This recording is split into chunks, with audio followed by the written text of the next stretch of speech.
der Livestream der Nürburgring Langstrecken-Serie. Präsentiert von Falkenreifen. Herzlich willkommen zur Nürburgring Langstrecken-Serie. Welcome to the Nürburgring for the NLS, the Nürburgring Langstrecken-Serie. Und jetzt ist das Rennen freigegeben. The red lights are out now. Viele Zuschauer unterwegs.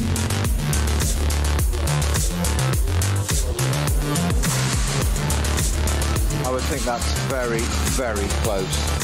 Jetzt kommt er ran, zieht sich ran.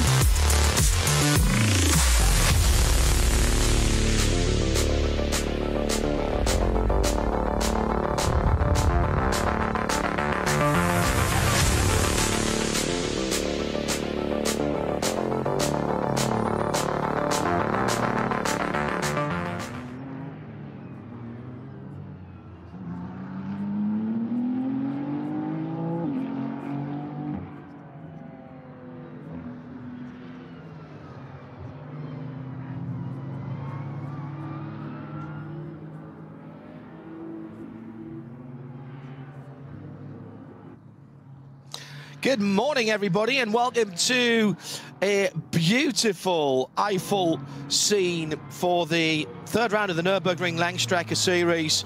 It is the 56th running of this particular race. If you're not sure about how all of the Nürburgring Langstrecke Series works, the VLN and various clubs actually organise these races throughout the year. So we've got some very famous names in terms of the races.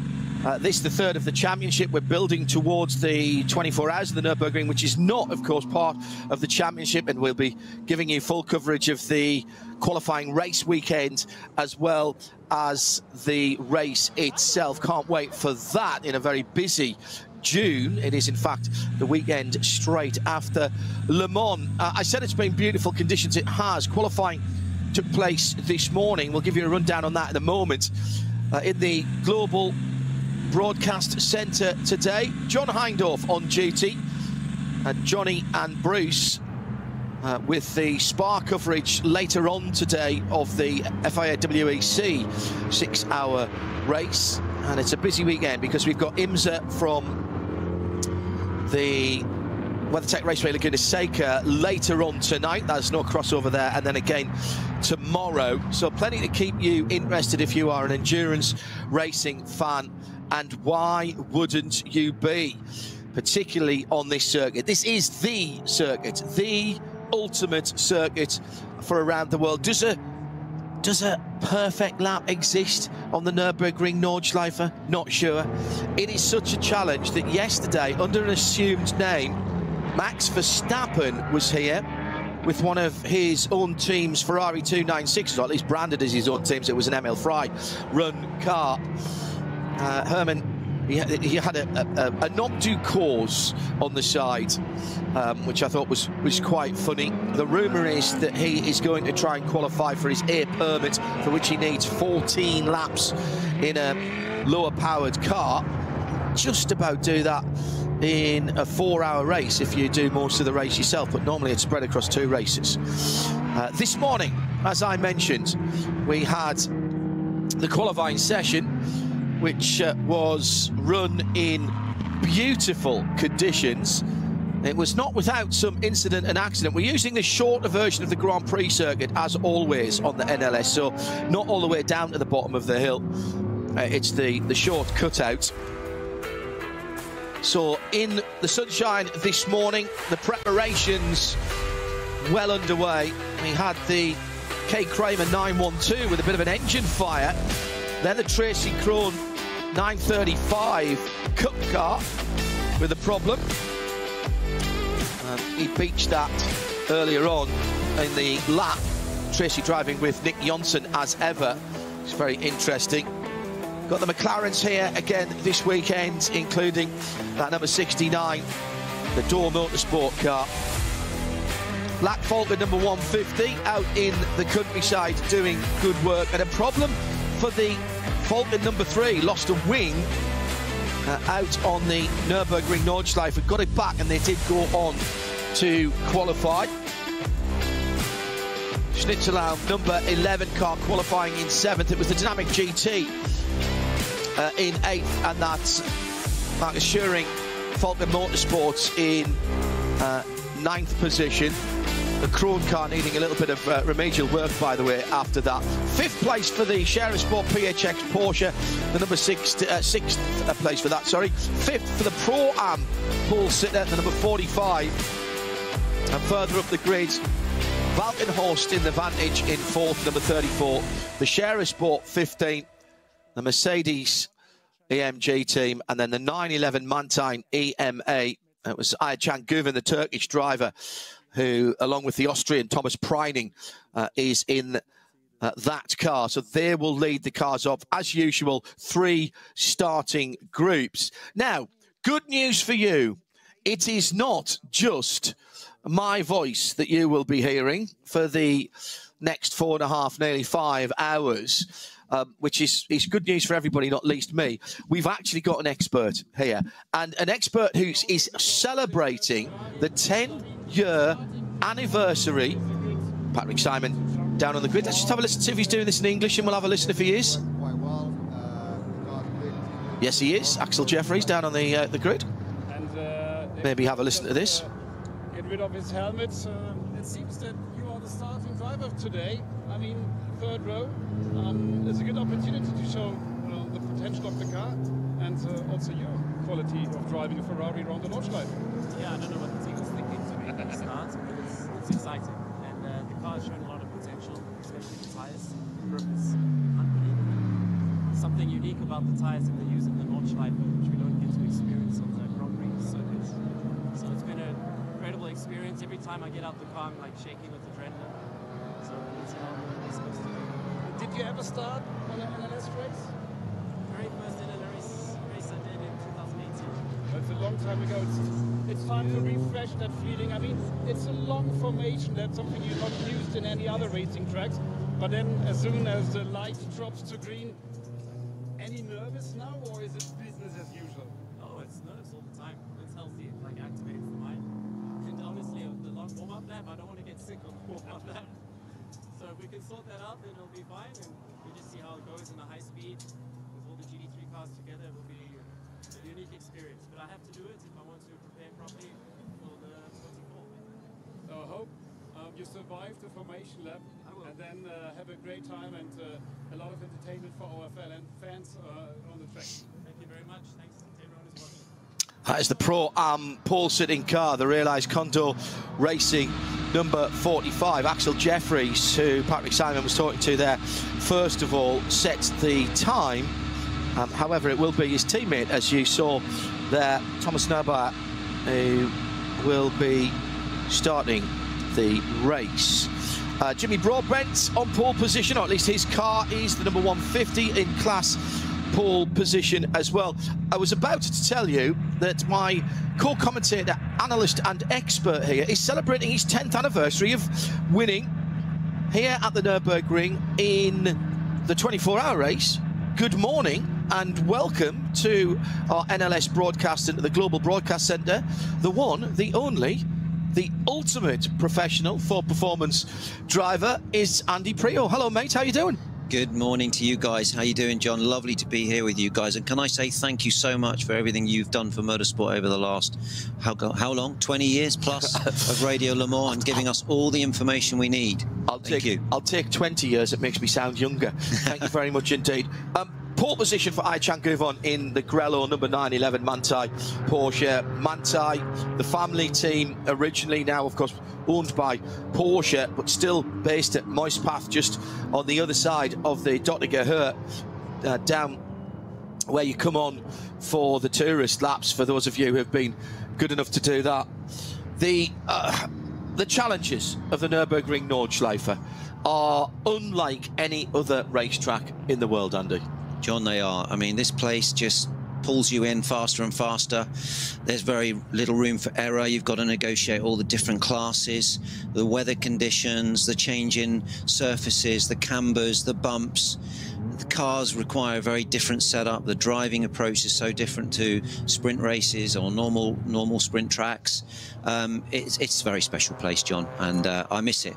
how do you prepare for a track that is so long and has so many imponderables? Because certainly in the 24-hour race, the track can change lap to lap. It's 9+ minutes around, so you get to any corner, pick one, brunchen. You're not back there till nearly 10 minutes later, and it could have all changed by there. How do you prepare mentally for that? Well, I think you've just got to be ultra concentrated. You have to do your visualization. Now modern race drivers do their sim work, but that doesn't give you the apps, as you say, that, you know, having all these multi things going on during the lap. You know, you're arriving maybe and there's oil on the track. It's being fully aware. And when I drove for Chip at Daytona, he said, you know, unless a meteorite hits you, everything's your fault. So you've just got to drive with that in mind, that, you know, it's your problem and you've got to deal with it, so you've got to be aware.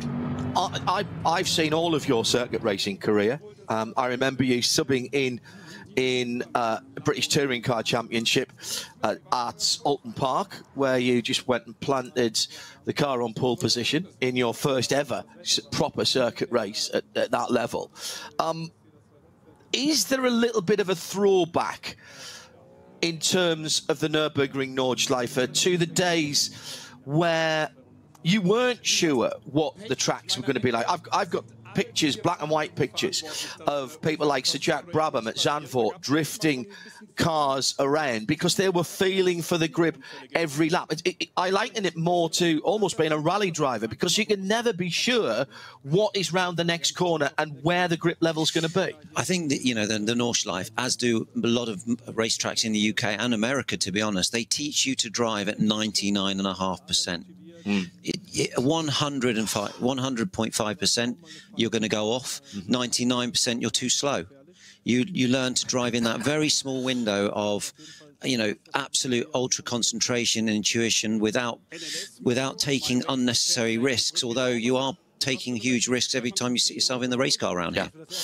We had 134 cars on the entry, 133 set laps. The Dr. Stein Churton Motorsport BMW, the 116 car, didn't set a lap. It remains to be seen whether that car is actually on the grid, and I won't know that until everybody's started and gone through the start-finish area. They did show us being through the pits a couple of times in the qualifying, actually. So maybe they just had a wee problem. Patrick Simon doing a great job down on the grid. Christian Cronjes will be starting the Aston Martin. Aston back with a vengeance here, and the best of them sitting well up to the sharp end. Front of the cars are the front of the grid's SP9s, of course, and they are effectively GT3 cars. A little bit of a change in specification. For example, actually, the Manthey 992 GT3R, which is the spec of car that runs, say, in the World Endurance Championship and in IMSA as LM GT3 and GTD. Here at the Nürburgring, it's always had the louvres over the front wings. It's not been the case for any of the other series. The new evolution, which I was crawling all over at Spa a couple of weekends ago when it made its quote-unquote competition debut, actually running out of competition and out of homologation in the Creventic series, that has now got the louvres back in the top of the wing. So when they start going to customers towards the end of the year for 2026, that is one of the evolutions on that 992.2, if you will, or Evo 2, of the 911 GT3. Got Porsches, we've got Mercedes, we've got Audis, we've got Astons, we've got Ferrari, and the Condor racing car is the pole sitter, as we know, in Pro-Am. That's the Axel Jeffries car that we were talking about earlier on. But we have got Fords. Ford are back at the Nürburgring in the shape of HRT for performance, and the number 9 car sits in 11th position. Dirk Muller did the qualifying on that, and Ford have made a big commitment to GT3 over the last couple of seasons. Andy, you've been part of that project, and it's I mean, it's great to see Ford back here. They have won this race back down through, won the 24 back down through the years. Absolutely. I mean, Ford's commitment now to sports car racing is really, really exciting. Obviously, recently announced that also they will be going into the, the LMBH class. We've got a great feeder of vehicles, right from the Mustang Challenge right up to GT4, GT3. The GT3 car is a phenomenal bit of kit. It's new to the Nordschleife, and as I said, all of these tracks require very special, bespoke settings, and they've got to learn the car in a very short period of time right now to get it ready for the 24. They've got two very experienced drivers. Frank Stippler's joined, a Nordschleife legend. We've got Dirk Muller in the car here with his huge experience. Olsen also racing at Spa this weekend, where they qualified 3rd and 4th in WEC, so making big steps. The first year was learning, and now we're ambitious, and I think the car can do extremely well. But listen, John, the GT3 class, let's not forget how competitive it is. These manufacturers have been in here for years, and it's as tight as I've ever seen it. So there's a lot of work to do, but we're making big steps, and obviously won the first race in Daytona this year in IMSA. So starting to show real signs of speed and performance. The Ford ladder pyramid, if you will, starts now with the Mustang Challenge car in SCCA racing. Maybe for people who haven't raced before, coming up through track days, it's the same specification of car that you can then take to the Mustang Challenge Series in IMSA. Then you've got the GT4, then you've got the GT3. Mustang Challenge, by the way, is part of our IMSA coverage this weekend. We are replete with Fords this weekend, both at Spa here and at WeatherTech. Jim Farley racing again this weekend. Now, Jim Farley is the man who sits behind the big desk. Yes, he is the top man at Ford Motor Company in Dearborn, at Detroit, and he is a racer, not just at heart, he is an actual racer, and he's out in the Mustang Challenge at Laguna this weekend at the WeatherTech Raceway. Beyond GT3 now, we're talking about potential of a prototype program. So we are talking literally taking potentially somebody in the next few years with the blue oval on their overalls and on their car, coming out of track days, working through, progressing their license, and potentially ending up at Le Mans in either an LMGT3 car or even a prototype. That's incredible for one manufacturer. Absolutely. The ultimate goal is there for these drivers now coming in at the junior level. The graduation, the steps, the staircase of talent, whatever you want to call it. Also being able to work with a manufacturer very early on in your career. It's so hard to get these manufacturer drives, and to have your name flagged up and promoted by a major manufacturer like Ford at the beginning of your career is a no-brainer. Yeah, and such great history. People forget. People talk about the guys in the in Formula One with the Ford Cosworth engine, of course, going back to the DFE and the DFX.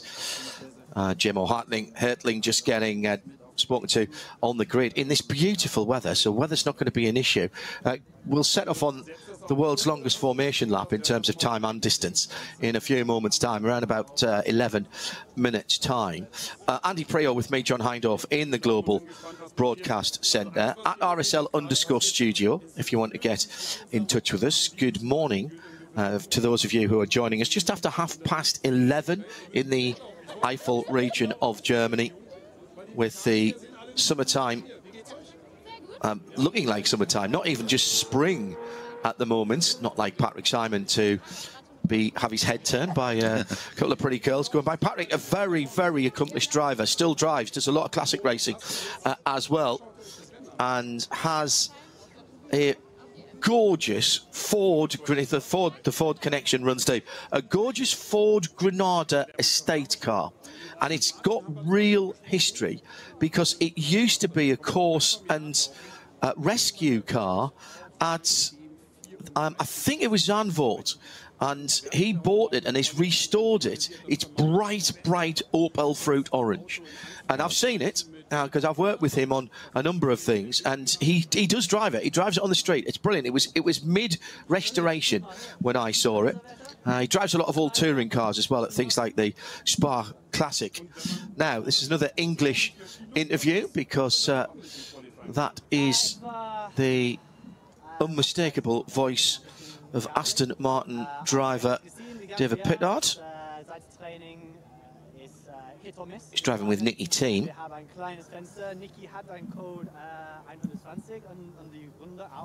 Oh, actually, he's speaking in German.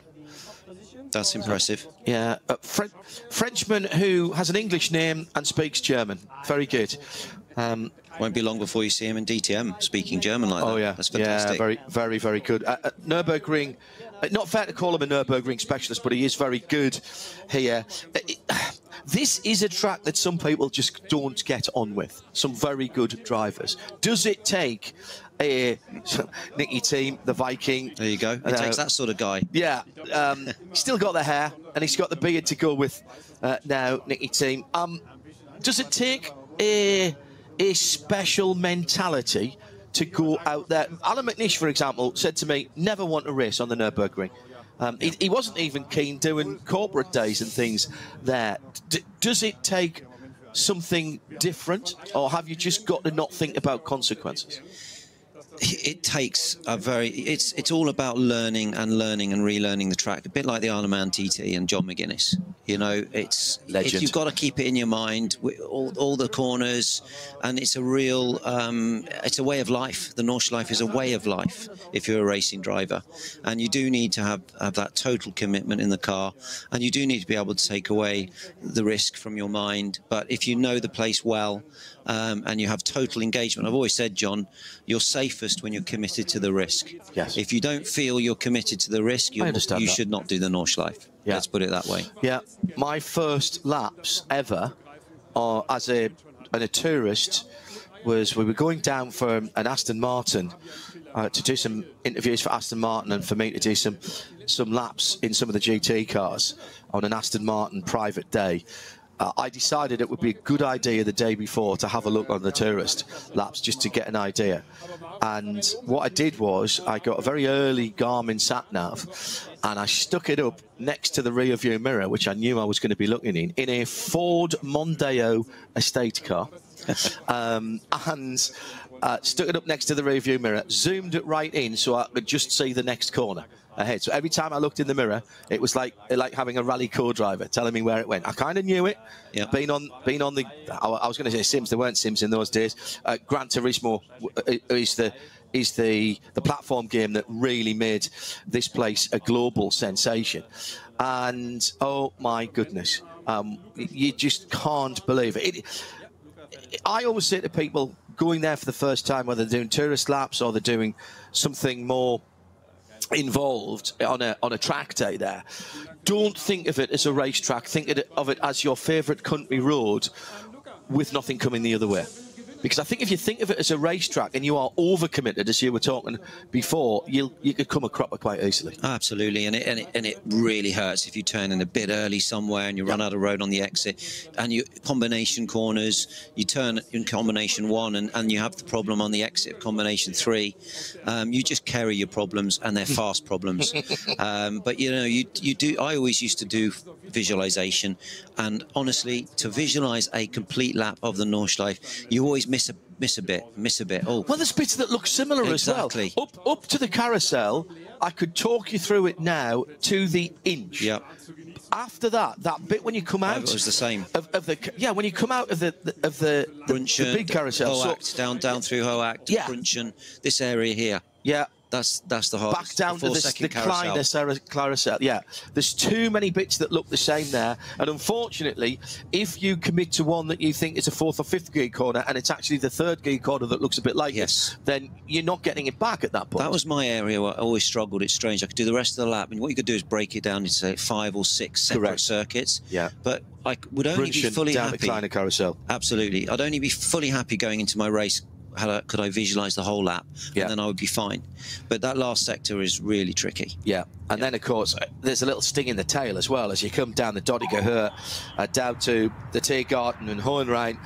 People think, we're on the way home now, but in a race car, the braking for that last chicane is so far up the hill. You are still on the throttle in a GT3 car, so far up the hill, beyond the left-hand kink. And when you see the onboards, if you go online and look at the onboards, you are aiming it at the end. You're aiming the car at the end of the left-hand arm core, because the pace you take there will push you across to the right. Incredible finish to the lap. And we have seen races in this series, in this championship, won and lost on the last lap, overall, and certainly in classes at that Hohenrhein-Tiergarten area, because it is insanely quick down through the Dottinger Horde. Some of the smaller classes, actually, that don't have as much aero, Andy, are pretty quick down there. And the GT3 cars don't have it all their own way. No, I mean, I've driven in, you know, GT4 races and the cars moving around because they're so quick, you know, through there. And obviously the GT3 has more aero, as you say, but you can easily get a false limit in the car if you brake a bit early, John.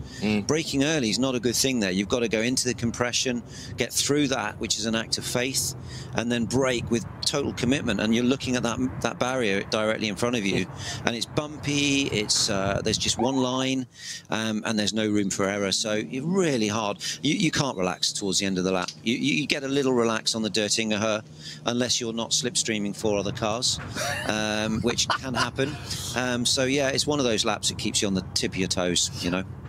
This weekend, and thanks to Brendan and the rest of the Ford Performance team for doing the sums here, there are 56 Ford Mustang race cars across all disciplines in major global championships. So that's GT4, GT3 in sports cars, NASCAR, Australian supercars, which I've got to catch up on. I don't know where I'm getting the time from to watch all of the sport this weekend. Formula Drift, Pikes Peak International Hill Climb, Mustang Cup and Mustang Challenge.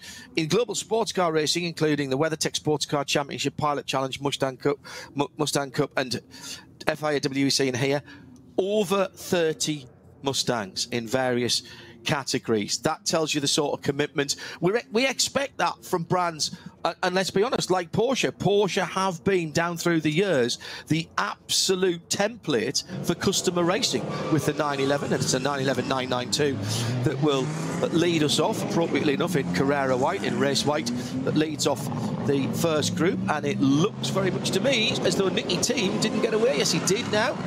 He's just chilling out. No, Nicky, he'll be able to take it up. They've been the template for customer racing, and we're one of the first, if not the first, major automotive manufacturer to actually make money out of racing rather than put money into it.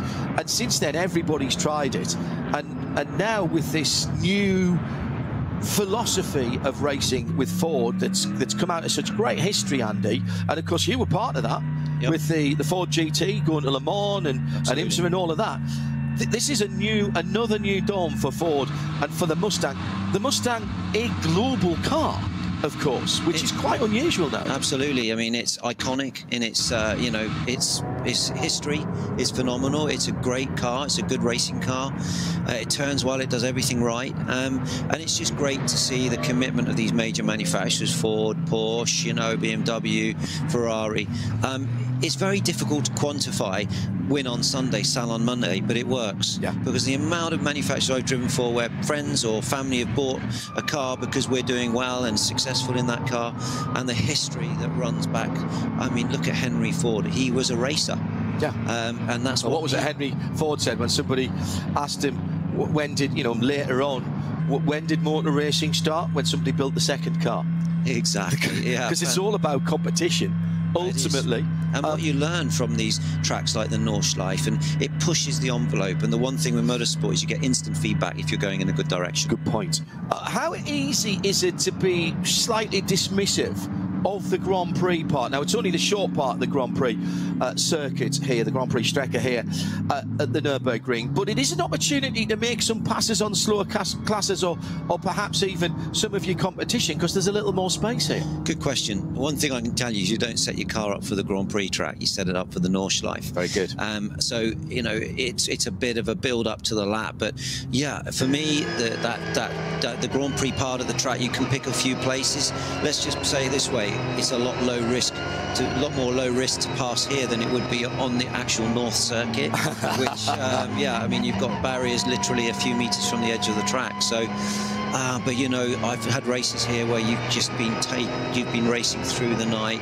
It's dark, it's rainy, and you're just relieved to get on the GP track and have a little rest. Do you get a lot of stick if you put it off on the GP circuit? Yeah, I mean, it's very easily done, because actually, John, it's super slippery there, and there's a lot of standing water and all sorts of stuff. So you can never fully relax around here, you know. Second group getting underway, led by the Audi Q5 safety car, part of the squadron of safety vehicles here at the Nürburgring Nordschleife, and thanks to all of our marshals and the organising club.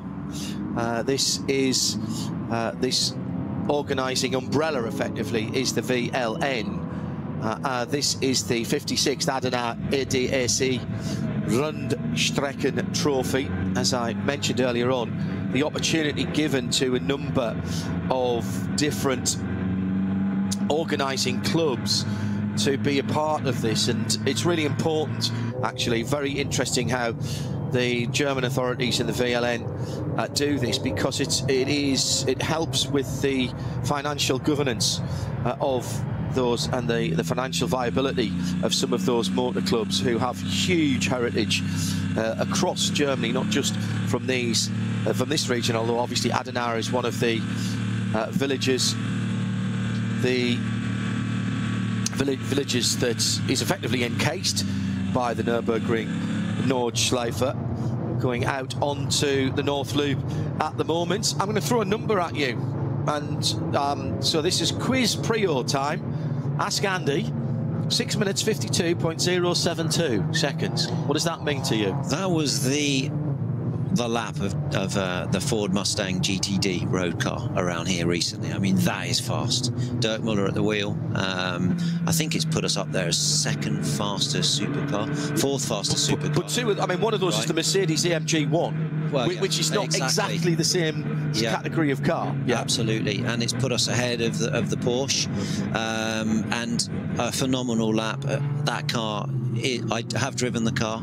It has. You were there the day that was set. I was there with another manufacturer working for Multimatic, but I was very much following the Ford stuff, and it was a great day for the test. Incredibly, that was 5.5 seconds faster than the time that the car set in 2024. And from what I heard, Dirk reckoned there was still a bit more. He didn't think that was the perfect lap. Yeah, I think they did the lap, and you know, that was it kind of thing. They may have gone again. The conditions were perfect, but they really fine-tuned the car, worked very closely with Multimatic on all the damping, the DSSE damping, working on aero, working on all the details. As I say, you go to the Nordschleife and you build the lap up over 100+ corners. So you need everything absolutely spot on, and that car really delivered. And it is a great car to drive. It's got so much performance, in excess of 800 horsepower. You know, it's got the latest adaptive damping. It's got, you know, adaptive aerodynamics. It's a GT3 race car for the road. Yeah. It is phenomenal with so much grunt. And the one difference between the GT3 is that it has GT3 has BOP. This thing is full turbo, full open, 800 horsepower, and so much fun to drive, John. Supercharged engine, which is brilliant, because you get instant. There's no turbo lag on that. It is running from the pulley. Some people say it's old-fashioned. I've driven supercharged cars before. First of all, I love the visceral sound of them, but the torque in particular and the power, it's like stretching an elastic band. It's not so much a power and torque curve as a rocket shooting off. It's incredible, the response. It's an absolute dragster. You know, it's all bottom end, and yeah, I mean, but the thing is, you know, John, for a big car, the aero and the cornering speed, I mean, to do a 6:52 lap round there. That is fully fast, you know. Impressive, and well done to Ford for the commitment there. The more regular high-performance version of a Mustang is the Dark Horse. Yep.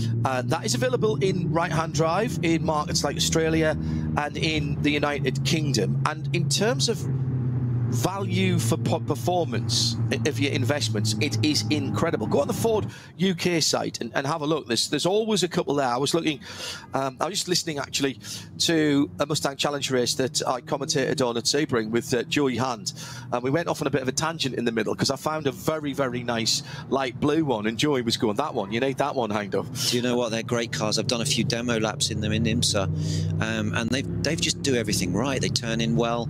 They're a road car designed for track days. But you can drive it to the track day and drive it home. Is it genuinely, I'm going to ask you this, is it a car you could genuinely use as a daily driver though? I believe so, yeah. Because it's still got the big boot, you can still get your shopping in there, it's got some back seats. It's a 2+2. We're not going to say you could have 4 big adults in it. But... Absolutely. No, absolutely. But it is. You can drive it as a daily, and you can go racing, well, not racing, but track days, and upgraded brakes, upgraded suspension. As I say, one thing that Mustang does very well is it has a very responsive front end. And Ford do everything right with the steering, the loading, and just everything feels good. It's precise, and it's great to drive. Here we are on the green flag lap, which is, as you say, a long lap. Long lap going down the hill to the bridge, and the old second entrance to the Nürburgring Nordschleife just on the right-hand side. Used to be a very handy change of surface just before you turned into the right-hander that you could... It wasn't really a brake, it was just a lift off and maybe a brush up towards the infamous corner where Nicky Lauda had that unexplained incident back down through the years in, what was that, 1976, wasn't it? Yeah, I think of that every time because I actually drove this track with Hans Stuck, my first ever Nordschleife for BMW, and he was the first man on the scene to pull Nicky out of the car. That's a very good point. A formative moment. I mentioned Gran Turismo 7 or Gran Turismo earlier on about how it really brought the Nürburgring Nordschleife to an audience. I remember talking to people in the States as Gran Turismo 7 is out now, which is even more realistic. I talked to some people in the States about going to go and work at the Nürburgring Nordschleife as late. I think we first did the Nürburgring, in fact, I know exactly when we did the Nürburgring 24 hours for the first time, because it was on the weekend of my first wedding anniversary in 2007 in June. And somebody said, I'm sorry, go to the Nürburgring. I went, yes. And they went, don't be stupid. It's not a real track. It's made up.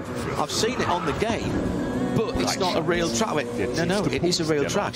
And for 15 minutes, this person argued flat as white that nobody, even from the most devious and cunning depths of somebody's mind, could devise a circuit like the Nürburgring Nordschleife. And in point of fact, of course, it was built as a test as well as a race facility to get the racing off the roads, the Eifelrennen that went through the roads, and it was built to at least not replicate, but give some kind of atmosphere and character of the local roads. And if you drive around here in a street car, road car, going to or from the Nürburgring, you will see that they did a pretty good job way back in the early days. The test slope is not now used. That's where you go straight on at the end of the run up, just before you turn right to go up to the Caracciola Carousel. There was a test hill there, very steep. So the formation lap underway.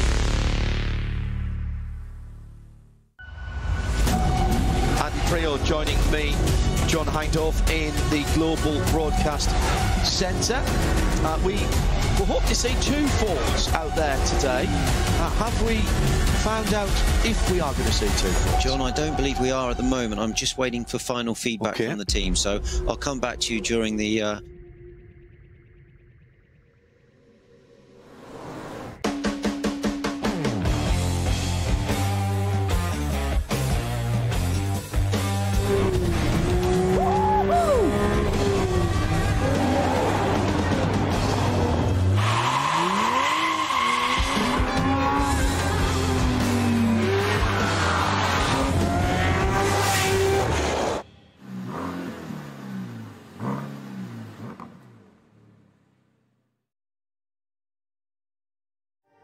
sagen, es ist nur ein Auto, aber wir sagen, es ist Herzblut, Schweiß und Perfektion. Denn wenn du schraubst, dann zählt jeder Millimeter. Dann bist du in deinem Element. Du willst mehr als nur fahren. Du willst es fühlen. Die volle Kontrolle. Eine optimale Straßenlage. Wir wissen genau, was dich antreibt. Denn wir teilen die gleiche Leidenschaft. Egal ob auf der Straße oder auf der Rennstrecke. Wir sind immer an deiner Seite. Wir sind H&R. Offizieller Partner der Nürburgring Langstrecken-Serie.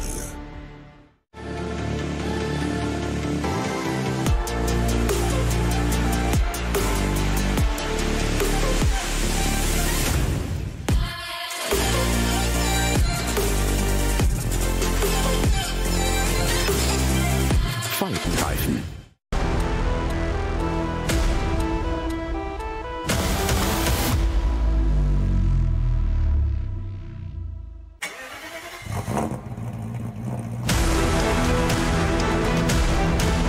Hol dir jetzt dein eigenes Motorsporterlebnis nach Hause.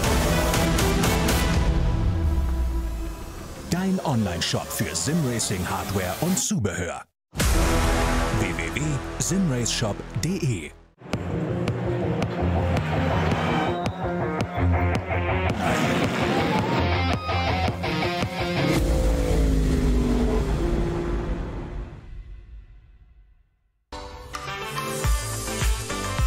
Liebe Fans, Lovely fans, besucht uns auf unseren Social-Media-Kanälen. follow us. Auf Facebook, Instagram, YouTube und TikTok. Willkommen bei der NLS.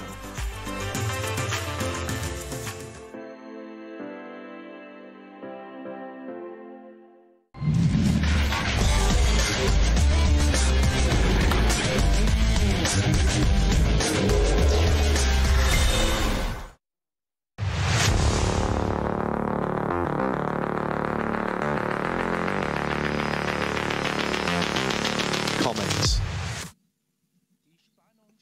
Coming up to noon, high noon, and it's time to go to work for the drivers and the teams in the third round of the Nürburgring 24-hour series, or the Nürburgring Langstrecke series, excuse me, for 2025. Andy Prior, for performance driver, mentor, all-round good guy, who I've known for a very, very long time. And me, John Hindorf, in the booth. We were talking earlier about Max Verstappen being here yesterday doing what he thought was a little bit of sneaky testing. Now, the fact that he is a super licensed former Formula, shall I try and do that in English? I only speak for a living.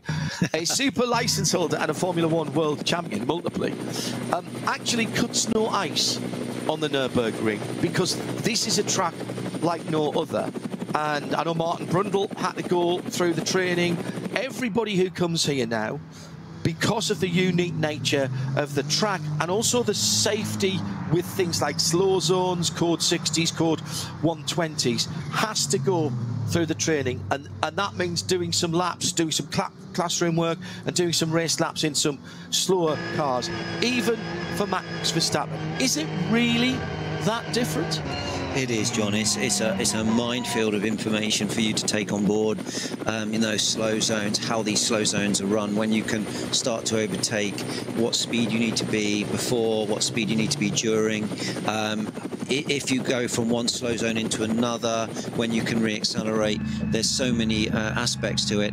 And to be honest, you know, you're working with some 150 plus marshals, and it's knowing how to deal with all the variables as well, because you can cost you a race if you make a mistake. And more importantly, somebody could get hurt really easily, particularly in the 24 hours. I have seen the permit is at the discretion of the organisers. A Class A permit is what you need to race a SP9 GT3 car. I have seen permits removed during a meeting so that a driver has been asked to come in during a practice or a qualifying session, or in one case, I'm pretty certain, I remember during the race, in the middle of the night, somebody blew through a slow zone at well over the prescribed limit. And it's all measured by GPS, so there's actually no measure of sticking a finger in the air here.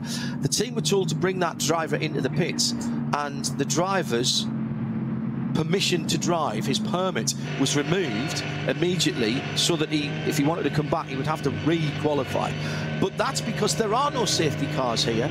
We use the respect of the drivers for the workers on the side of the track, which sometimes will include heavy equipment, cars that are in strife, and you've got to have that discipline, Andy. You do, John, and you know, you are neutralising a very dangerous race, and you have to take responsibility. Here they're coming now into the formation now, and they have this area here, John, where you're not allowed to weave. Yeah. You've got to form up and prepare for the start. 2x2 start. Ai-Chan Guven for Manthey in the Grello, number 911, as he will effectively become the controller of the speed right alongside the Bilstein-sponsored number 14 Mercedes AMG. Audi in behind there, and Aston Martin make that 5 different manufacturers with a blue and white. Ferrari in 5th position, 5 different marks in the top 5, and not all German marks either. Little bit of slowing down at the front of the field causes a concertina effect as they go through. Guven from Stoltz, from Chris Haase, from Nicky Thiem, David Perel, Ricardo Feller, Joel Sturm, all going through. Jimmo Hartling in the 8th position in the Schnitzelraum, all Schnitzel all day restaurant car. There's already been a coming together at that first very tight corner. We're using the shorter version of the track. We don't use that at the Nürburgring 24 hours because we actually just go right and straight left, because where they've just driven round is actually being used as paddock area. The Falcon Tyres number 3 car right in the mix there, sitting behind the Schnitzelraum car ahead of it, down to the braking area for the hairpin on the short version of the track. The 2 Falcon Tyres Porsches side by side. This could get embarrassing as they head up the hill through the S's, actually much quicker than they look when you've got a clear lap, but anything but a clear lap at the moment. And there's 2 Schnitzelraum cars and 2 AMGs rather, and 2 Falcon Porsches heading down the hill, insanely quick, charging down the hill through the kink and now into the chicane before they head on to the Nürburgring Nordschleife for the first time. 4 hours were on the clock. Andy Priaulx and John Hindorf with you. Falcon Tyres trying to make up, Falcon Tyres Porsche trying to make up positions from the 9th and 10th in which they qualified onto the Hatzenbach for the first time. That's all about getting the rhythm right. That's one of the places where if you get out of kilter with the circuit, it's like getting out of kilter doing a ski slalom. It's just going to get worse. Here's the second group then, coming to the line. Porsche GT Cup cars leading out. Got the GT4s in there as well. Front of the field, there'll be 3 starting groups, and here they come. Oh, and already Lamborghini crabbing in the pit lane. That's the Red Bull livery car that has come into the pit lane. Red Bull team Abt, the number 27 car, has headed into the pit lane, and that has had contact. We saw 2 cars, Andy, coming together right at the very first right-handed hook, the Haug hook, and that is awful news at the start for Christian Engelhardt, Mirko Bortolotti and Luca Engstler in that car as well. That is the worst possible start. Yeah, it's such a funnel there. There's multi-lines on the way in on braking, and it literally nips and pinches you up into maybe 2 cars at most at the apex. So yeah, very difficult to judge that, and very easy to lose a race at the very beginning of the race. And yeah, for sure, everyone's ultra committed on the GP track. As you'll see here, they're all going to be hustling for positions because they know they're going to sit behind them for quite some time. Here we have some damage to the front left, I believe. Or is that rear? Right rear, and yeah, that'll be a suspension control arm or an A-arm at the back of that Abt Lamborghini. And there is absolutely no real hurry going on there. The leaders, by the way, already 3/4 of the way round the first lap on the Nürburgring Nordschleife. This will probably be the only clear lap they get. Such is the pace of the GT3 cars nowadays. incredible that they are on the Nürburgring Nordschleife for probably only about 6.5 minutes. And considering that the race lap records with as it was in its day, a Porsche Le Mans prototype car was only just a little over 6 minutes, and we're talking about road-derived cars. And look, I know you wouldn't buy one exactly off the showroom floor, but the advances in particularly tyre technology have really pushed these cars on. We've got a safety vehicle coming out onto the Dottinger from the tourist forum, from the tourist lap area on driver's right, as the leaders are heading towards that area now, just coming through the faster parts of the end of that bit that Andy Prior didn't like, brunching down to the Stefan Beloff S and down to the Kleine Carousel, and then that tricky corner heading onto the Dottinger Hall, the Gallows Hill, Gallenkopf, and look for a moment like we might have a passing opportunity from one of the Falcon cars. Third group is underway. This group will get caught on their first racing lap by the front of the field on their second racing lap. That's how quick the GT3 cars. None of these cars are slow, by the way, that are in this third group. You're talking about BMW Cup cars, you're talking about GT4 Caymans in there, but they will be caught by the GT3 cars. They will, and they'll just be settling into their race rhythm on slightly cold, low tyre pressures. Good point. With their, with our eyes fully open, and then they're going to have to deal with the faster class coming through. And sometimes these classes, it's more difficult to do your race when you've got faster cars passing all the time. Going forward and just focusing forward is always much more. I'm not going to use the word easy, but it's more focused, and it's a slightly different way of driving. Whereas these guys have got full race going on here now, and they're going to be on their rear view mirrors very shortly. But you've got the big guys coming through in the GT3 cars, and it's a great opportunity to make up some space in traffic, or pull a gap to the guy behind you. So this high risk, this next lap. Live on RS3 for the audio this weekend. If you don't have the bandwidth to follow us on the international TV feed, or maybe you've got to go out and do something, if you go to radiolemans.com, click the player and hit RS3, you can take this commentary with you. The onboards and the overhead pictures, absolutely incredible. Big investment from the Nürburgring and from the VLN, who run the Nürburgring Langstrecken-Series. The whole circuit now has been connected by fibre, so that the cameras can just be plugged in. No long cable runs like it used to be. And we have a helicopter up today as well, which is just following the leaders, the Grello 911 Aychan Guven, just coming through to Gallenkopf now, which I can see on one of our split screens. Beautiful weather.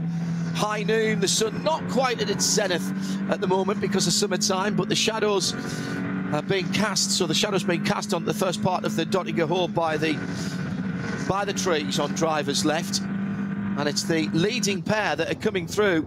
Looks like the Lucas Stoltz Get Speed car in second position. No, it's not actually. That's the Audi, isn't it? So that's going to be Chris Haase for the Scherer Sport Audi that's in behind. It's the blue car.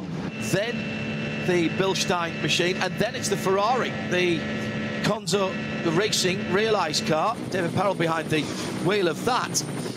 And still those Falcon machines in that light blue making up positions. During the Nürburgring 24, I always think the helicopter pictures when the GT3 cars get into traffic, Andy, I always think it looks like a police chase. I know. It's incredible. And it doesn't show the actual speed of these cars. They're super fast aerodynamic cars, which you say, tyre technology's come a long way, and it looks very equally matched here. They run, I believe, the SRO BOP regulations for this championship, and they seem to have it really close, which is good. And the racing looks tight at the front. It is one of the few series in the Nürburgring 24 big 24-hour races that still has open tyre regulations. There's no mandated tyres, and we always do a little bit of an addition of all the tyres before all the tyre companies. I think we had 12 at the Nürburgring, 24 last year. That's really unusual nowadays. It's really unusual, and it's nice because you get a proper tyre war. And you, as a manufacturer, you may be able to work with a, tyre constructor and actually get a good tyre suited to your vehicle. Whereas other championships, you have to run a one-make tyre, which is suitable maybe for rear-engine cars and not front-engine cars. So this can make the racing more open. The other thing with the Nordschleife, John, is that it does push everything to the limit. Tyres, dampers, chassis, and as a developer, you can develop a really, really good tyre around here. Falk can do exactly that, and I wonder one of a number of manufacturers of tyres, of cars, who have a test centre on the Gottlieb Daimler Straße, which runs just behind the main road, which runs alongside the Dottinger Höhe. All of the tests and development and technical centres are down that road, and it's a who's who of automotive manufacturing. Falcon is slightly at a disadvantage because they are still making their tyres back in the Far East, and that means that it takes a little longer for them to implement any changes from the data that they got and get the tyres back. But they have made massive strides down through the years, concentrating on Porsches. In their early days in the ALMS, the old IMSA series, they actually had two cars. They had a Ford and they had a Porsche, but they decided to take out some of the variables and just go with the Porsche, and that's what they've done over here in Europe as well down through the years, and it has paid dividends. Now let's see if we can work out what happened in the middle of the pack to the Lamborghini and where the incident came. There was 3 wide going across the line around about 6 rows back, but the pinch point was at the first right-hand corner. The Grello pole sitter is away, and the Lamborghini's fine for the moment. Down the inside, gets absolutely nailed on that right rear that's done the damage, and that was one of the red, white, and black AMGs, I think, that turned in there, but was coming from a very long way back into a gap. It was a gap, but it was a gap that was going to close, Andy. Was that a little bit of a low percentage lunge? I would say that was clumsy. Clumsy. Let's say you don't get the chance to maybe drive offline during the practice, the free practice. He's just driven offline inside. There's obviously marbles there, a little bit lower grip, and he's just braked too late, and there's probably nothing he can do about it. He was on the full ABS.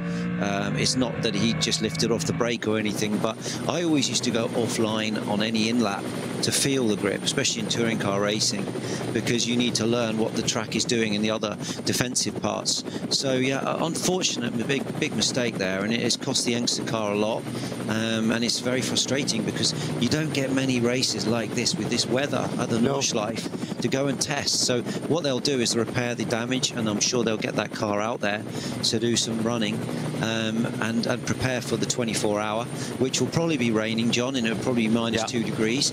But look at the temperature here. It's nice and warm. Beautiful. Here we've got a race going on. At the front of the field, that car hasn't come out of the pit yet. That car, sorry, being the Lamborghini Huracan, the Red Bull app team. It may be there's even slightly more damage than just suspension. I do wonder if the drive shaft maybe took a bit of a hit there as well, Andy. And Christian Engelhardt will have been reporting back to the team. He limped back through the Grand Prix circuit and through the cut back into the pits to get that car back in to be seen, to try and get it out there. And you're right, you know, there's not always the opportunity to do all the testing that you want. There are manufacturer days here, there are track days here, there's all kinds of stuff going on. But you don't always get to go out there in your GT3 car and have a proper shot at it. So these early season NLS races run by the VLN are so important to your preparation for the ADAC Nürburgring 24 hours. Should just mention, by the way, when I'm talking about open tyres, that's in the top class. There are a couple of classes that do have manufacturers in the sub-classes further down. Over 30 classes here this weekend. I'll try and keep you up to date with the class leaders as we go through, but obviously we're concentrating at the sharp end of the field, although we're keeping an eye on the M4 GT4 of Jimmy Broadbent and his team. Tom Coronel's in the Porsche number 927. Harley Hutton, who you've heard us talk to on Midweek Motorsport, is with Henk Eichenberg in the Sorg Rennsport 959 Cup car. Tracy Cronin, Nick Johnson in the 935 Cup car. And Pip McMahon with Janina Schall and Kari Schreiner in the GT tyres, GITI tyres, number 146. Also, I noticed Luke Hartog's name on the Dynamic, next to the Dynamic GT Porsche Cup car, the number 54, Luke Hartog, Porsche Carrera Cup North America champion, who has been doing more and more over here in Europe. Was at the Creventic 12 Hours of Spa a couple of weekends ago. My, he's a tall lad. Could never have been a single-seater driver. He would have had to fold himself into 3. Our cameraman for that is a lad called Seb, who's about 6'3", and he was even looking up to him with the camera on his shoulder. Really good prospect. Your son would have raced against Luke, wouldn't he? Yes, I believe so. And yeah, I mean, now these racing drivers come in all sizes. Luckily, in these modern GT3 cars have adjustable pedal boxes. Some have adjustable steering columns, so you can really fit all drivers, short, small. You know, in my day, John, when I was coming through, you had to be short, small, and light. But nowadays, the drivers are getting taller and taller. We've got a great race going on, a great battle down at the front of the field now. It's a real nice opportunity to gauge yourself against your competition. He's getting a good slipstream down Dertinger Her. Chris Haser in the blue Audi. Defensive into the fast left. This would take a lot of confidence to go around the outside here. I don't think he will be able to pull that off. It's Chris Haser, he can do anything. When you've got a name called Haser, which is rabbit in German, he's likely to jump into any particular hole that he can get. There's a little bit of side drafting going on there as they came through. There you go. And he just couldn't do it. Ayhan Guven on the better line. Yeah, I mean, inside line, and you don't want to be offline and outside there, John. But yeah, you could see that they were doing this this aerodynamic technique to put the wing and the front left into the rear wheel arch and to slow the overtaking car, and that causes you, like, it's almost like applying the brake. Yeah. It slows you up. Do you feel that in the driver's seat? Oh yeah, it's something you So you know when they're on the quarter panel. It's an old NASCAR trick, isn't it? It is. It actually doesn't make the second car any quicker, but it slows down the car in front massively. Absolutely. It's like applying the brake, John. It's crazy, and you're doing this all the time, places like here, Le Mans, and Daytona, and it's sneaky, you know. It's the way to do it. We see a lot of overtakes, and a lot of people will watch Formula One. So we see a lot of overtakes in Formula One that is assisted by what I call the pass flap, DRS. Yeah. No, not of that here. That is just the aerodynamic effect, the hole in the air, effectively, that yellow and grello Porsche of Ayhan Guven was making. That leaves a hole behind it, and that's what Chris Haser was sitting in, and therefore his car is doing less work with air on the front of it because there isn't as much air on the front. That's right. Either way I look at it, you've got like 2 engines pushing 1 car, you know. So you're going to get some speed. But if you can imagine a boat, John, with a big bow wave, and you're using that bow wave to slow the other car by throwing the aero into the rear wheel arch, and it then slows the car up. It's a bit like applying 2 clicks of handbrake. It's that much. But yeah, you've got to find a way to get past down Dertinger Her because it's not an easy overtake. How close do you have to be? I suppose it depends on how much aero and how much of the wind, effectively, the front of your car's going. But it seems you have to be pretty close, and if you were being passed by that, if you just move away, does it mitigate it a little bit? Yeah, you've got to basically be quite clever. So what you do is you put your front left, say your front left into the wheel arch of the rear right. You slow the car up, and then as you're going down the side of the car you're overtaking, before you get to his bow wave, you then widen again. Yeah. So you've slowed him up, and then you don't get slowed up by the aero coming from the other car. You're saying all that, but of course you can't see that bow wave of air. Well, Adrian Newey can, because he sees air moving. He doesn't need card or anything like that. But for the average person, we don't see it. So that's experience, Andy, that tells you, roughly speaking, where that is going to be. Or can you start to feel the turbulence? You build up an experience for each car, because every car's different. But you can feel it, John. You can feel yourself accelerating and then slowing the car up. You see you gaining 1 or 2 meters, and then you've got to pull out of the bow wave. And you just learn these tricks from many overtakes. But for sure, the Dörtingerhaar is one great straight to practice that work. And now you can have 2 or 3 goals at it down there. You can, and let's say it's a lot less low risk to overtake them down the straight than it is somewhere else. So you're looking to find the way to slipstream past these cars. But when it gets really tricky is when you're in a multi-car slipstream with different classes, and of course you also have tyre problems and various other things going on. So you need to have eyes in the back of your head in that situation.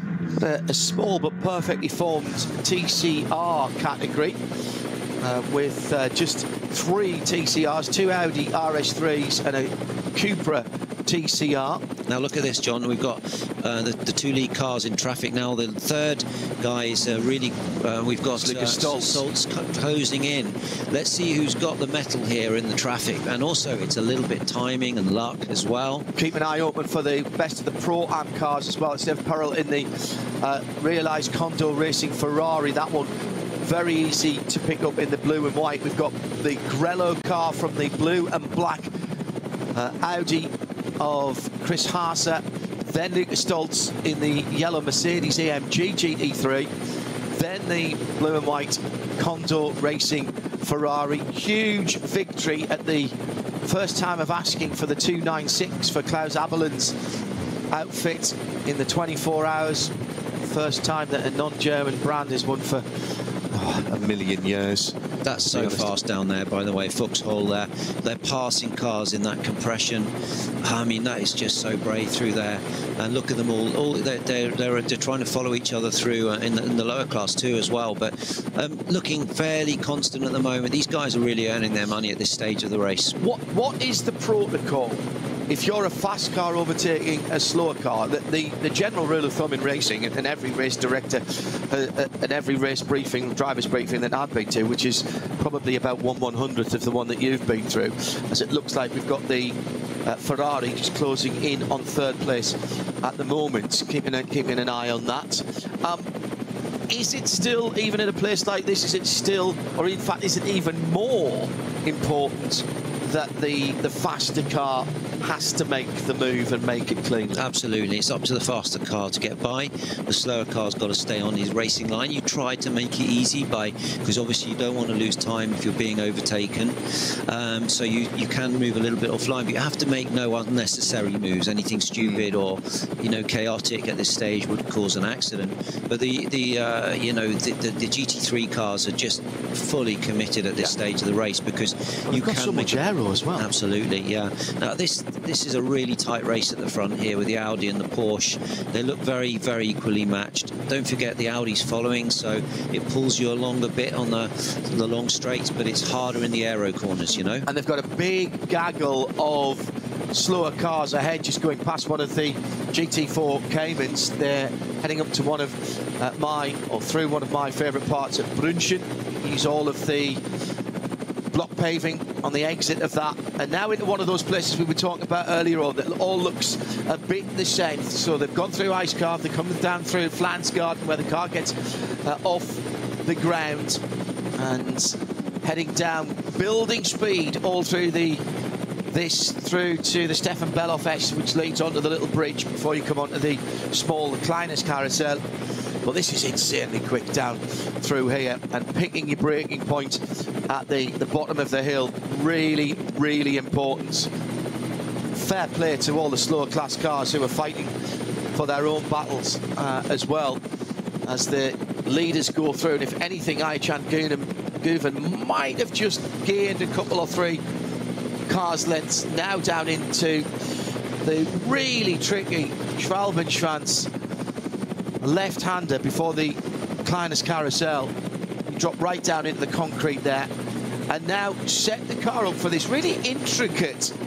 It's called one corner, the Gallows Head corner, but effectively that's 3 apices there, which is The last one is bizarrely not necessarily the most important. You've got to get as much speed through there as possible to get onto the straight. You're spot on. It's all about exit, but if you're low on minimum speed there and you're a little bit uncertain of your line, you're going to pay the price down here, and you do not want to be slow through there, because this is the chance to again slipstream. And you've got, as you rightly said, you've got Guvin there who's managed to just break a little bit of a gap, and that's given him a bit of breathing space, but the Audi's closing in again. Well, Haase will still be getting slipstream there, and it's the David Perro realised Condor Racing Ferrari who's having a look down the inside as they come into the braking area just before through the Tiergarten and into the Hörnrhein.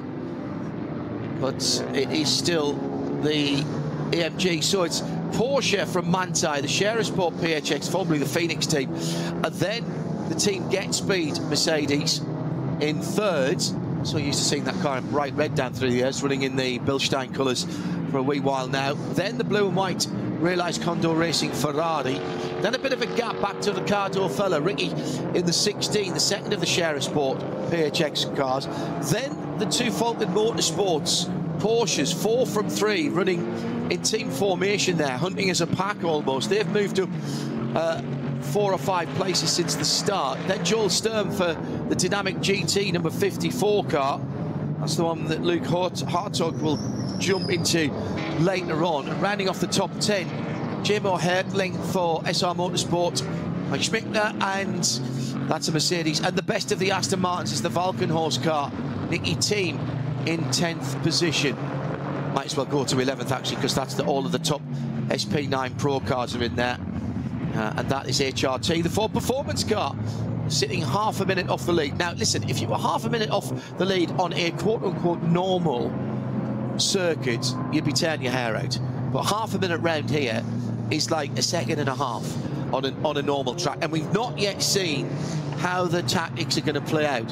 7 lap stints normally in these 4-hour races, but we have seen people come in early, and the reason you do that is there is a formula about how long you have to stand still in the pit lane depending on how many laps you've done. And far cleverer brains than I, or even of Andy Prior, will have worked out which is the best way to break up this 4-hour time certain race.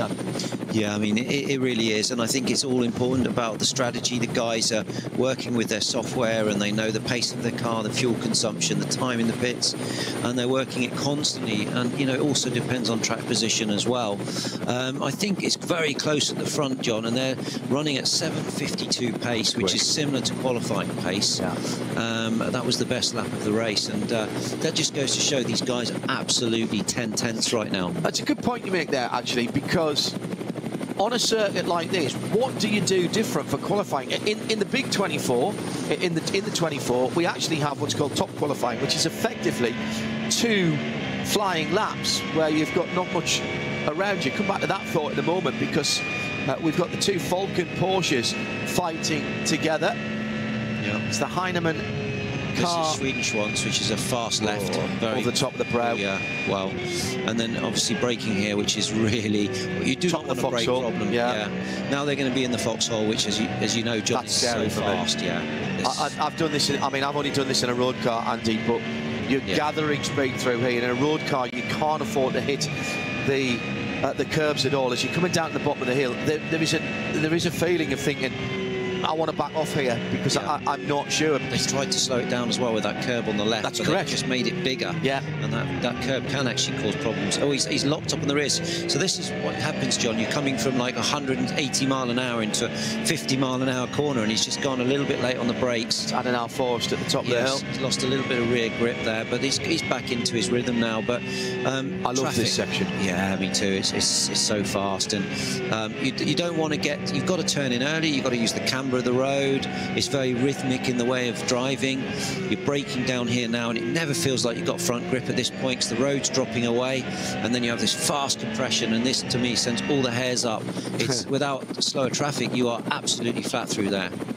The lead car is the number 4 car in that Falcon internecine battle, and that's Tim Heinemann. Dennis Marshall did the qualifying for that car. It's Sven Müller and Maurice Schuri in the other car, and it's Shearing who's following his teammate at the moment as they are picking their way through traffic. There's so much about this track that is about rhythm and about stringing corners together, and the problem with that is that that's difficult enough, Andy. The voice is Andy Prior, by the way. Yeah. That's difficult enough to do when you're on your own. When you are racing and you're coming through traffic, that is also having a race.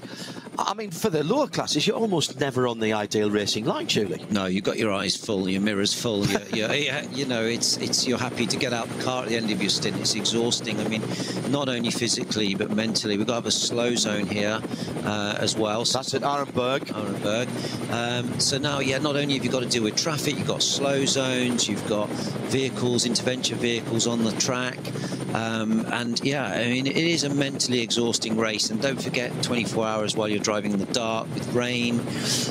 You know, it's one of those races where you're just happy to get out the car without making a mistake. Opportunity for passing yes. here. We've got two slower cars side by side. There's only one line, John. As you can see, they've got to fill, you know, wow, literally filter their way through the traffic.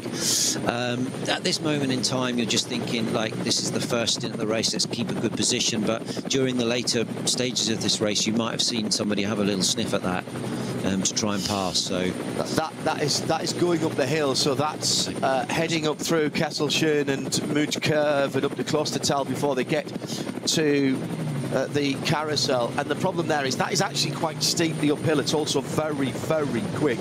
But you don't want to lift off there, Andy, because you lose pace so quickly because it's the uphill. I think Mootkurve actually is probably one of the more difficult corners on the track because you cannot take the inside curve. And it looks easy on paper, but you don't race it on paper. No, you don't. And as you say, John, as you know well, it is uphill. So you feel like you've got to really commit to the entry, but then you always feel like, oh, that was a little bit slow. The next lap you try a little bit faster and you scare yourself. So it's one of those, you know, one of those corners where, yeah, we've got yellows. Oh, yeah, they've got the Lamborghini out. Lamborghini is back out, having lost 3 laps to the lead. Now, they won't get that back, but as Andy Prior rightly said, that Luca Engsler started the number 27 apt Red Bull team car, nailed in the right rear corner, actually right on the right rear wheel, on the first corner. Absolutely not of their making. I think it was one of the AMGs that did that, and they are out gaining data, basically experience. Every lap, every meter around here that you can get, it's never time wasted. You've got to get the drivers up to pace and in their rhythm. The team has to know the car. These cars are changing. Maybe the team changed this year with the Lamborghini, and there's so many variables that you need to learn before the 24-hour. And the pressure only goes up, John, at the 24-hour. It's massive, you know, with all the major manufacturers there. It's a big race to win. You have to do your homework on this place. You just can't arrive and be competitive. Maurice Shearing still staring at the back of Tim Heinem and his teammate in the battle for 6th and 7th. I suspect if they weren't teammates, that would have got a little more fractious, as there's now a yellow flag on the Grand Prix circuit as well at Valvoline, which is the cut through.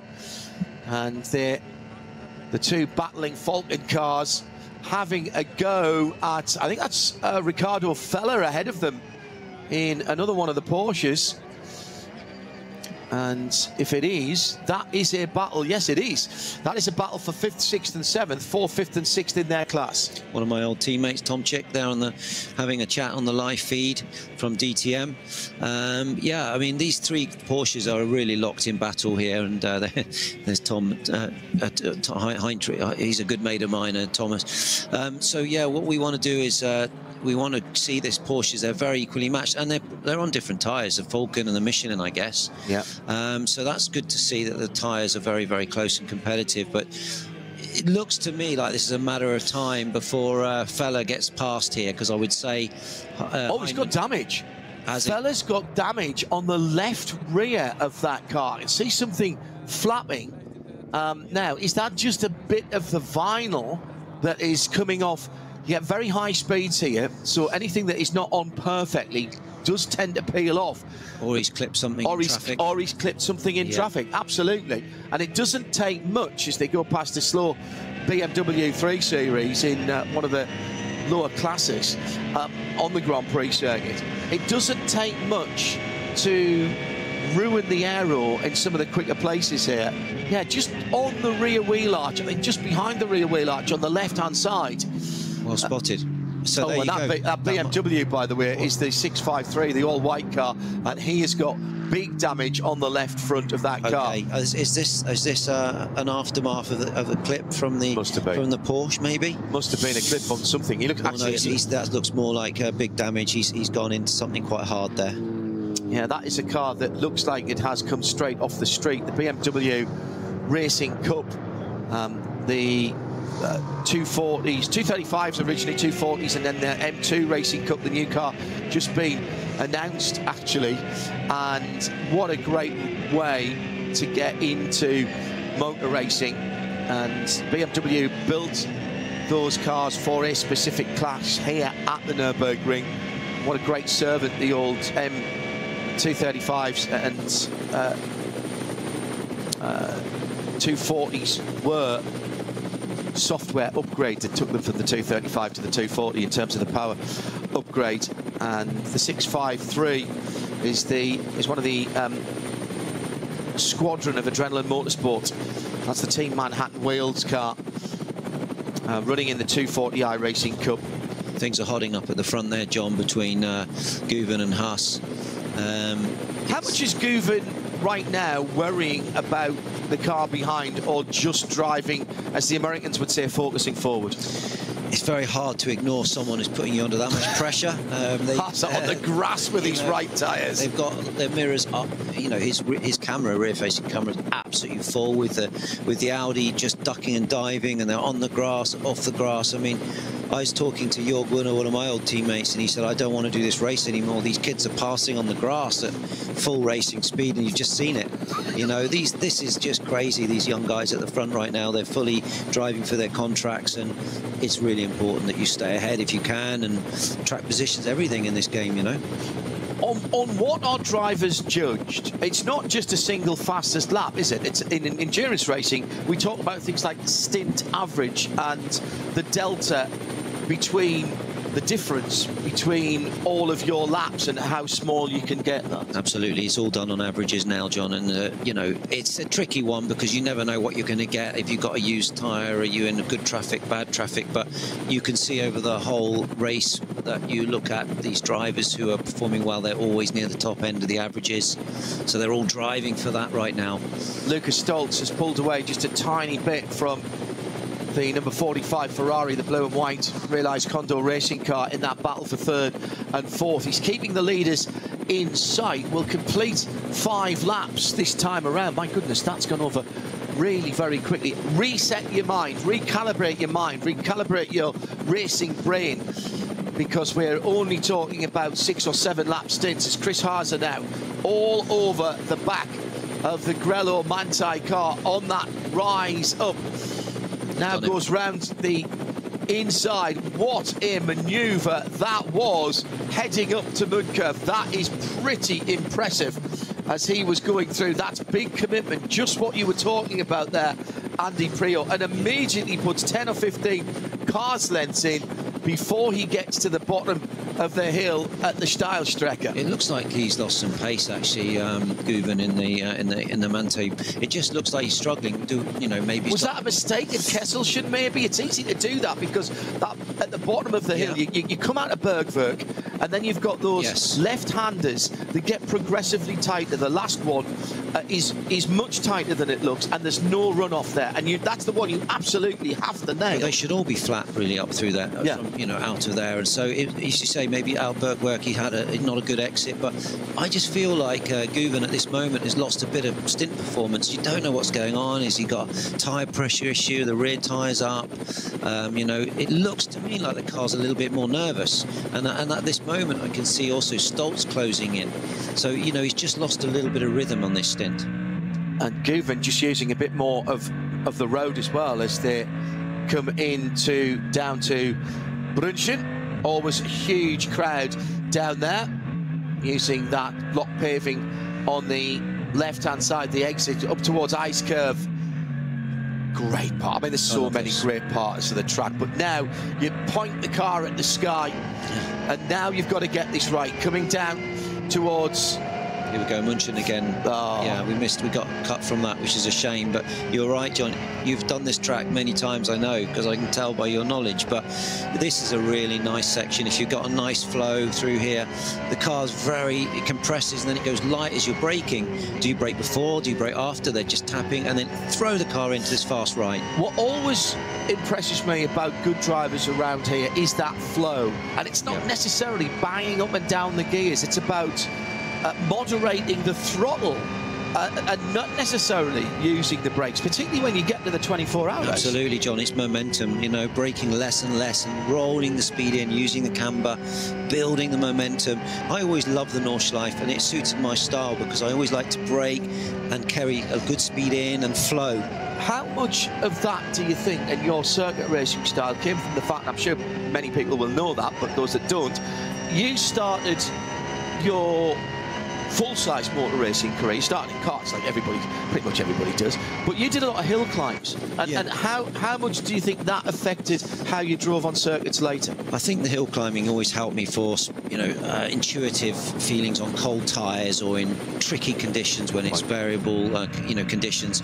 Flowing the speed was for me Formula 3, you know, learning to carry the slicks and wings and under power, over grip, that really teaches you the flowing style of driving. And in my day, Formula 3 was the only formula. It was the upper six of motor racing. If you won in Formula 3, you were going to have a professional career. Now, I think you're right about Guven, Mike, because Stoltz has caught him as well. I was watching the Porsche battle earlier on whilst we were talking, that Ricardo fella, Tim Heinemann and Maurice Shearing battle, and the back of Fella's car was getting a bit spicy as well through the stadium section, and Lucas Stoltz almost able to drive around the outside. Guven now is driving defensively and driving in his mirrors. He wasn't doing that in the opening laps. They've gone on to lap number 6, by the way, so I would expect pit stops from the leaders at either the end of this one, but certainly the end of lap 7. Guven has to go the long way around one of the cup cars and absolutely slammed the door in Lucas Stoltz's face there as they go into the hairpin and it's straight into a slow zone at Valvoline. So this is one of the aspects of the Nürburgring Nordschleife and racing here. It's for the number 700 BMW that has had a problem. Now, we won't throw a safety car for that. We won't throw a red flag. We will have the safety workers there. So the race is neutralised at that point of the circuit because we've got one of the safety vehicles and safety workers there. And these are not easy slow zones because they're off quite a long way away from the side of the track, so you really do have to look up for those. Whereas on the actual North circuit, Nordschleife, you can see them very easily. I always find them an easy slow zone to buzz and on the GP track, and now we're back into green on the exit there. And I would say, you know, Guven's just struggling a little bit with rear grip. You can see the car looks light, moving around. Now here's something of import. The first of the top runners into the pits, and it was the Ferrari that was in 4th position. That blue and white number 45 car, David Perel, has come in at the end of the 5th lap. So note that down. Note that down somewhere, because that is going to become important later. Absolutely. Because we know that they are now on a different strategy.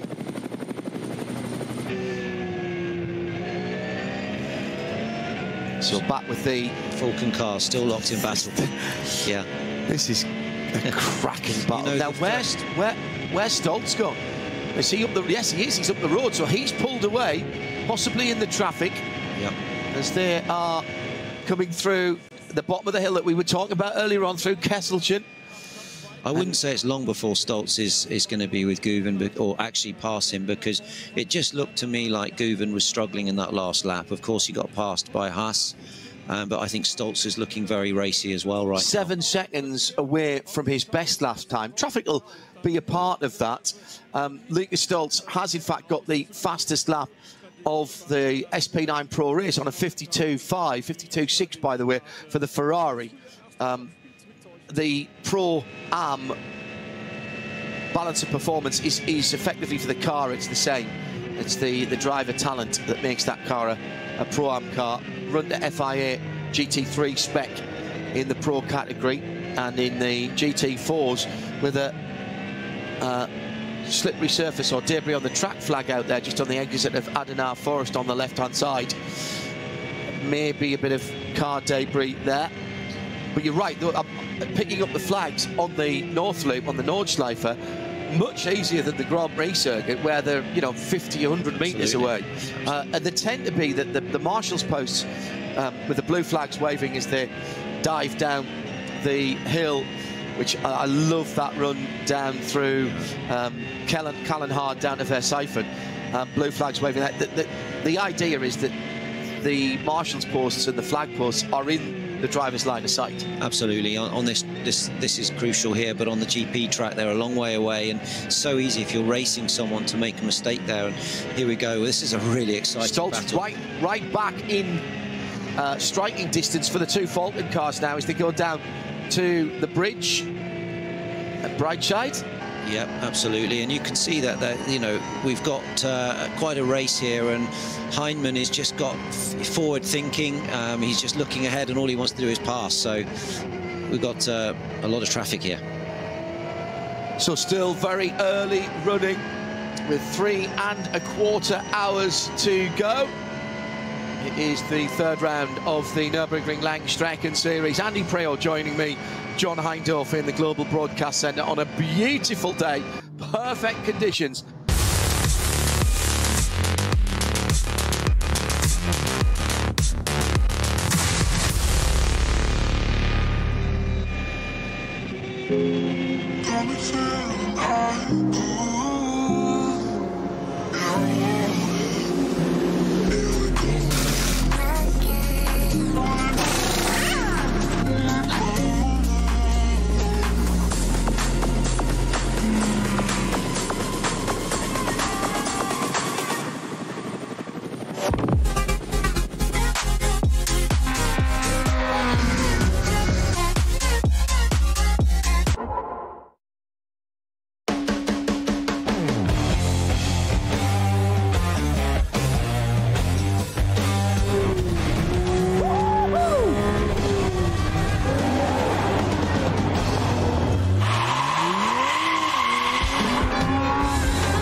Sie sagen, es ist nur ein Auto, aber wir sagen, es ist Herzblut, Schweiß und Perfektion. Denn wenn du schraubst, dann zählt jeder Millimeter. Dann bist du in deinem Element. Du willst mehr als nur fahren. Du willst es fühlen. Die volle Kontrolle. Eine optimale Straßenlage. Wir wissen genau, was dich antreibt. Denn wir teilen die gleiche Leidenschaft. Egal ob auf der Straße oder auf der Rennstrecke. Wir sind immer an deiner Seite. Wir sind H&R. Offizieller Partner der Nürburgring Langstrecken-Serie.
Liebe Fans, Lovely fans. besucht uns auf unseren Social Media Kanälen. Follow us. Auf Facebook, Instagram, YouTube und TikTok.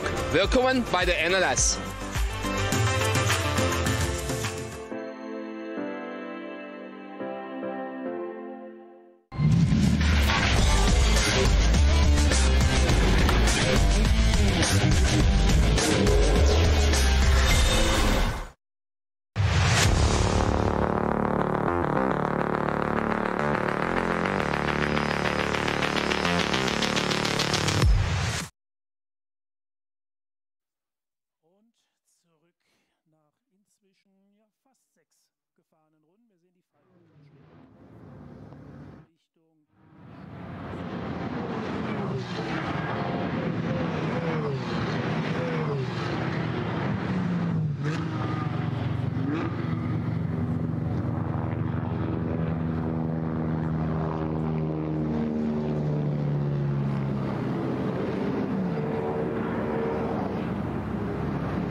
Traffic here because there's a mandatory time for them. There is, and you've all got to use the standard fuel pump to fill the cars up. So I drove for the great late, you know, Charlie Lamb, and he was so good at studying when they were free to dive in and fuel the car as well. When they were free means because you share a petrol pump, and it's a normal pistol grip petrol pump, you share that between two garages, and sometimes there can be 8 cars in one garage. Absolutely, so that's sometimes why it's better to bring them slightly out of sync, to bring them into fuel and calm pit stop, not waiting for the fuel.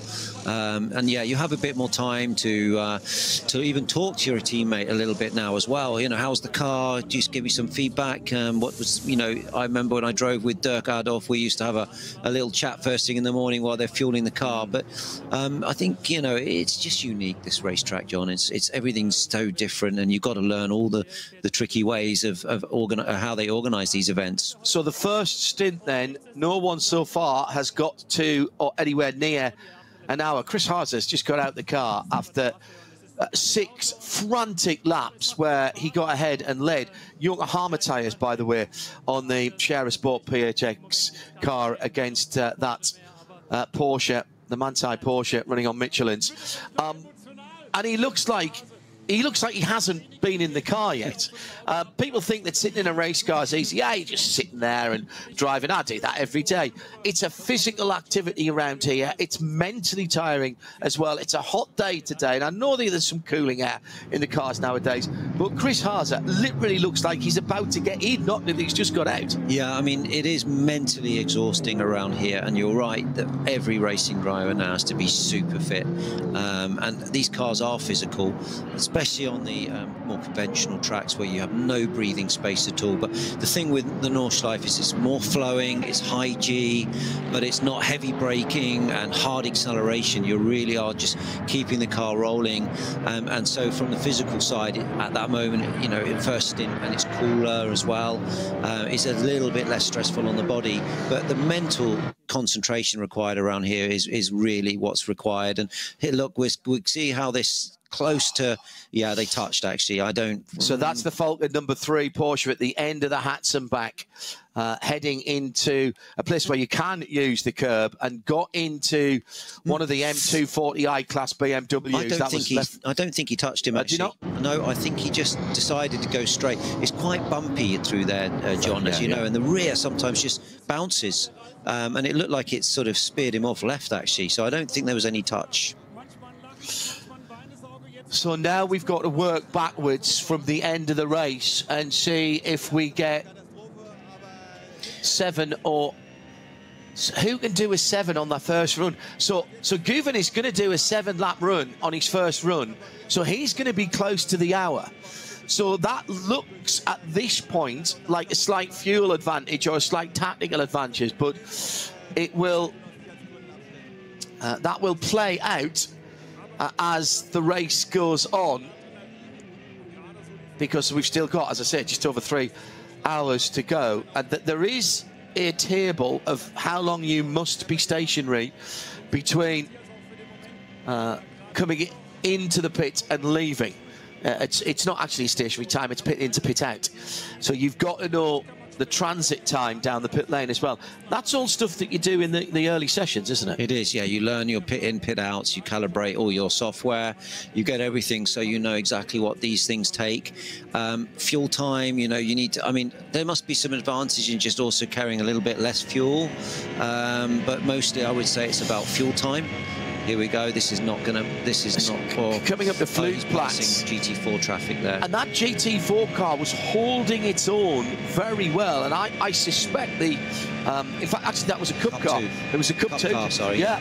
They're almost as fast in a straight line, if not a little bit faster, to be honest. So. Well, the times that we saw when we first got the new Cup car in, and in fact, Carrera Cup North America was the first to get it. The times weren't that far away from a GT3 car, quicker than a GT4 car. Absolutely, yeah, and they maybe have a little bit more top speed, and yeah, I mean, you know, not easy to pass any car around here, let alone one that's pretty close to your speed, and very easy to spend a little bit too long behind a car like that and lose a lot of stint time, and that can really hurt you during the stops. So you've got to dispose of them quickly. So Chan Guven has stayed out for a lap longer than the cars he was battling with. That promotes the number 15 Audi with Luca Ludwig driving that car from the start to second. Fabi Schiller is up to third in the Team Get Speed number 14 AMG. Ricardo Feller fourth in the first of that 3 Porsche battle, the Scherer Sport Phoenix car, then the 2 Falcon Motorsports Porsche. So 16, 3 and 4, half a minute between, in fact not even that, 25 seconds between those 5, and it's Dennis Marshall in 6th place. Yeah, half a minute, let's call it, 26 seconds. The BMW, by the way, that got clogged on the left front has also broken an intercooler, a radiator. That looks like it might have been an oil cooler rather than a water radiator, so there may be damage to that 6-cylinder engine. Trying to find out from Patrick whether that was a mistake by Matthias Beck and Vermette, who was in the car, or whether he had a bit of assistance to damage that car. We did have, was that the 700 car? That, I think, no, that was the Sagermeister car. That did hit the barriers on the Grand Prix circuit earlier on. And we had the VW Scirocco R number 475, the Legerman Rost and Rost car in the gravel bed at Arenberg. That was why the slow zone was there earlier on. That was damaged tyre and damaged front rim for that number 500 BMW, the 330i car. I don't see any tyre barrier marks on the car. That has had contact with another vehicle. Car. Yeah. It couldn't just be, no, I was going to say it couldn't just be that the tyre exploded. It could be, but I did notice that the front left wheel was at a somewhat non-standard angle. Into the pit lane for the leader, the pole-sitting Manti Grello, number 911, number 911. And, well, it looks like they're going to try and send that car back out again. They're patching it back up. I'm not sure that is wise. Chan Guven then will bring that car into the pit lane, and the Turkish driver will give that car over to Thomas Preining, a man from Austria, former Porsche Junior drivers both. So the one thing with the stops, he's going nose in, the other car was back in. You know, they've all got their way of working. Well, they've got the fuel fill at the front, of course, on the 911. Of course they have, John. Yeah, that's absolutely spot on. So that can be quite difficult. So they're spinning the car around now. Okay, that's good. Here we are with the Müller Porsche number 3, Müller and Schurig car. And that's a change of driver. They've made their first stop. So we've got to keep an eye now, Andy, on the cars that have made their first stop. The SR Motorsport Mercedes that leads Pro-Am and the second place Der Motorsport McLaren, the number 69 car, they've both made their first stop. No hurry. New set of Michelins going on the 911. Thomas Preining already installed. So Luca Ludwig in the Audi R8 was the first car to stop, and he pitted from the lead, or at least that car did. So we need to find out where that car is on the circuit. They pitted after 5 race laps, plus the formation lap. Yep. Don't forget. This has been a full extra lap. Let's see how it looks when Guven actually exits the box here, whether they've gained or lost time during that stint with the changes, because you never know. You can have a bit of bad luck with a fuel, safety, a slow zone. Yes, exactly. Or extra traffic. It has been green. We've had very precious few interventions on neutralisations on the circuit. The Audi is at the end of the Dottinger now, just come under the Andreas Bucher, through the Andreas Bucher curve. He's got a bit of traffic. Yeah, he has. It's going to be tight. They're just cleaning the screen. They're getting the car fueled, which is done. The tyres are on, and now they're waiting for the release. Actually, that's the Ferrari that's coming through, is it not? The 34. He's boxed, is he? Well, no. Sorry, he hasn't. You're right. So that's thrown me a bit of that's a the 45. It's a 45. That's a David Perel car. Yeah, it's the 45. So that's the Pro-Am. I'm particularly interested in the Guven situation to see where he comes out, because that was very close with the Audi to obviously Audi took track position. Let's see how that comes out. We've got Guven exiting the box now. I guess they've had a driver change, so that will show very shortly. Yeah, that is going to be Thomas Preining. Preining now in the car. What I'll do is I'll keep an eye. And you've got the Falkenberg, the Falken car just behind of Muller. So they're not pitted. It looks to me like they have pitted. They pitted early. Yes, my apologies. So they pitted after 6 laps as well. They did. You're right. So let's see where on track we have. So look at that. So the Manthey Grello car comes back out onto the track and into a slow zone, right ahead of the 2 cars that pitted earlier. That's the 2 Falken Porsches who were in, if you remember, 4th, 5th and 6th was that battle. However, the Manthey car has come out beyond the first hour. Yes. So in terms of time, that's worked out for them. The question will be, of course, now, can those Falken cars get the extra laps to make so they don't need a splash at the end of the race? Absolutely, that's the key. You're working backwards, aren't you? You are. The 4 hours. I mean, what is interesting is the Falken cars have closed on Guven during that stint. Obviously, with 1 lap earlier on the he would have had to stop longer. Yeah, he would have had to stop longer by mandate because of the extra laps that he did. Copy that. Yes, you're right. So that's what's closed it all up. So as you say, but he gets the advantage because he's further into the race on his fuel. He is. Yeah. And that's the balance, and that's what I always say. There's as much talent on the wall as there is behind the wheel. Those are the calculations you were talking about. You can have all the software strategy in the world, and we've got some here in the Global Broadcast Centre. I'm monitoring the lap stints at least, but what you can't know, and you've got to have a feel for this, is if there's a slow zone pops up, if there's a big weather, if there's a big gaggle of, I don't know, BMW M2 Cup cars who are, 5 of them are having a scrap that's going to slow you down. Does that change your decision? Do I come in this lap? Do I come in the next? Also, driver experience, saying, hey, I can see big clouds over Hoacht, or, just before turning onto North Circuit, you can see that the weather's not right, and carries the car through the stint in a positive way to get it back in the pits. So experience driving in this, and the dialogue between driver and team, and the trust and faith in that collaboration and communication is key on these moments. That's the voice of Andy Priop. Joining me, John Hindhoff, as the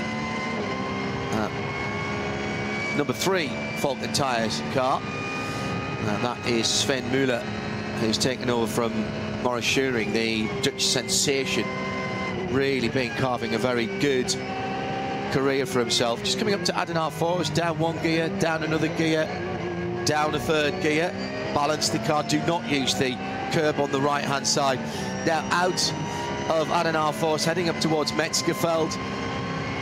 Shift up through the gears, don't worry so much about that left-hander that comes up. Then you start going uphill, you can use the uphill part to slow yourself down before you drop down through to Callenhard. Often good to short shift there out of Callenhard down as you go down towards Vercipher, just to balance the car, because you are picking up speed so quickly through those right-handers before you get down to the almost hairpin at Vercipher. And still, the two Falken cars actually they're in reverse team order. Oh no, they're not actually, they've swapped over during the pits. They're now 3 from 4. They went into the pits 4 from 3. Sorry, I should have told you about that. That's a lot neater. They are still battling for 5th and 6th in the SP9 Pro, because there is at least one car. The Cup 2, see, this is an anomaly, because the Porsche Cup cars and the Pro-Am car, the SRF Zorg Speed Rennsport number 901, is actually not stopped yet, so sits 5th overall, and it was almost actually scored as the leader, because they've got a slightly bigger fuel tank, and they're, for a sports car racing at high speed, they're actually relatively frugal.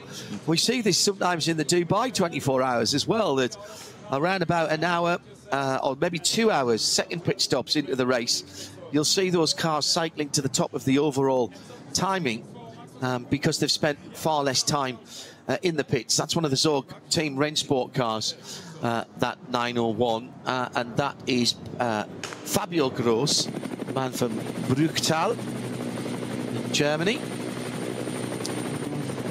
So he's sitting at the moment leading the class and 5th in the overall. Second is the K. Kramer Racing 909. Third is Tom Coronel in that Cup 2 Pro-Am category for Max Kruse Racing. And those are your top 3 in that Porsche Cup class. Incredible, really, to think that those Carrera Cup cars, built for what? Anything between 25 to 50 minutes of sprint racing with a single driver, have turned into a quite extraordinarily good endurance racing car. There's even a 12-hour race in Spa. Had the first one last year. Preventing ran that, and we'll have another one in September this year. Over 30 cars last year, and I think considerably more this year. There are a few mods that you can make. You add the tick the box with Porsche Motorsports, and they enable the ABS for you. And there's also a lighting pack and a jack pack. There is a slightly bigger fuel tank if you so desire. This comes as part of the endurance pack. Movable seat as well, if I remember rightly on that. A formidable way of going motor racing without breaking the bank, and a car that has, as we saw earlier on, Andy, performance that's right up there, somewhere between a GT3 and a GT4 car. Yeah, I mean, it's amazing. These cars are like clockwork. Oh, we've got Aston GT3 there pulling over. No, that's GT4, sorry. It's first corner. First corner, yeah. So I don't know what's gone on there, some sort of mechanical failure, which means that will be a slow zone. I think I see some witness marks behind that might suggest the left front tyre has been locked up, as if there's either been a puncture or a coming together just on the green paint. Yeah, very well spotted. I often find, you know, that the tyres tend to blow on Dirtingerhoch. You do some damage, you nip a curb, you run wide, but it's actually the high VMAX, the centrifugal force that just pops the tyre after the long, fast right onto Dirtingerhoch, and it just stresses the tyre, and boom. I've seen that many times here on the Nordschleife, and that is going to be a slow zone. It's not a game changer because all the lead cars have boxed. That is the Valkenhorst 191 AM car with the Nicholas Abrahamsen, Joshua Hansen and Herman Vorkamp behind the wheel. Not all at the same time. As Andy said, it's one of the GT 4 cars.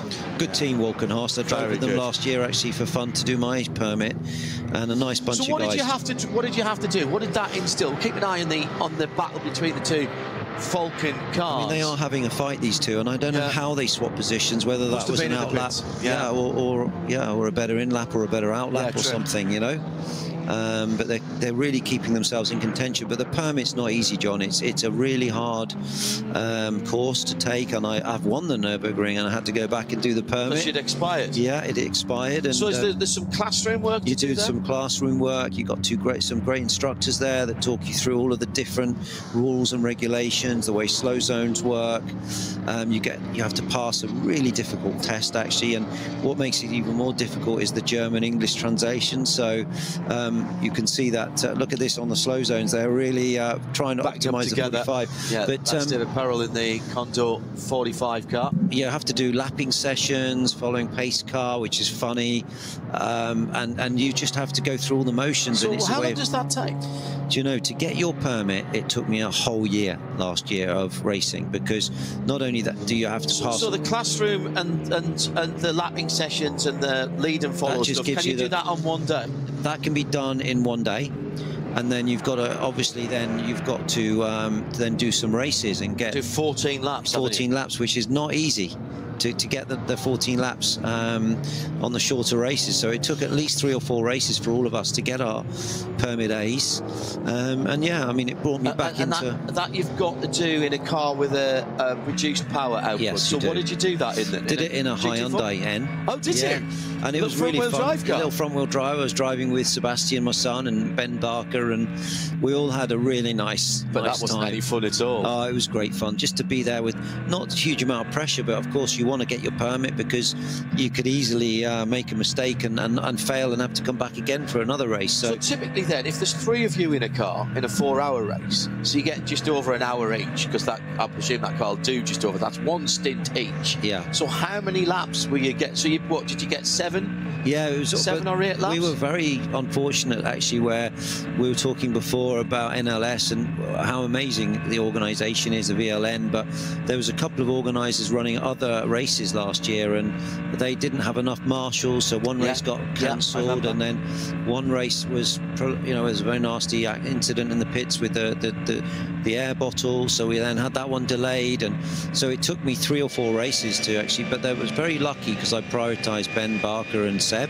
who are obviously, you know, factory Ford drivers. I prioritised their laps, so it left me with needing laps, and thankfully, because of my history around the Nordschleife and the fact I'd passed all the tests, they agreed to give me my permit A as well. All right, okay. Which was very give you it back, because of course you'd held one before. Before, when I was racing in 2005, we didn't need one. Right. No. Yeah. We didn't. My permit A was Hans-Jochen Stuck coaching me around this place. Yeah. Which was probably a good way to learn. It was, yeah. Yeah. Brilliant to work with him. One of the first times we went there for a race actually on the Grand Prix circuit was with the old European Le Mans Series, when Don Penos brought the American Le Mans Series to Europe, and it was the European Le Mans Series. And some of my broadcast colleagues went out onto the circuit and with another legend, and I won't say who it is, but basically he drove onto the track at Arnberg in an Audi RS6, I suppose it would have been their safety car. So the first thing he did was take the light bar off, because he said it gets a bit worrying when you get to 170 miles an hour, it might come off, and I don't want that to happen. He was talking about it in K, of course. And he went up there, and they sort of looked, and we're not going to let him in, and he's sitting in the left-hand part. So he puts his hand up, and he's got his Nürburgring 1000 winners ring there, and they looked at his face and recognised who he was. As I say, I won't say who it was. And it basically just meant, on you go, you know what you're doing. You're all right, you're good to go. And he did a running commentary round the lap in this Audi safety car, and basically passed everything that was out there on the tourist laps, even some of, and as you know, Andy, if you go out there on tourist laps, there could be anything out there, and there's quite a lot of ring specials out there. I've been out there and been passed by effectively GT, there's a GT3, an old GT1 actually, Viper, that runs round there as a ring taxi.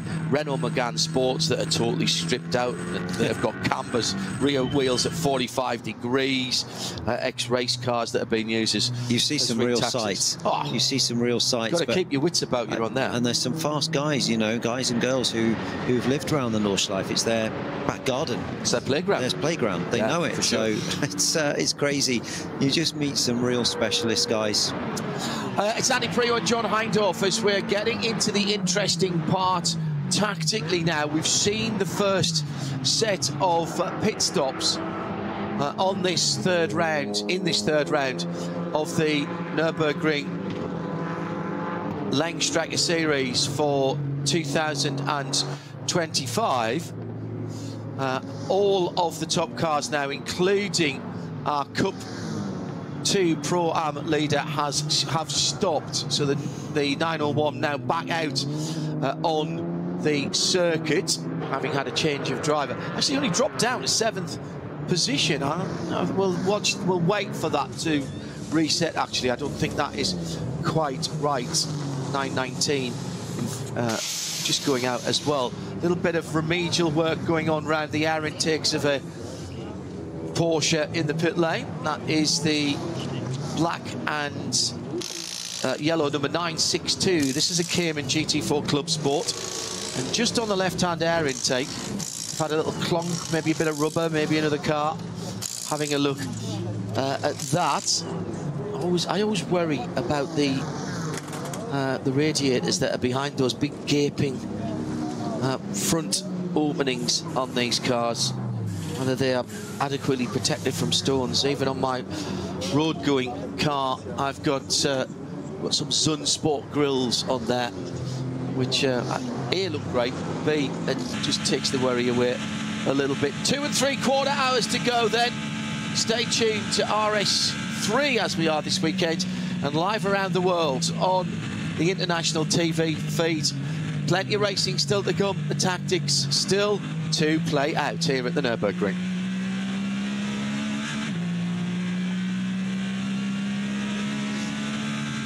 Coming across the line, another Porsche Cayman GT4 RS Club Sport M, RS CSM, so that's the RS rather than just the Club Sport. That's got the louvres in the top of the wings. It's still the Club Sport, the CS, so racing pedigree, bit larger rear wing, and the M is for Manthey. Anything Porsche that's got an M behind it, be it road car or race car, has had the not inconsiderable knowledge, Nürburgring knowledge of the Manthey organisation. Olaf Manthey formed the company way back when. Olaf Manthey actually was the first ever Porsche Carrera Cup champion back in 1990, which I'm guessing would have been, was that a 964 in those days? I should have had Peter Mackay here, he would have told me. Olaf built up such a reputation, Andy, for racing all over the place, but particularly here. He just got the handle on it, and you set up a car for the Nürburgring Nordschleife. It's a lot smoother than it used to be, but it's still not a standard racetrack. But Olaf just seemed to be at one with the circuit, and people would look at his cars and go, why are you setting it up like that? But then they realised he was setting it up like that because he knew how to drive it and how to get his drivers to drive it. That's absolutely what he doesn't know about the Nürburgring isn't worth knowing, no. You know. And yeah, the Manthey has built a phenomenal business model. They're very, very experienced Porsche dealers in the Nürburgring area there. And yeah, I mean, they've got an amazing history and an amazing knowledge of how to run these cars. And look at their track record. They're always at the front, near the front, winning races or fighting for big wins at the Nordschleife. And, you know, very experienced company.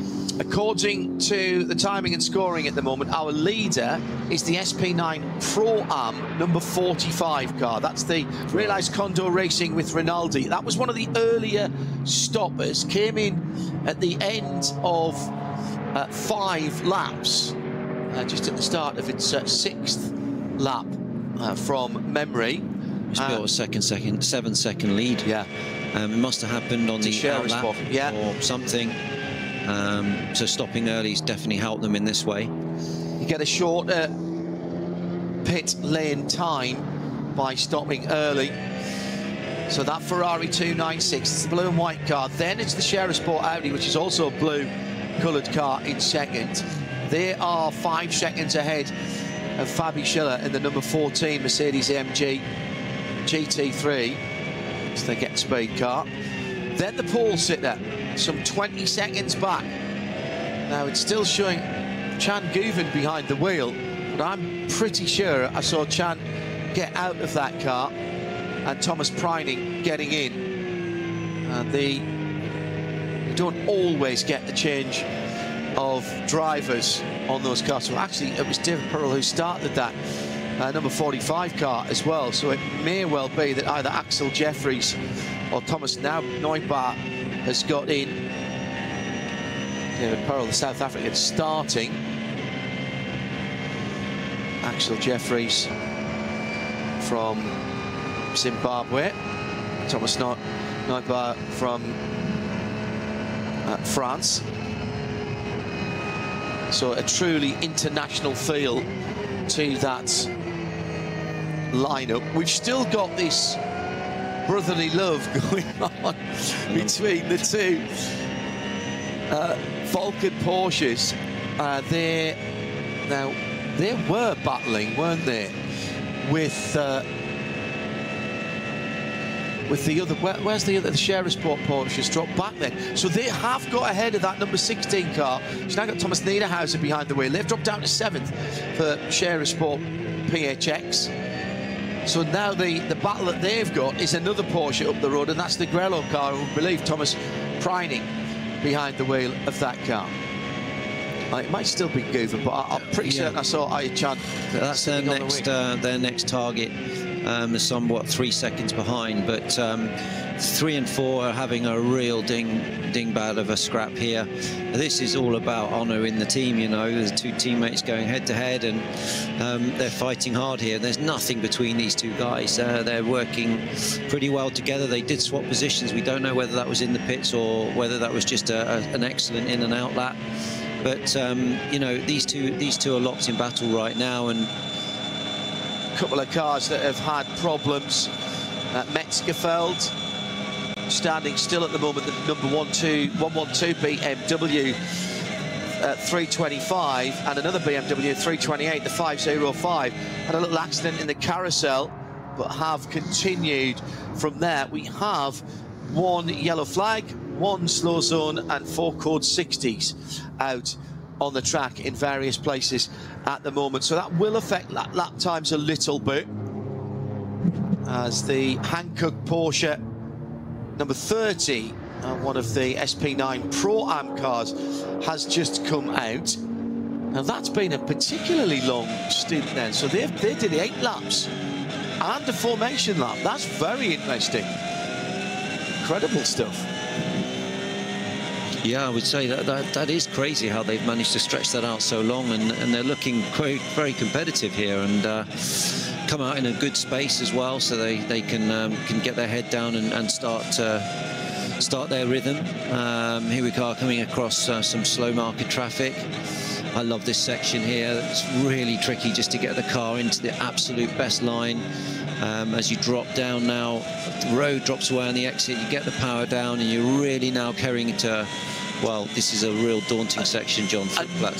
Another bridge before you head up to the brow. Flugplatz actually nothing to do with the cars getting airborne. At the top of the hill on the left-hand side, there used to be an airport, a Flugplatz, where the great and the good in the early days would fly up from the major cities of Germany to watch the motor racing. There was always some hospitality there. Jimmy Broadbent's car, the 150, just down the Dottinger Ho at the moment. That's a GT4 Evo, and just using the draft to go through. And they were leading their class earlier on. They'll have done their first pit stop as well. Yes, they have. It's the MG Sharudin driven car at the moment in that Team Bilstein machine. Coming to the end of the lap now. Jimmy Broadbent living the dream. They're quite fast cars around here as well. Yeah, I mean, you know, look at they're doing 9-minute laps, 9:06. What were you doing in the front-wheel drive Hyundai in the touring car? 10.5. That's not hanging about. It wasn't slow. It wasn't slow. No, the corner speed on those TCRs, and you know, there's very high corner speed. It's just they lack straight line speeds. Yeah, they paddle shift, and they were just a fun car to learn to drive. No ABS on those TCRs? No, not. To be honest, the Hyundai N that I drove had ABS. Oh, did it? Yeah, it did. But great little car to learn to drive around here, and to learn, well, to get back in the rhythm, and to teach both Ben and Sebastian the tricks of the trade around the Nordschleife, which was something that I had a lot of fun doing.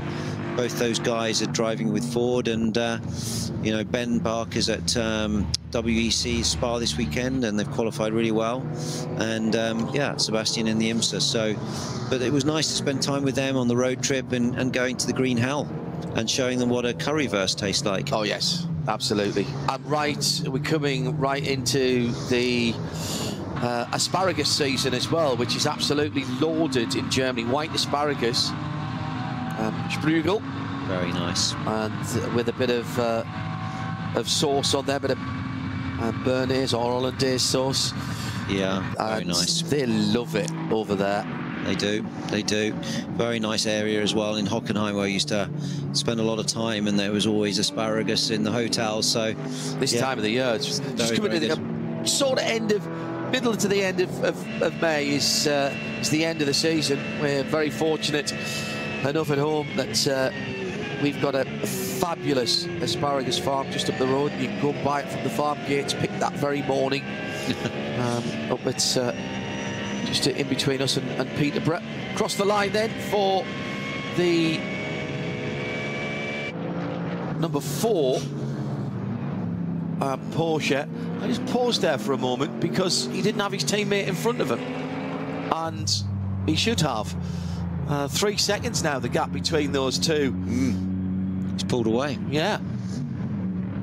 So that's very interesting. That could have been a slow zone, it could have been traffic, or he's just got his head down and managed to, but most likely that would be interference from something.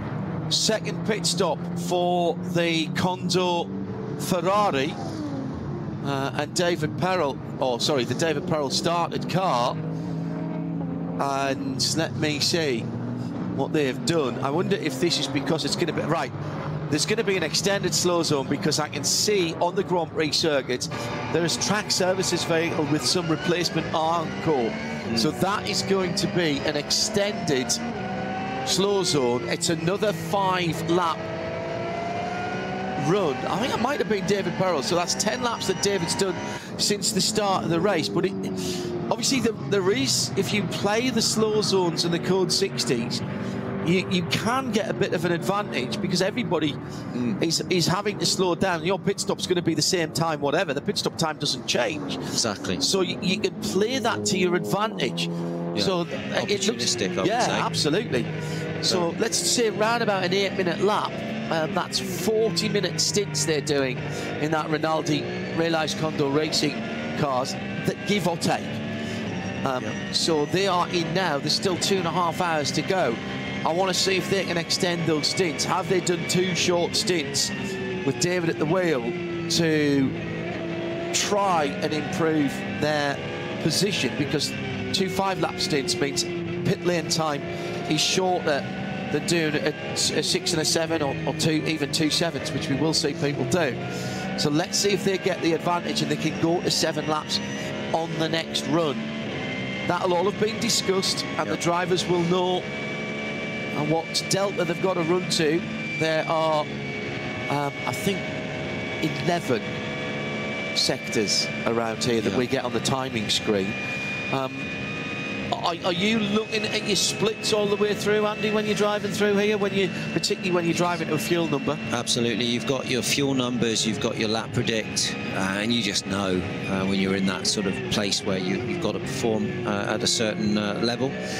But yeah, for sure, you know, also you often find during the 2 or 3 or 4 of you as teammates, one of you's maybe better on fuel, one of you's slightly faster but using more fuel, and the team will know who's the best on fuel, and maybe will help at this next stop to put a different driver in the Ferrari, and that maybe is slightly better on fuel. Not saying that Paral isn't, but this is something they may be considering, because of course now they need to work out how they finish this race in the most efficient way. There's a car in the box here, the other Ferrari. Oh yeah. With some rear end of the car off, maybe working on gearbox, looking at gearbox. That Ferrari 296, the number 45, we're talking about, sister car, the car that has been leading. The design on that Ferrari is a thing of beauty. That's lovely, isn't it? They've done such a good job. The whole rear clip comes off in one fell swoop. Underneath there's a subframe that holds the bodywork on. Around that, the things that you need to get to do, the back window pops out as well. So when I say things you need to get, so things like the alternator, all of that sort of stuff, that's all on the back of the engine, so you can get into it. It's really been well thought out, and they've kind of used the thinking that you'd normally see on a Le Mans prototype, actually, on designing that car. Yeah, I mean, yeah, absolutely. And the Ferraris, as you say, it's an excellent car, sports car. Oh, hello. Yeah. Finally, we've got now this is a cup car, yes, the RPM car. Now, I'm not sure whether Tracy or Nick Johnson started that. That is the Krone car, the 935, heading up towards the bottom of the carousel, and behind him is the. Well, I thought that was one of the. I thought that was the Guven. Yeah, sorry, yes, it was the Guven car, wasn't it? It was, yeah. The 911. So it's a shame we didn't get to see the Cup car in that section, because they'd probably be quite a bit faster up out of Birkwerk and in that particular run up the hill. But here we've got, we're on board here with the Porsche 911 GT3 of Hart, Ludwig and Rosenberg. That is fourth in the Cup 2. It is. Class. Third. It's a Black Falcon car. Black Falcon, another team who know which way is up around here. Coming to the end of the hats and back on that car with one of the older BMWs ahead. Do you go left? Do you go right? You don't go anywhere through there, John. You follow. You follow, mate. But yeah. There speaks the voice of experience. Does that suggest, Andy, that you might have had a little nibble there in the past and realised it probably wasn't the right thing to do? We've all thought about it. We've scared ourselves, and you can see the spectators' whites of their eyes when you know you've got it a bit wrong through there. So, yeah, you've got to apply some real discipline, as you know, around here, John, because there's certain places where, you know, you just have to sit behind a slower car and take the pain, you know, and wait for the optimum time to overtake. But you can often see the cars as you're approaching, and you know what's coming, and you're looking ahead, and you kind of maybe squeeze a little bit more to pass them in a faster section, or to just wait and flow the car and save fuel at some moment. And that takes a time for you to like get that rhythm during a race. Bad start to the race for the Red Bull team app Lamborghini Huracan, the Mirko Bortolotti driven car as it is at the moment. It's 10th in SP9 Pro and all the way down in 120th position. They lost 3 laps at the start of the race. Their best lap is an 8:16, which would suggest to me that that car, although it's been put back together, had damage to the right rear suspension. It would suggest that it possibly isn't quite tracking straight, that car at the moment, but they're still out there getting important laps in for their driving squad. It is Mirko Bortolotti, Luca Engsler, and who's the third driver in that? I'm going to have to look now. You know, one thing, John, with this... Christian Engelhardt. You don't want a single half a millimetre out on rear toe around here. You will go out the window with the car, and that is confidence, and confidence is lap time. You know, it's like Le Mans, it's like these long, fast racetracks. You need perfect setup, you know, to do the good job. So they'll be carrying a problem. That's why they may be off the pace. But so why would you stay out there then? In that, are you still learning? I think you're still learning. The drivers are learning, the car, the team is learning how to work and keep the rhythm going. You're learning to race. You know, just to have 4 or 5 preparation races before you go into one of the biggest endurance races on the planet, the 24-hour of Nürburgring, you need to be in that rhythmic way to be able to perform at a high level. So they want to test mechanically the car, maybe different, you know, areas of opportunity to develop, like TC, you know, all these things. So you're constantly working on improving the package. Ludwig's gone through, now just 1.1 second the lead, back to Fabian Schiller, then another 8 seconds back to Aychad Guvin. Audi, Mercedes, Porsche, then the two Falcon Porsches. Miller from Dennis Marshall in those two cars, 3 from 4. That Condor Racing Ferrari still in the pits for its second pit stop, so that will drop down. So David Pittard will go through into 6th position, and in fact he has just done that, although he's just been passed by the second of the Sierra Sports Porsches, says Hindhoff. No, that is the 16 car. Sorry, that's the Niederhauser car. But Pittard has been passed, so the Aston Martin now in 7th. Next to come through should be the Schnitzellaum SR Motorsport Mercedes. Code 60 and Galgenkopf. Well, that's coming right onto Dottinger Horse, so that's going to ruin your speed going on to the fastest part of the circuit.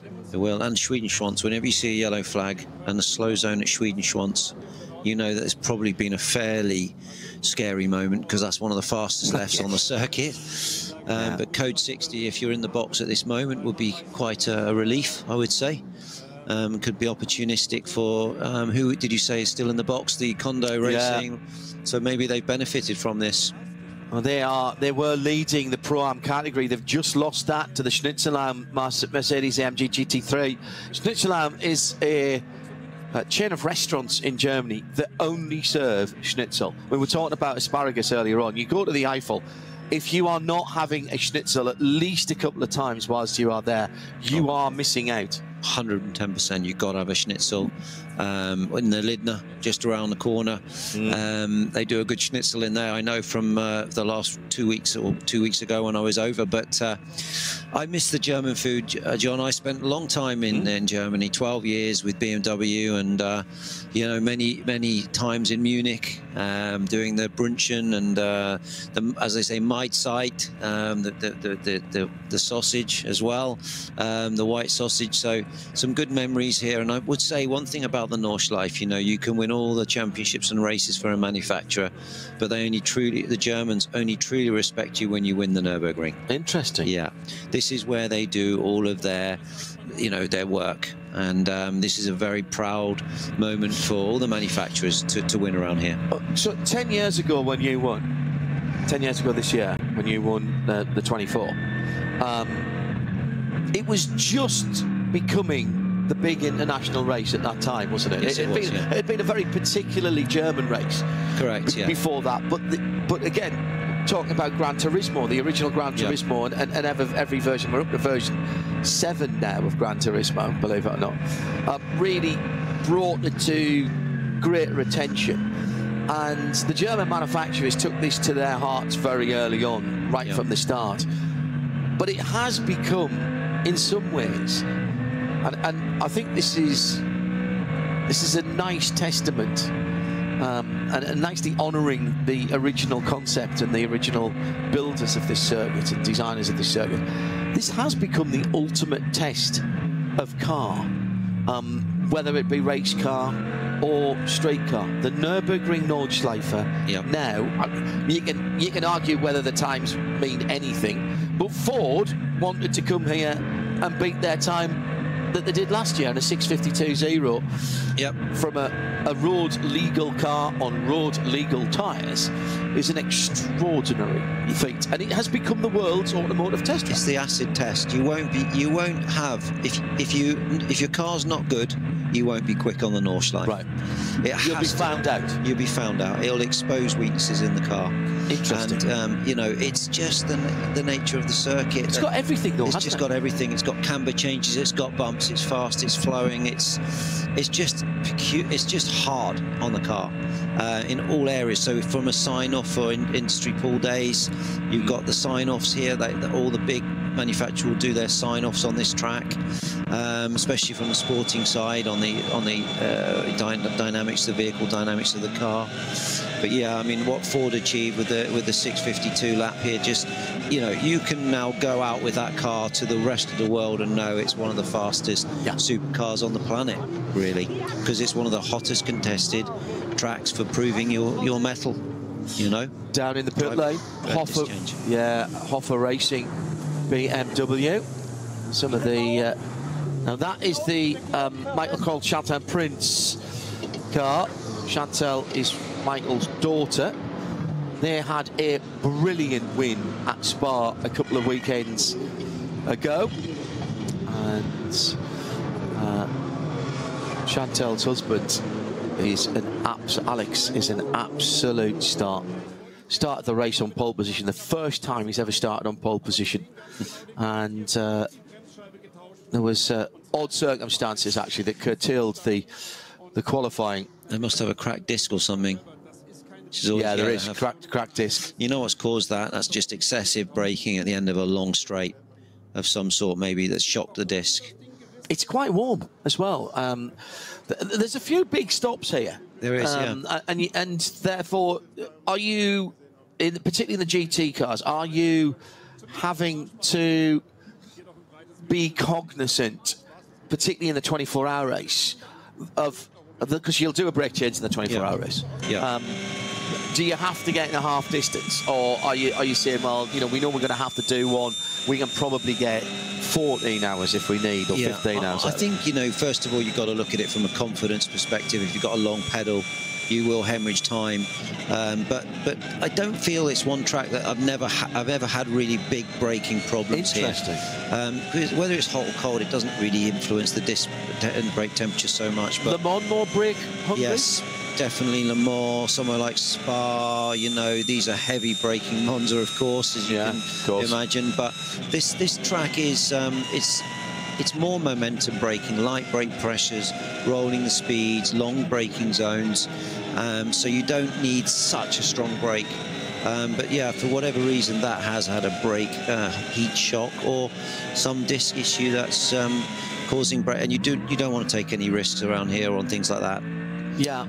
I mean, I've had it on a road car before where you get a small piece of stone or flint or something that could get up and bizarrely get stuck in between brake parts, and that's awful, and you can get a scored disc. But that was a proper crack from the inside to the outside, so basically straight out like a spoke.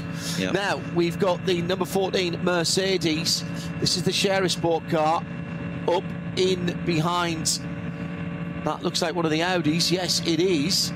So this is for the big money end of the grid here. Yes, it is. And this is the top of the grid. So this is Fabi Schiller with young Ludwig ahead of us. A couple of big names in the sport there, coming through to the Tiergarten and the end of the lap at Hohenrhein. Across the line.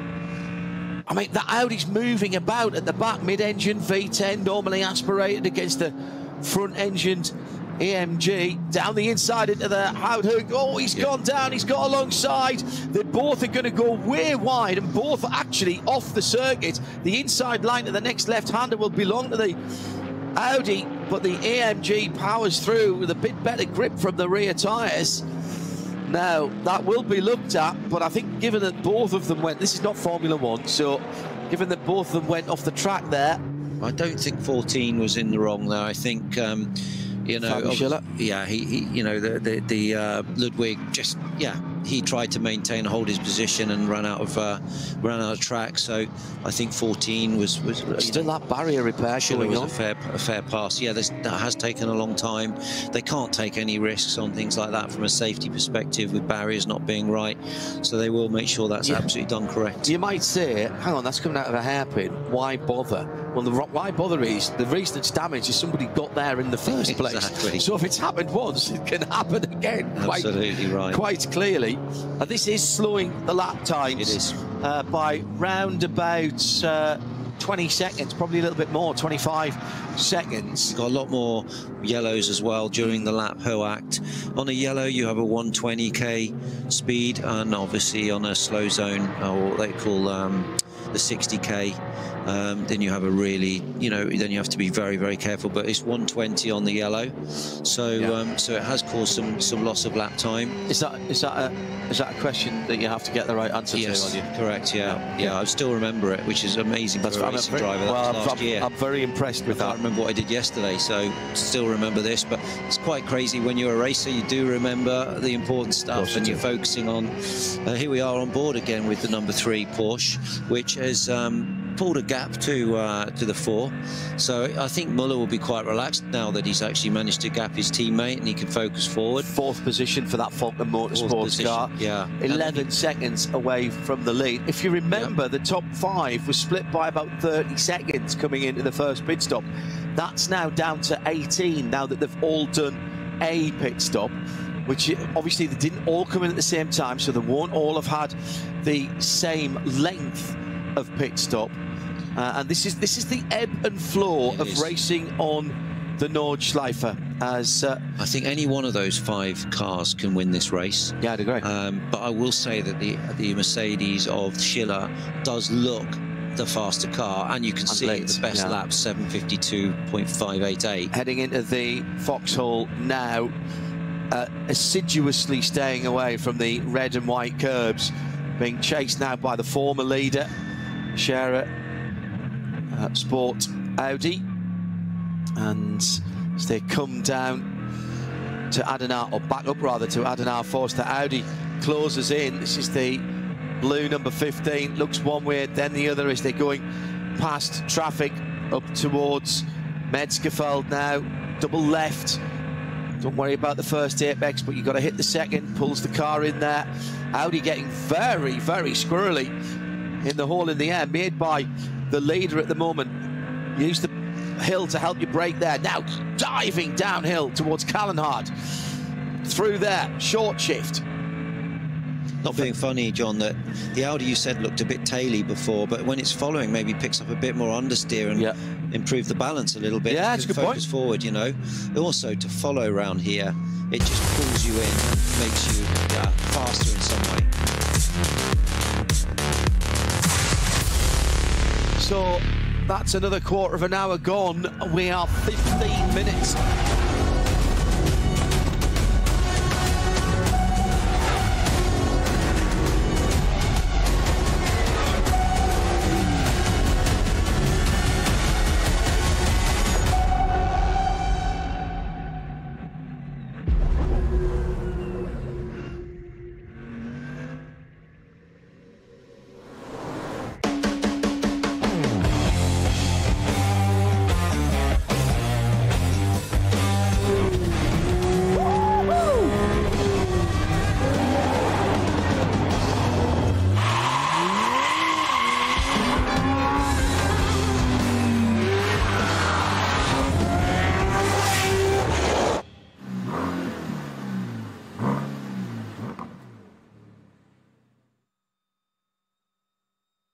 Sie sagen, es ist nur ein Auto, aber wir sagen, es ist Herzblut, Schweiß und Perfektion. Denn wenn du schraubst, dann zählt jeder Millimeter.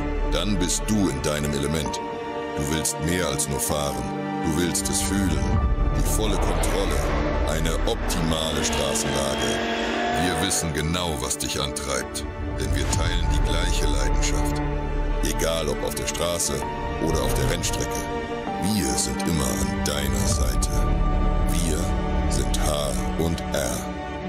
Offizieller Partner der Nürburgring Langstrecken-Serie.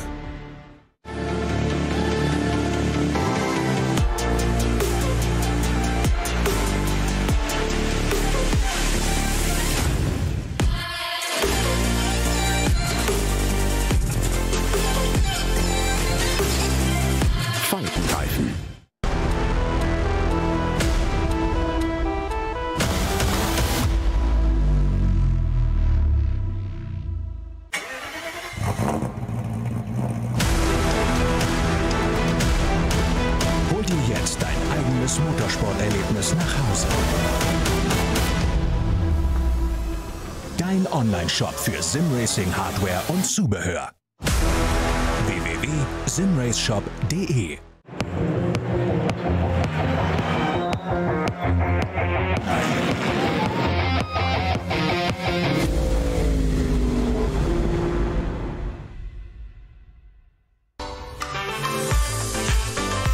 Liebe Fans, Lovely fans. besucht uns auf unseren Social Media Kanälen, Follow us. Auf Facebook, Instagram, YouTube und TikTok. Willkommen bei der NLS.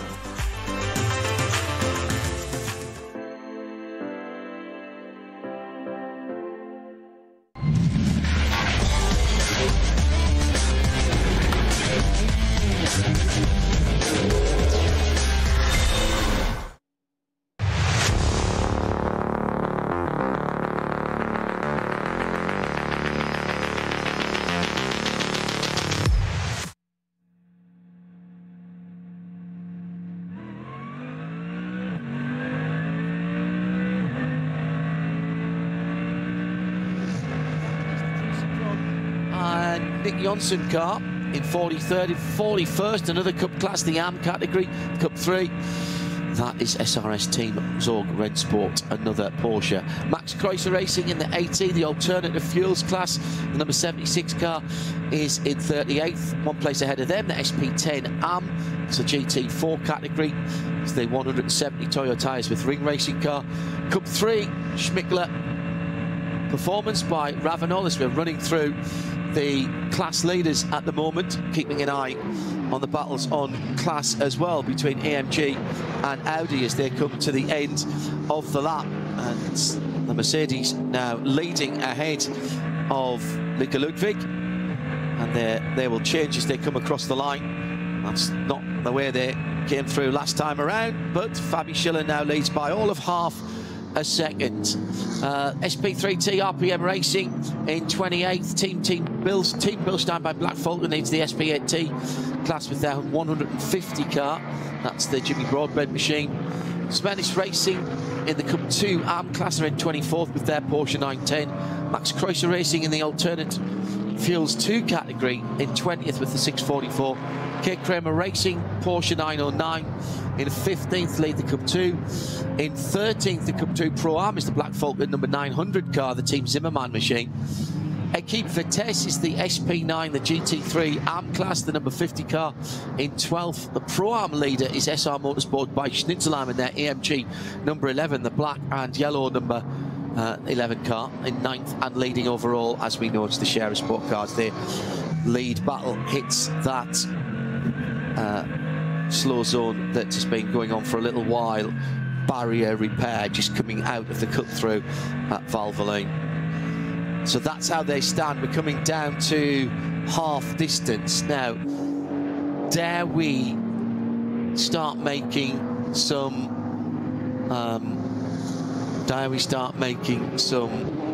predictions, I wonder, about who will come in next? I managed to close my screen as the lead has swapped. I know that's the battle further back, isn't it? That's 3rd place, actually. That's Guven now back in the hunt with putting Ludwig under some pressure. Ludwig's lost a bit of pace on this last lap.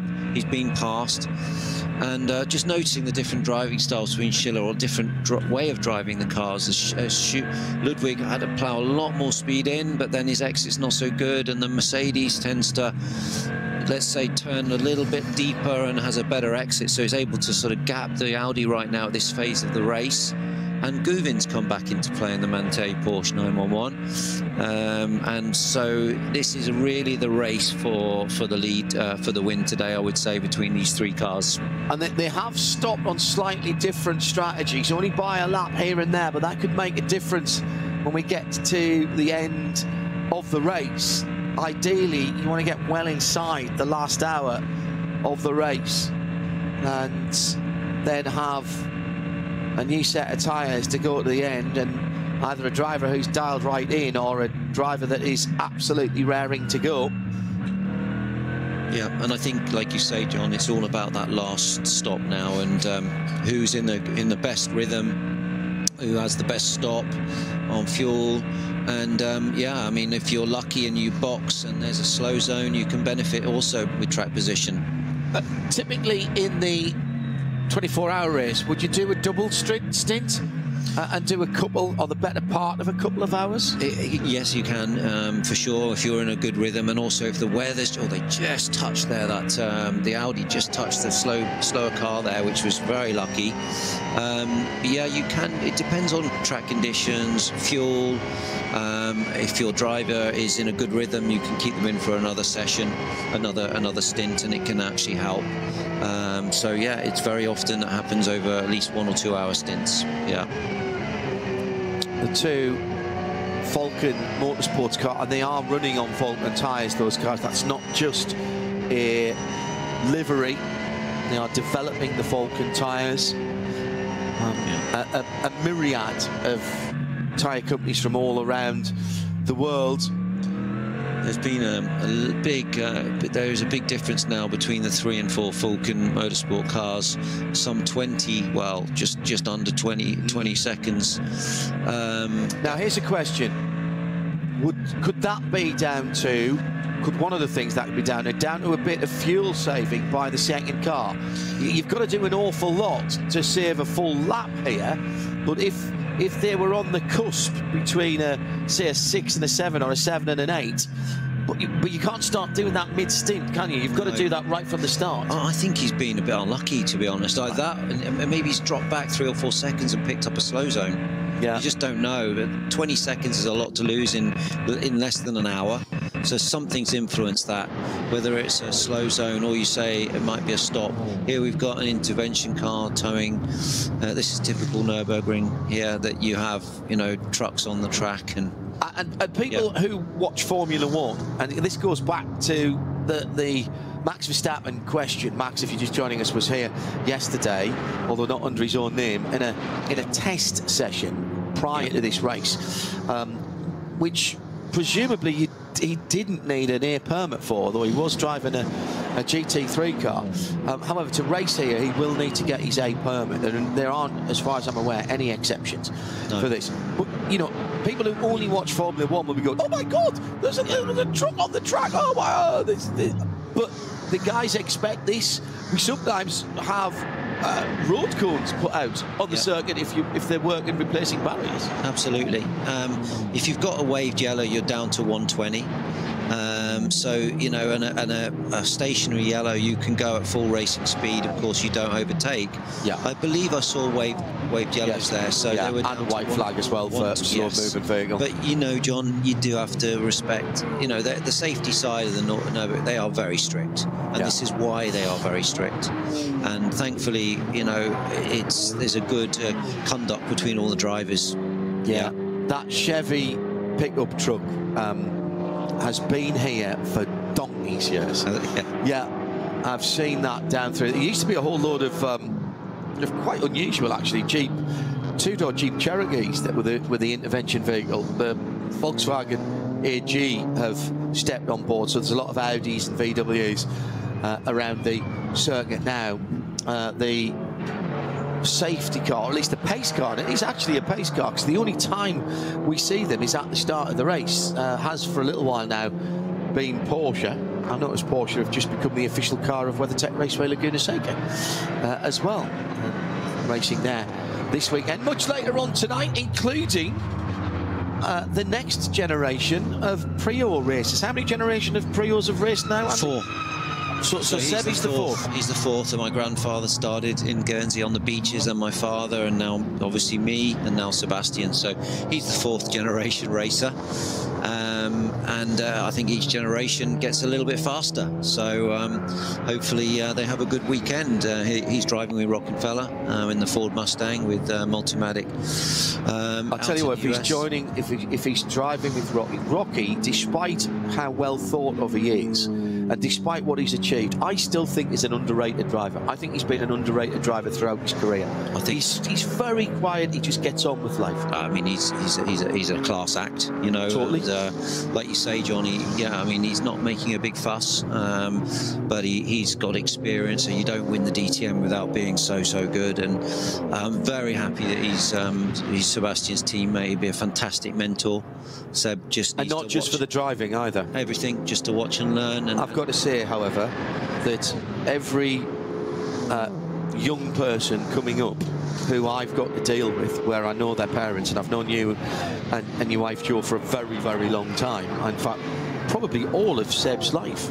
Yeah, for sure. To be honest, I always say, you know, you've got a very good child, and obviously I've had to deal with Seb in a professional manner, and he's always terribly courteous when we stick a microphone under his nose, which is great.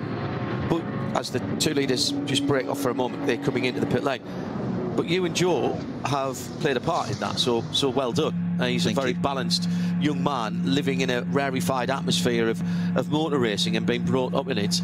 He shows no ill effects from that, and that's down to how he's been brought up. Oh, thank you, John. He's a lovely lad. He's very humble, hardworking, and Jo won't let him get away with anything. You know, she's a tough woman. She's a racer, and as she said to me, you know, you always talk a good race. But she's really behind Seb, and yeah, we've got the two leaders coming in nose to tail. Now look at the clock, Andy. 2 minutes and pretty much the 2 hours and 2 minutes still to go when they came in. They haven't been able to make it to half distance to take their next pit stop, whereas the Ayachan Guven Manthey car has gone through and will easily get into the third hour of the race. Now, in fairness, of course, by the time the pit stop goes through, they will be into the third hour. But this is still to play out. I'm not counting out that Manthey number 911 in the Grello colour. I think I just saw the Hoffa Racing H2 leading car, the red, white and black car, being ruled back out after its brake change as well. That clearly needed a little bit more than they were prepared to do safely on the pit apron. Now, that was a driver change for the Scherer Sport car, number 15. Yeah, so that would have been Luca Ludwig getting out, and was that Chris Haase getting back in again? Because we definitely had Haase in at the start, and we know he got out because I saw Patrick Simon talking to him. They're definitely going to be okay. I think they're in that 1 hour, you know, that 2 hour bubble now with 1 hour stints. But yeah, you don't want a stint to be slightly stretched out for whatever reason. You know, you're compromising slightly your options, I guess. Yeah, your tyres. Yeah, the thing is here that if you have to do the extra lap, it's going to cost you. All right, we are at half distance. Thank you for joining us. If you have just popped in, Andy Prio and John Hindhaugh, let's take you back to earlier on today. Qualifying was in beautiful conditions. Ayachan Guven slapped the 911 on pole position as the cars came to the green lights, or at least the red lights being extinguished. He jumped away. What was going on behind was more interesting, and sadly not good news for the Abt Red Bull Lamborghini in elegant isolation, coming to the first corner, minding its own business, down the inside, absolutely nailed. Still haven't really worked out which one of that car. I thought it was one of the red, white and black AMGs that came from a very, very long way back. Suspension damage to the right rear of that car, lost 3 laps. Has rejoined, but hasn't been yet up to pace. The two Falcon Porsches, 4 from 3 as it was in the early stages, started moving forward. They'd qualified just at the bottom end of the top 10. They finished the first of the stints in 4th and 5th position. Bizarrely, coming to the end of the stint, Chan Guven seemed to lose a bit of pace. Lost the lead and then lost second place, but did get an extra lap. The BMW M2 Cup car with contact with the barriers on the Grand Prix circuit, that took that car into the pit lane. Chan fought bravely, couldn't hold back the AMG, which went into the lead. That was the number 14 car. But again, I will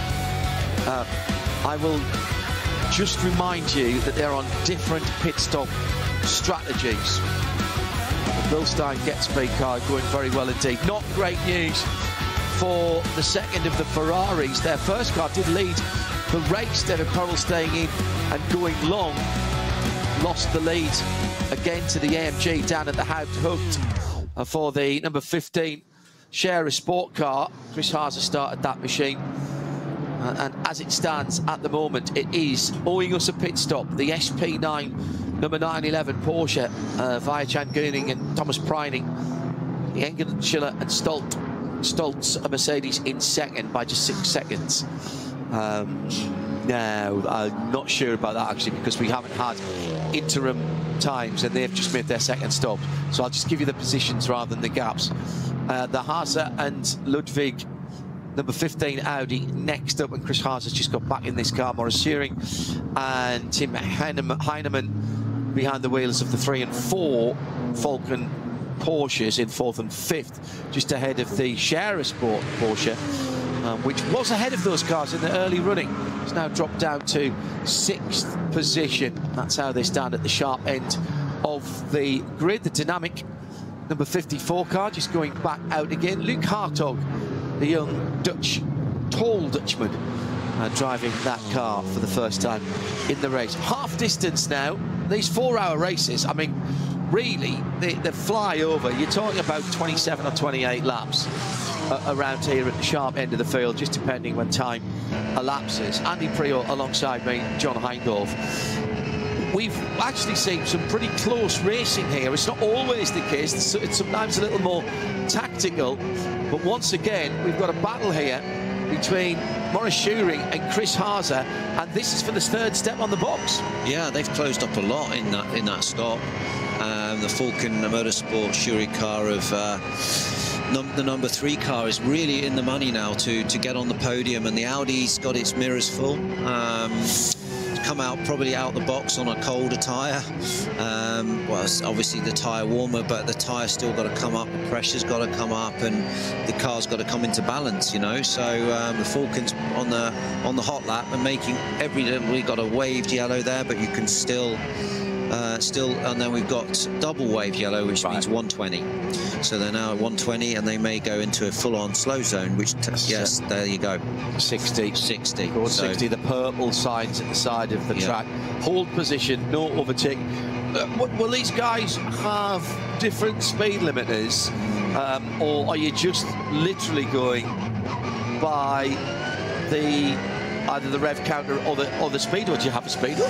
You have just pit limiter, right? The actual, you can see there, the other class there was actually too slow under yellow, under the slow zone. So these guys were right falling over each other, and then of course the Audi made a good jump exiting the slow zone. But you've got to go down to your 60k on your pit speed, right? And that will be. But they are all slightly different. How much risk do you want to take?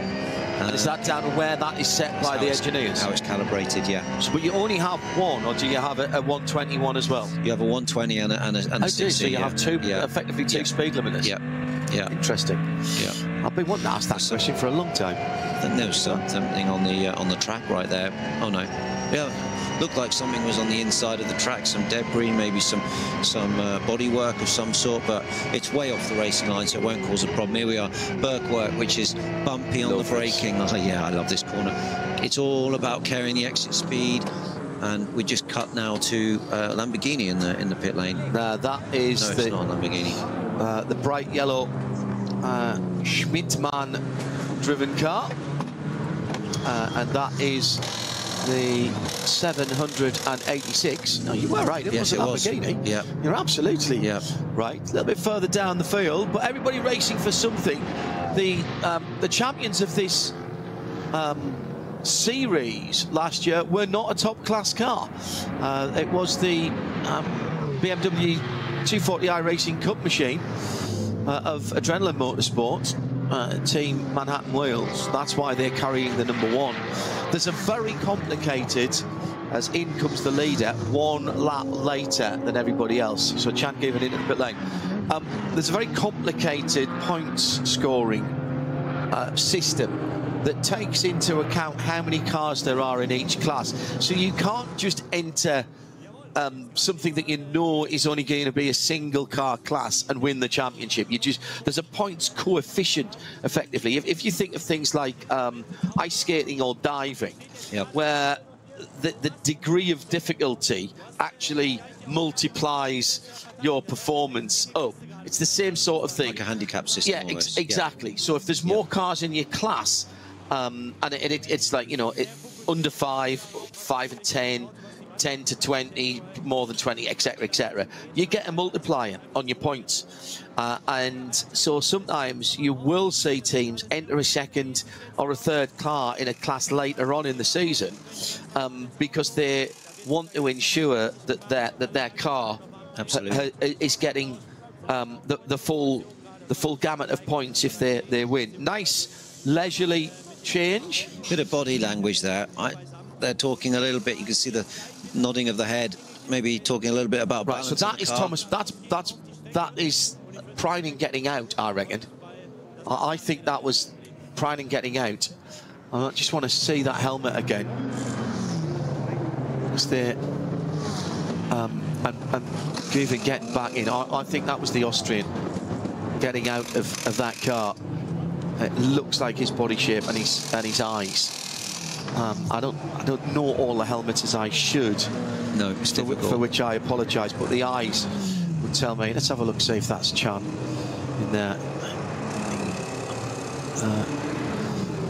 Typically, he's got the shade band, so I can't quite see it. It's very difficult to see them in these cars because they've got so much safety, as you said before, around them, with the seats, the netting. Oh, now, interesting, Niederhaus has come back into the pits as well in the Porsche number 16. So that's another stop for them. They're taking now their second stop. This should be a 3-stop race, but it's not as simple as that, because it's when you take the 3 stops as to how long you have to be in the pit lane. The pit stop will be over and done with long before they need to move. One of the reasons for having the mandatory time, by the way, and why it changes because of how many laps you've done, is about the fuel fill. As we mentioned earlier on, and Andy knows all about this, it is a pistol grip fuel fill. So it's like pulling it up at your local service station, getting out, and the only thing you don't have to do yourself is the driver doesn't have to get out and fill the thing themselves. One of the teams allowed to do that. And it is very, very difficult, even with current digital technology, to get all the pumps to fill at exactly the same level as they're threading the needle through the TCR cars. And this is the battle for 4th and 5th. The blue Audi of Chris Haas and the Falcon Motorsports car. It's Marcus Shearing trying to go around the outside, and he'll ride the berm on the outside, if you will. Oh, that was a bit too wide. Yeah, so they try and mitigate the difference in fuel flow, even if it's only tiny. So deliberately, the pit stop mandatory time. So if you do 4 laps, let's say for sake of argument you do 4 laps since your last pit stop, then there will be a pit in to pit out time. I'm going to make this up because I haven't got the table in front of me, but let's say that's 3.5 minutes. If you do 5 laps, they'll add another minute or minute and a half onto that, because you know you're going to have to put more fuel in, and that's how it's all calculated. And it's done that way just to make sure that where you are in the pit lane and the performance of the fuel delivery from those pumps is not race defining. Yeah, that's very good. I think that's a fair rule, and it's very German. It is. It makes sense. It's very pragmatic. It's very common sense. Yeah. It is. And the other part of it that I love in the 24 hour. I remember the first time I went to the 24 hours in 2007. And when we had finished, I mean, remember there could be up to 8 cars in a pit, and 2 pits share effectively a petrol pump, so that could be 16 cars. So you have to have a bit of etiquette as to who's using the pump at what time, and it tends to be who's doing better in their class, not the overall positions. That's an unwritten rule. So at the end of the race, we're walking along the balcony at the back of the pits, having packed up all our gear and wearily heading back to the cars in the... but happily, the park permit is right underneath you as you walk there. And on the right-hand side, there's a load of officers at the end there. It's the pit-in end of the pit building. And there's a long queue of what I immediately recognised, because I knew some of the people, of team managers. And they're standing there, so I stick my head in. It's cool. They've all got sheaves of paper in their hand. And there's about half a dozen or 8 of the organisers sitting behind the desk with and I worked in a bank when I left school at 16, with the, what I would call now, old-fashioned accounting machines with the buttons, and you pull the thing, an adding machine. And I'm thinking, what is all this about?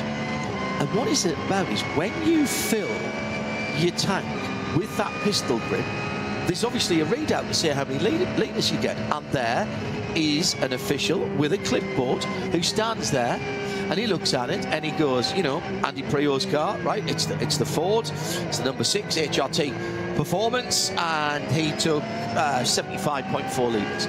He writes it on, he writes the time on, the team manager or a representative has to sign it. You get the yellow copy, they take the pink, or whichever way around it is. And at the end of the race, they are all put together and they end up in this office, and the team manager brings their copies. And what these ladies are doing are adding up how much fuel you've used. And the reason for that is before the race, each entry has to put down a deposit, a fuel deposit. And what they're working out is, do you owe us money or do we owe you money? So did you use more fuel than you've paid for or less? And that's all done on paper. Nice. And it's like, only in Germany could you do that and make that work. And you know what? It's never changed. I bet it's perfect. And it is. And you don't get any. You don't get There's hacked. no argument. You don't. That's a very good point. You don't get hacked. There's never any problems. Everybody's got a copy. So if there's any discussion to be had, you can compare the copies and go, yeah, oh no, sorry, I've misread that. You're absolutely right. The teams will have done their bit of addition as well. And so, you know, good. It's brilliant. It's just, if you've never been to the Nürburgring for an event, the 4 and 6 hour races are brilliant, and we will have a 6 hour race again, of course, this weekend. We've got a double weekend for the qualifying races coming up. We'll have both of those. The Saturday race for the qualifying weekend for the Nürburgring 24 hours, not part of this championship, but will run into certainly the gloaming, probably the dark. And that is going to be brilliant. We'll have coverage for that for you here and on the Radio Show Limited network. But if you can get to the Nürburgring 24 hours, it is a race I think you've got to go and see once in your life if you call yourself an endurance racing fan. You've got to go out into the forest, get lost and have schnapps. And bump into people who are burning things and barbecuing things and with axes. And they're all lovely. They're lovely, and it's a particular audience, but they are real thoroughbred racers. You know, they love it. You get to see that at Bathurst. You get to see that at Le Mans. Very good point. You get to see it at Road Atlanta, sorry, and for sure here. And these races, these historic races, have such a special atmosphere, particularly the Nürburgring. I loved it. I was blown away when I first drove it for BMW. It's like nothing else, is it? And particularly the start of the race. Le Mans is all about the end of the race as a 24-hour race. And I think probably Daytona as well, and Spa. Yeah. At the Nürburgring, and again, this would only happen in Germany, the start of the race is incredible. I remember the first year we were there in 2007, and the cars roll out on their formation lap. So the first 50 cars roll out of the grid. There was 217 cars started that year. We don't quite get that many nowadays, and some of the smaller classes have been, I think rightly for safety reasons, done out of the sort of sub 1600 CC classes. And as they get out of the hats and back, I'm thinking, oh, we're never going to get this race started, because the crowd had all come over, all the spectators onto the track, and there's hundreds of thousands had come to the edge of the track, to the white line, but no further. Yeah. And the drivers are going round with their hands out and they're high-fiving people if they can. And I'm thinking, oh, this race is never going to get started. But as soon as the field's gone by, everybody back very respectfully goes back and the race gets started. Yeah, it's amazing, isn't it? They're very respectful fans, very knowledgeable fans. Which is what I always love, is when you talk to fans who really know the sport, you know, and you find those in these special places. You find it at Silverstone, you find it at Le Mans, you find it in these special historic tracks. Yeah. In fact, actually, I'll correct myself, because it's the NLS Light race, which is for the smaller classes, that is a non-championship round this year. The two qualifying races do count towards this championship. So those two races on one on the Saturday as normal, but into the evening, and then an additional race on the Sunday. Normally, the NLS races are just the Saturday. And touching something wooden, which we have in the Global Broadcast Centre, we've had good weather so far this year. Into another Chord 60 for the leading battle, or should I say the battle for third, fourth and fifth, excuse me, with track vehicles on the left-hand side. That looks like they're heading just down into the run down into Brünchen, I think. Now we are waiting for the leaders to come down the Dottinger Höhe.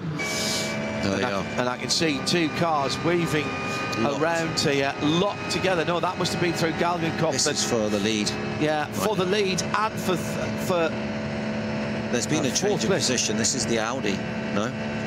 Fighting with the Mante. That is for third, fourth and fifth, coming down Dottinger Höhe now. You're right, yes. And here comes the blue Audi up the inside. So how did the Porsche get down there?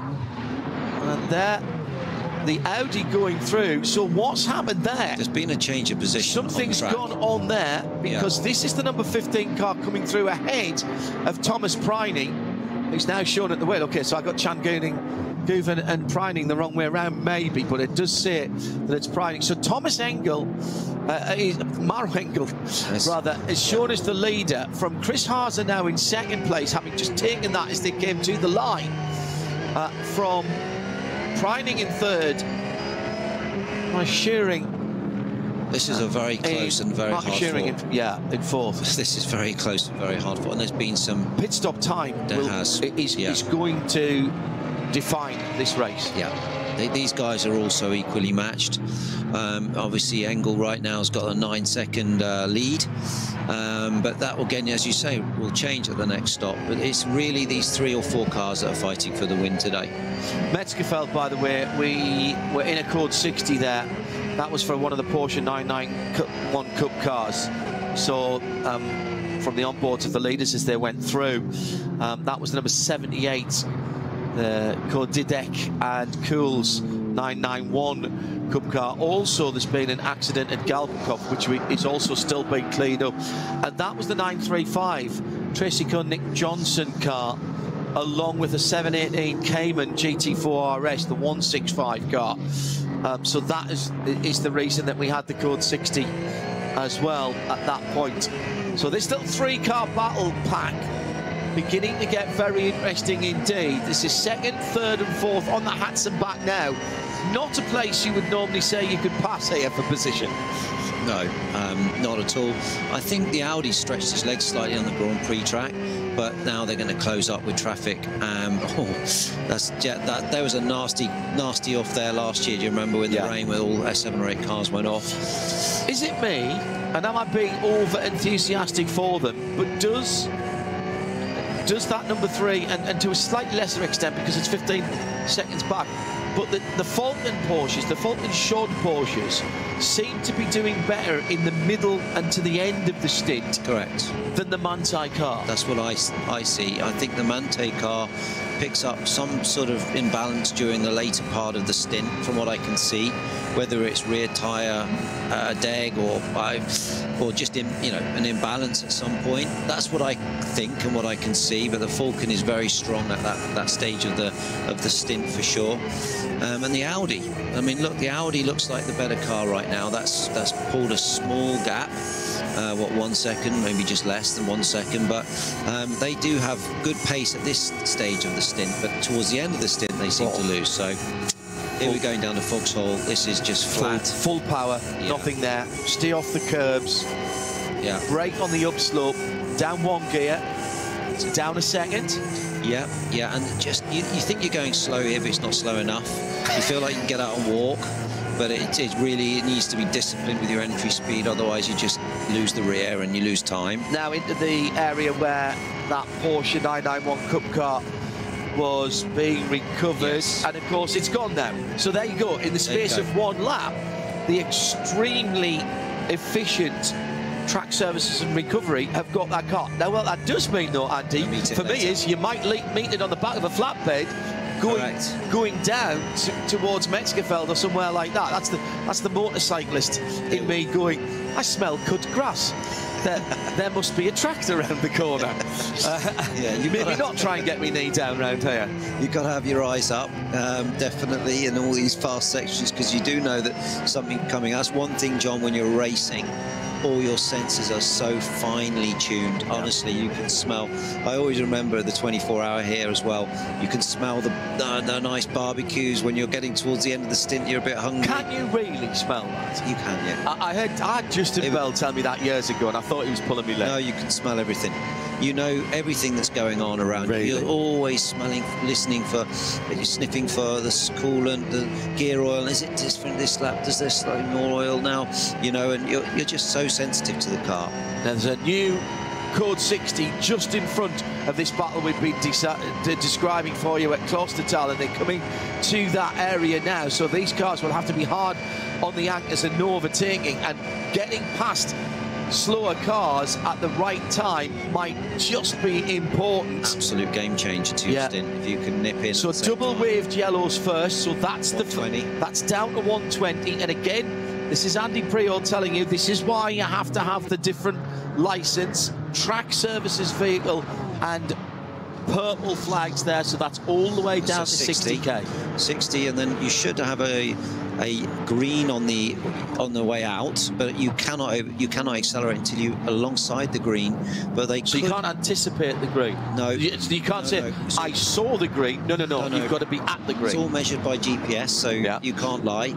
And then unfortunately, in my day, you could get away with a bit of chat, but not nowadays. But yeah, and then of course you could go out of a slow zone into a waved yellow. Yes, which it doesn't necessarily go green, and then it can go back to a slow zone again. You got, you know, it's so. I mean, you can't get away from it as a driver, but also, and I quite like this. You're not asking necessarily marshals to make a judgment call of when people have slowed down at a point on the track. They're waving the flag. They're very good. Yeah. And all marshals, remember, whatever they're doing, are a judge of fact. Yeah. Whether or not there's video evidence, they are a judge of fact, and they will write a statement if need be. And that will be taken as evidence. But you're not asking them to make a judgment call. Down in the pit lane, and just the one Ford this weekend for HRT Ford Performance. That's the Haupt Racing team. Unfortunately, we lost the other car, the Stippler car, the 6 car with some issue. The 2 car, wasn't it? Sorry, yeah, 2 car. With an issue. I didn't even see it on the qualifying, so I'm not sure it even qualified this morning. Before you rocked up for your sausage sandwich, I was watching the German feeds this morning, and the early morning light at the Eiffel, absolutely incredible. Sitting in 9th in SP9 Pro, 11th overall at the moment. That's number 6. Dennis Feltzer, Vincent Kolb, Dirk Muller. It's Patrick Assenheimer behind the wheel of that Mustang for Mustang GT3. It's a big deal for coming back to the Nürburgring Nordschleife, and particularly to the 24 hours. And now the question is, you'll have split loyalties that weekend, because Sebastian will be racing in the Salem 6 hours of the Glen on the same weekend. So are you going out to the Glen, or are you staying at home and following it? Following it all from home, unless I'm doing something else for Ford. I need to look at my diary. I'm probably doing some GT4 or something for Multimatic. But yeah, I mean, I'll be following them both closely. I think that I spoke to Dirk this morning, and he's very optimistic about the pace of the car. He thinks that they've got a very strong pace, and the car is really beginning to stretch its legs around here at the Nordschleife. Where does a car have to be good, in particular at the Nürburgring? Because it took a very long time before a Ferrari, despite the fact that Ferraris had been here before down through the years. Not a lot of them, I accept. But, you know, the Klaus Appel and Fricadelli Racing 296 won without any works assistants and with no Ferrari works drivers. I mean, Klaus Appel, a bit like Manthey, he knows this circuit, partner of Sabine Schmitz as well, of course, who we miss every time we come here. I had the good fortune to work with Sabine on a number of occasions. But, I mean, a good car at Le Mans, a good car at even Sebring or Watkins Glen is not necessarily a good base car for the Nürburgring. So what have you got to excel at here, and where does the Mustang have what it takes? Well, you know, you're going to need a car that has good suspension travel, that can deal with the bumps and the undulations, but still have a platform to be able to lean on. And, you know, like every... You set up a car a little more compliant around it. You have to, yeah. You can't run the car to the ground, you know, and stiff, and that would maybe work around a Spa, let's say. It's a very different type of setup required for this place. So, and obviously the Ford's had to, you know, has come in its first year on the Nordschleife here, and has to know where the sweet spot is for the car, with how the bump stops work, how the damping, the spring rates, the aero, everything needs to come together. The other thing that strikes me is you've got to have what I would call a tractable engine. You want the top end, of course you do. You've got some very fast straights here, but there are times when, I mean, we all talk about brake horsepower. Yeah. We actually drive torque. Yeah. We drive pounds-foot of torque. And that makes your life much easier on the road, but particularly in racing. Because if you've got a car that you've got to absolutely rev the whatnots off all the time, it's tiring on the engine, it's tiring on the driver, actually. And it strikes me that that big 5.4 V8, the Coyote engine, which is actually tuned by M-Sport, Malcolm Wilson, isn't it? The guys who know their way around rally cars. They really do. Did great work for Bentley as well in GT3. So I presume the large displacement engine of the Mustang has that capability. It does, John, it does. It's got a lot of torque, and I would always choose the torque, as you say, over the top end, because you're pulling out the corner, you need it on restarts, you need it slow zone restarts. And I think that everybody, a lot of the race teams looked at the Mustang and said that will be a very fast car around the Nordschleife. And, you know, HRT Apt Racing are very good partner with Ford, and they are going to really help develop that car for this track. It is very specific, and it does require something different. And you've got Stippler, you've got Dirk Muller and Dennis Olsen, who are all very experienced Nordschleife you know, guys, so they can also bring experience from the other manufacturers, whether that's Audi and Porsche, and Dirk from, well, Dirk's raced in many manufacturers around here, so they've got some really strong guys there, and yeah, I think we're in a good place. Yeah. And we're still fighting hard here for this P2, This P3. seems to have been going on for the whole race, which is great. One of the things I love about endurance racing, watching it, talking about it, and in the all too few opportunities I've had to race have generally been in endurance races. I've done a tiny little bit of sprint racing down through the years when asked. The answer is always yes. When somebody says to me, would you like to race here? And I've said yes before they've even got to what needs to race, which has landed me in some interesting seats, including a SsangYong pickup truck. Yeah, I think I've seen you in the C1 shape. No, that's what I absolutely wanted to do. The Ford Kart Endurance as well. Nick Tandy's built the car for that in races. That's fun. I've done that race. Have you? Yeah, that was hilarious. Yeah. We did it with Alan Gow, Seb, and Richard Solomons from IHG, and we had such a fun. I mean, came in from Alan's stint, and he had Radio 2 playing, and then I went out, hit the curb so hard, and both speakers fell out. So, but it was a good fun race, and everyone was so equally matched. But you can spend, looking here, you can spend hours and hours. And like that was what I was going to. That's what I was going to say. It is not the wham bam elbows out kind of racing that you would need to have in a 25-minute touring car race or whatever, hitting every curb super hard, and never mind whether the car brakes as it goes across the line after 20 minutes. No, these cars have to last 24 hours in some of these races. Right now, in the number 3 Falcon Porsche, Maurice Schuring knows the part numbers on the back of that 911 Manthey car ahead of him, because he's been staring at it for all of this stint. He has, yeah, and you can go through the night like this, John, you know, where seeing the same car in front of you all night to gain a position. And the team are so proud of you when you come in, and honestly, you've gained one position, but you've worked all night for it, and because they are so equally matched. I mean, these are two Porsches. You know, the obviously the tyre differences there, but the BOP on these cars is so close. There's no advantage anymore. It's just working in that small window. So it's all about optimizing your stints. Are we going to see you back behind the wheel at the Nürburgring anytime soon?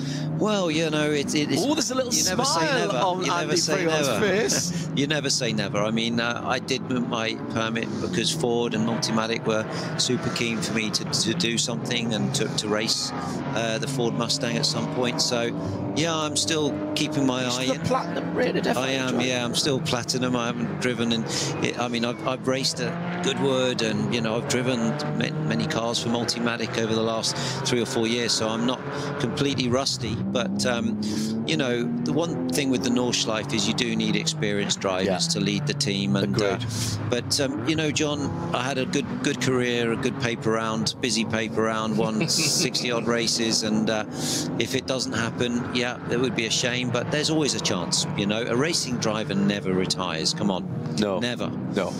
But you know, hunting the drives is not where I'm at. I'm just really proud to be working with Ford and with Multimatic, and kept on with them for many years, developed many projects, so here we are. Yeah. One of the races I would love to do here at the Nürburgring Nordschleife, I am not up to doing, not anymore. I wouldn't even consider it anymore at my age, but I don't think I'd want to do the 24-hour series. There's too much going on at the 24-hour race, rather. There's too much going on at the front of the race.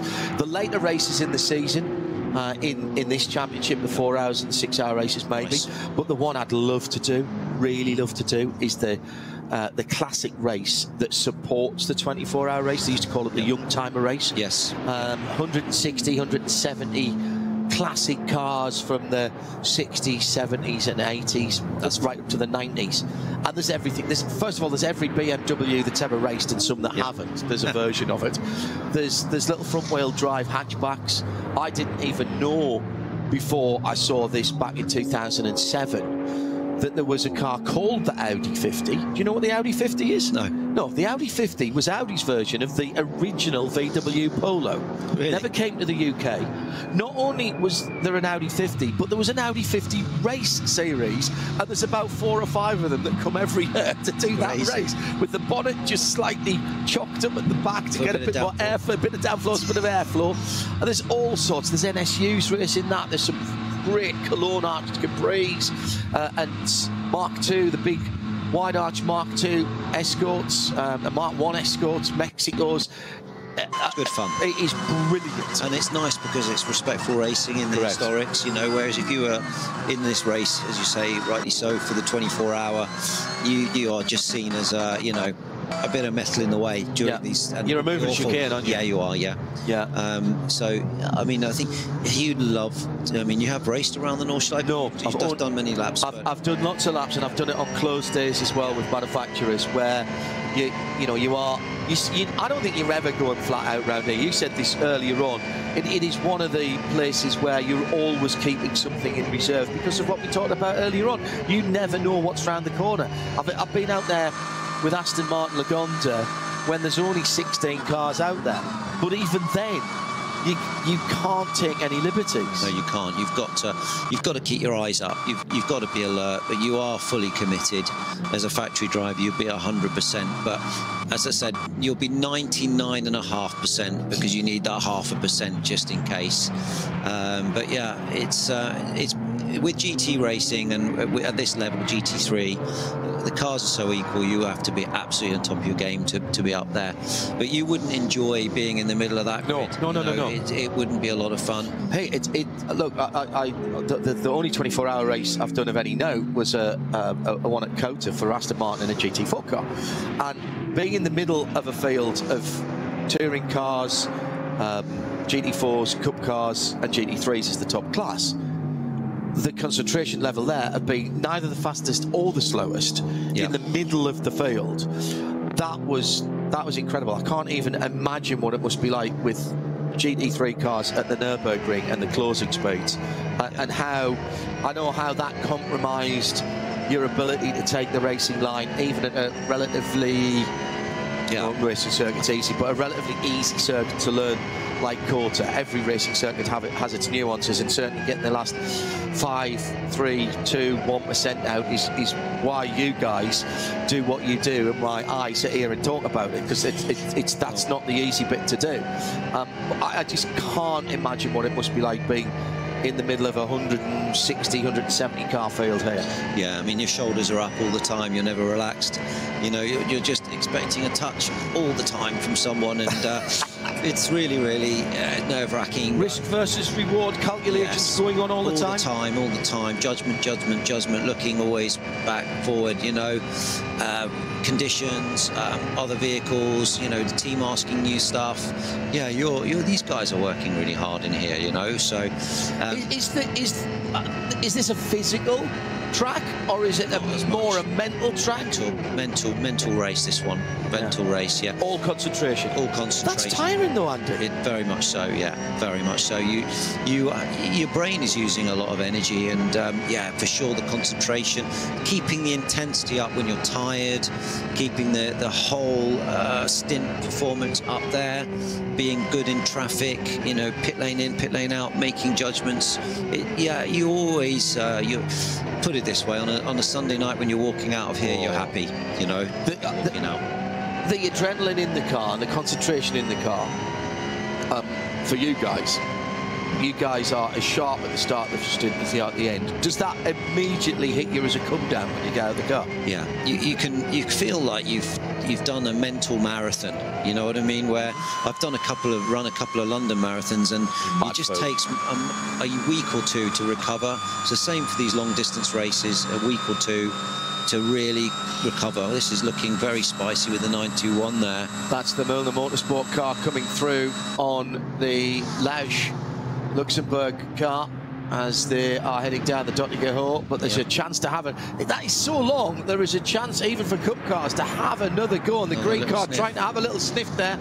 Milner, who have made a good business out of running cars here.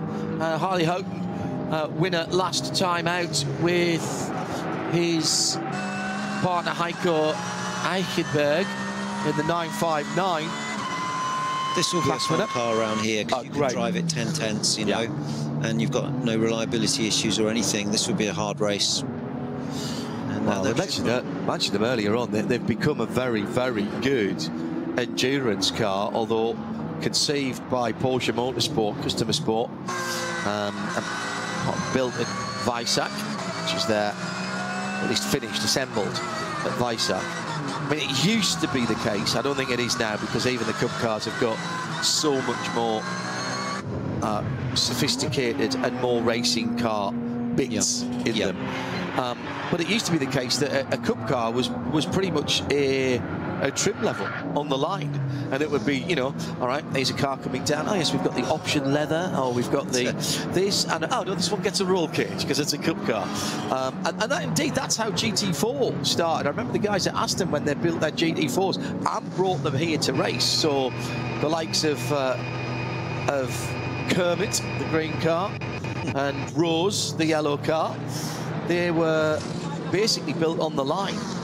And that was going up to Gloucester, through Gloucestertal, wasn't it? That the problem was, where we have the code 60 out there. Another nice, relaxed pit stop in the pit lane.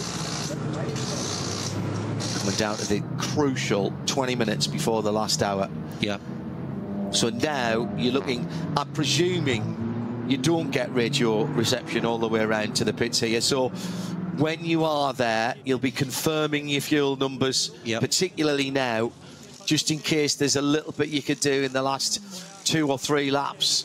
You'll have hopefully got everything right leading up to that, but if there is a little bit of adjustment, you'll be making that in the last 2 or 3 laps. Yeah, they'll be watching your fuel numbers and talking with you all the time about it, how you can save, lift and coast, or whatever you need to do to just Did that come naturally to you, Andy, lift and coast?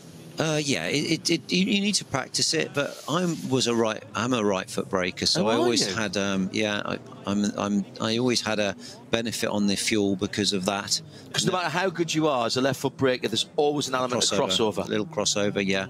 And you could be a little bit heavy on fuel. So I never had I never had to work too hard on that.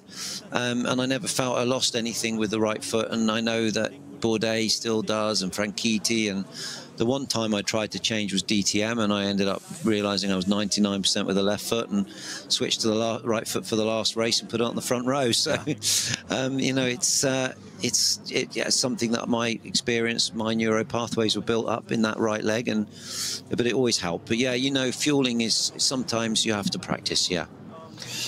So coming into that crucial time leading up to the last out, Lars Stegman from the Cayman in the pit lane at the moment, talking to our German colleagues.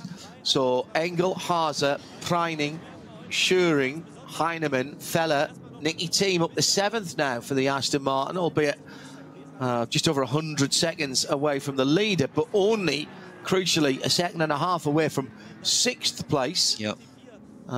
Everybody wants to win. If they can't win, everybody wants to be on the box. If they can't do that, they want to make sure that they are getting as much data for later on in the series as possible. I think, you know, looking at Engel, Haas and Preining, that there is a really close race there. They're all very close on the best laps, all within half a second of each other. And it's going to come down to that final stop now and track position. And this is why, John, they're going to be racing really hard now. We've got the number 3 lining up here, the Mante Porsche of Schuring. This is race on, John, here, and I would say this is now when it starts to get really hot, and really, really spicy. So the Falcon Porsche does look strong at the end of the stint. You say they're coming towards the end of that stint now, and look, the Mante Porsche is just looking a little bit weaker in this position at the moment. Golf in front, sorry, BMW in front of that battle. No, it wasn't. Actually, it was a Hyundai. So let's just keep mentioning cars. Down the inside, and the Falcon Porsche takes the Manti Porsche, runs wide through the Habs hook, but gets the inside line into the next 2 corners, crucially, as they go through the arena section, and immediately starts to move away. Now, that to me looked like I don't think Thomas Preining did anything wrong. That just looked like a grip advantage. He did look like he had a lot of extra grip on the braking. People think about having advantage of grip is coming out of corners, but it's the stability under braking and being able to take a little bit of extra pace to the apex. Brake and turn with, you know, if the tyres dropping off, you can't brake and turn with so much braking force. You have to ease off the brakes, and then you have to brake a bit earlier to get the front end into the corner. And the Falcon car looks like it's got quite a lot of, well, just overall grip at this phase of the stint. The Mante Porsche will come back, but now it's following, so it kind of pulls you round. You can stay with it, and you can keep your eyes up, and you can see that the Falcon car is where it's strong and where it's not so strong, and you kind of try to steal back a bit of time. There's been an incident a few moments ago, and sad to say for those that follow the winged badge of Aston Martin, it was the number 36 car that has come into contact with the VW Golf GTI Club Sport number 76. That was at Klostertal, so that is why we had the incident flags out at Klostertal, and that's a quick part of the circuit. They've come together side by side there and speared off into the barriers. Well, that, I'm not surprised that there was a major clean-up going on at that point.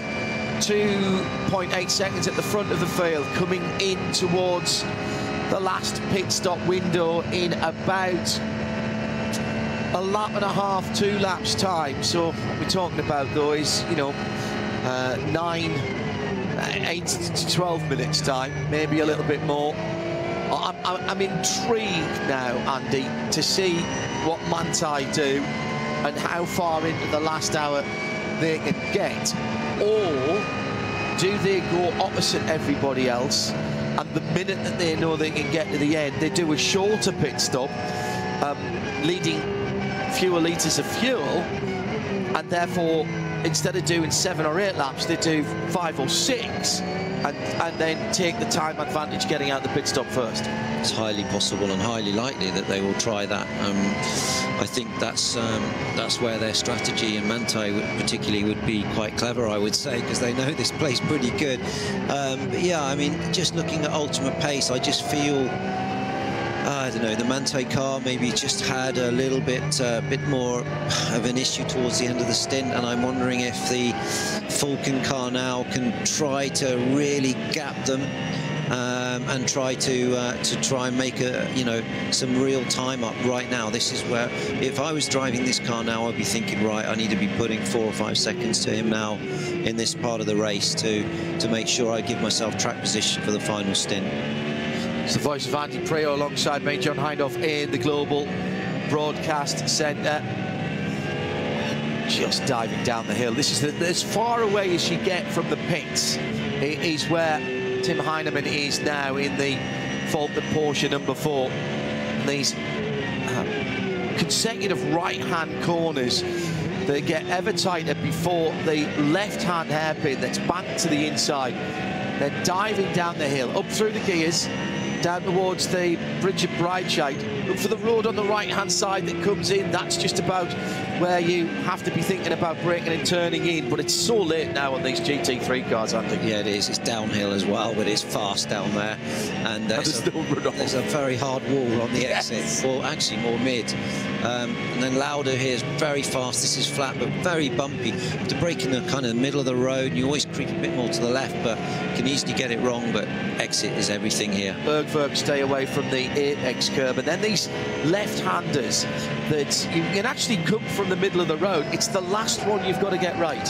Yeah, and you know, they're all flat, but you've got to, let's say, take the line of least resistance to let the car run on the exit and not put too much steering in, and just keep the speed you come out of Bergwerk is determining your speed all through those very fast kinks. But that's a very blind section, and I always feel like you need to have preparation there, because, you know, any issues with another vehicle off on the exit or oil or whatever could be a problem through there. I'm starting to think to the end of the race now and work out whether this is going to be 27 or 28, 26, 27 or 28. You're talking 8-minute laps, so how can I not know that? Because it depends when time runs out and where the leader is at that point. And, you know, obviously, if the leader's gone through and 10 seconds later it drops to 0. Yep. So this has also got to be brought into your thinking. Yeah. Yeah.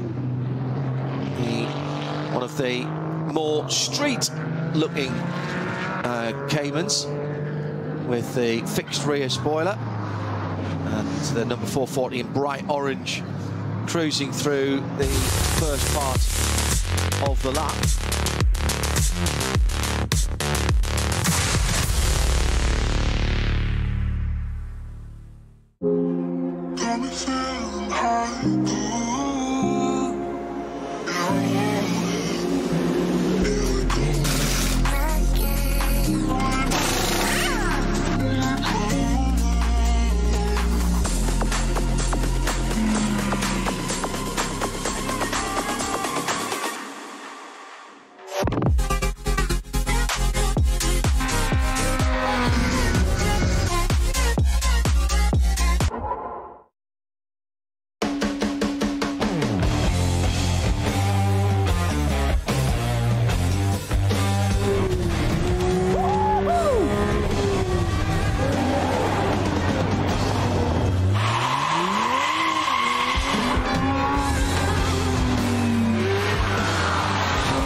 Sie sagen, es ist nur ein Auto, aber wir sagen, es ist Herzblut, Schweiß und Perfektion. Denn wenn du schraubst, dann zählt jeder Millimeter. Dann bist du in deinem Element. Du willst mehr als nur fahren. Du willst es fühlen. Die volle Kontrolle. Eine optimale Straßenlage. Wir wissen genau, was dich antreibt, denn wir teilen die gleiche Leidenschaft. Egal ob auf der Straße oder auf der Rennstrecke, wir sind immer an deiner Seite. Wir sind H&R, offizieller Partner der Nürburgring Langstrecken-Serie.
Liebe Fans, Lovely fans. besucht uns auf unseren Social Media Kanälen. Follow us. Auf Facebook, Instagram, YouTube und TikTok. Willkommen bei der NLS.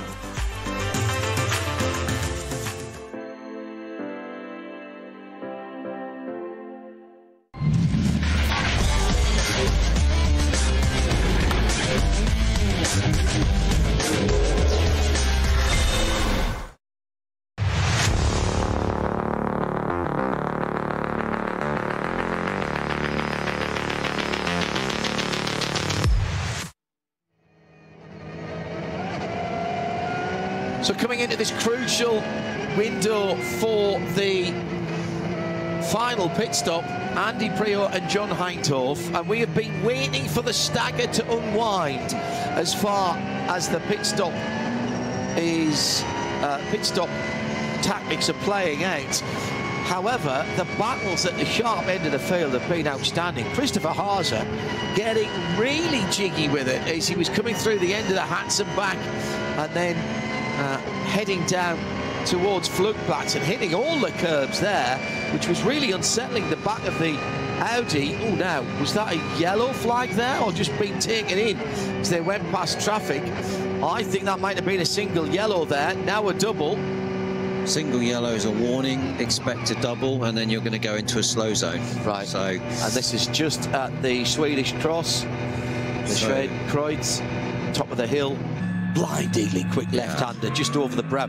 They've actually smoothed that out a little bit now before you get to Arenberg at the top of the hill, which is where the issue is, and we've got a flatbed doing some recovery there. Yeah, well, that is much smoother than it used to be. It is, yeah. Well, now with the cars past the green, look at the jump the Audi got there. Yeah. Something strange happened there because the Audi jumped and then stopped.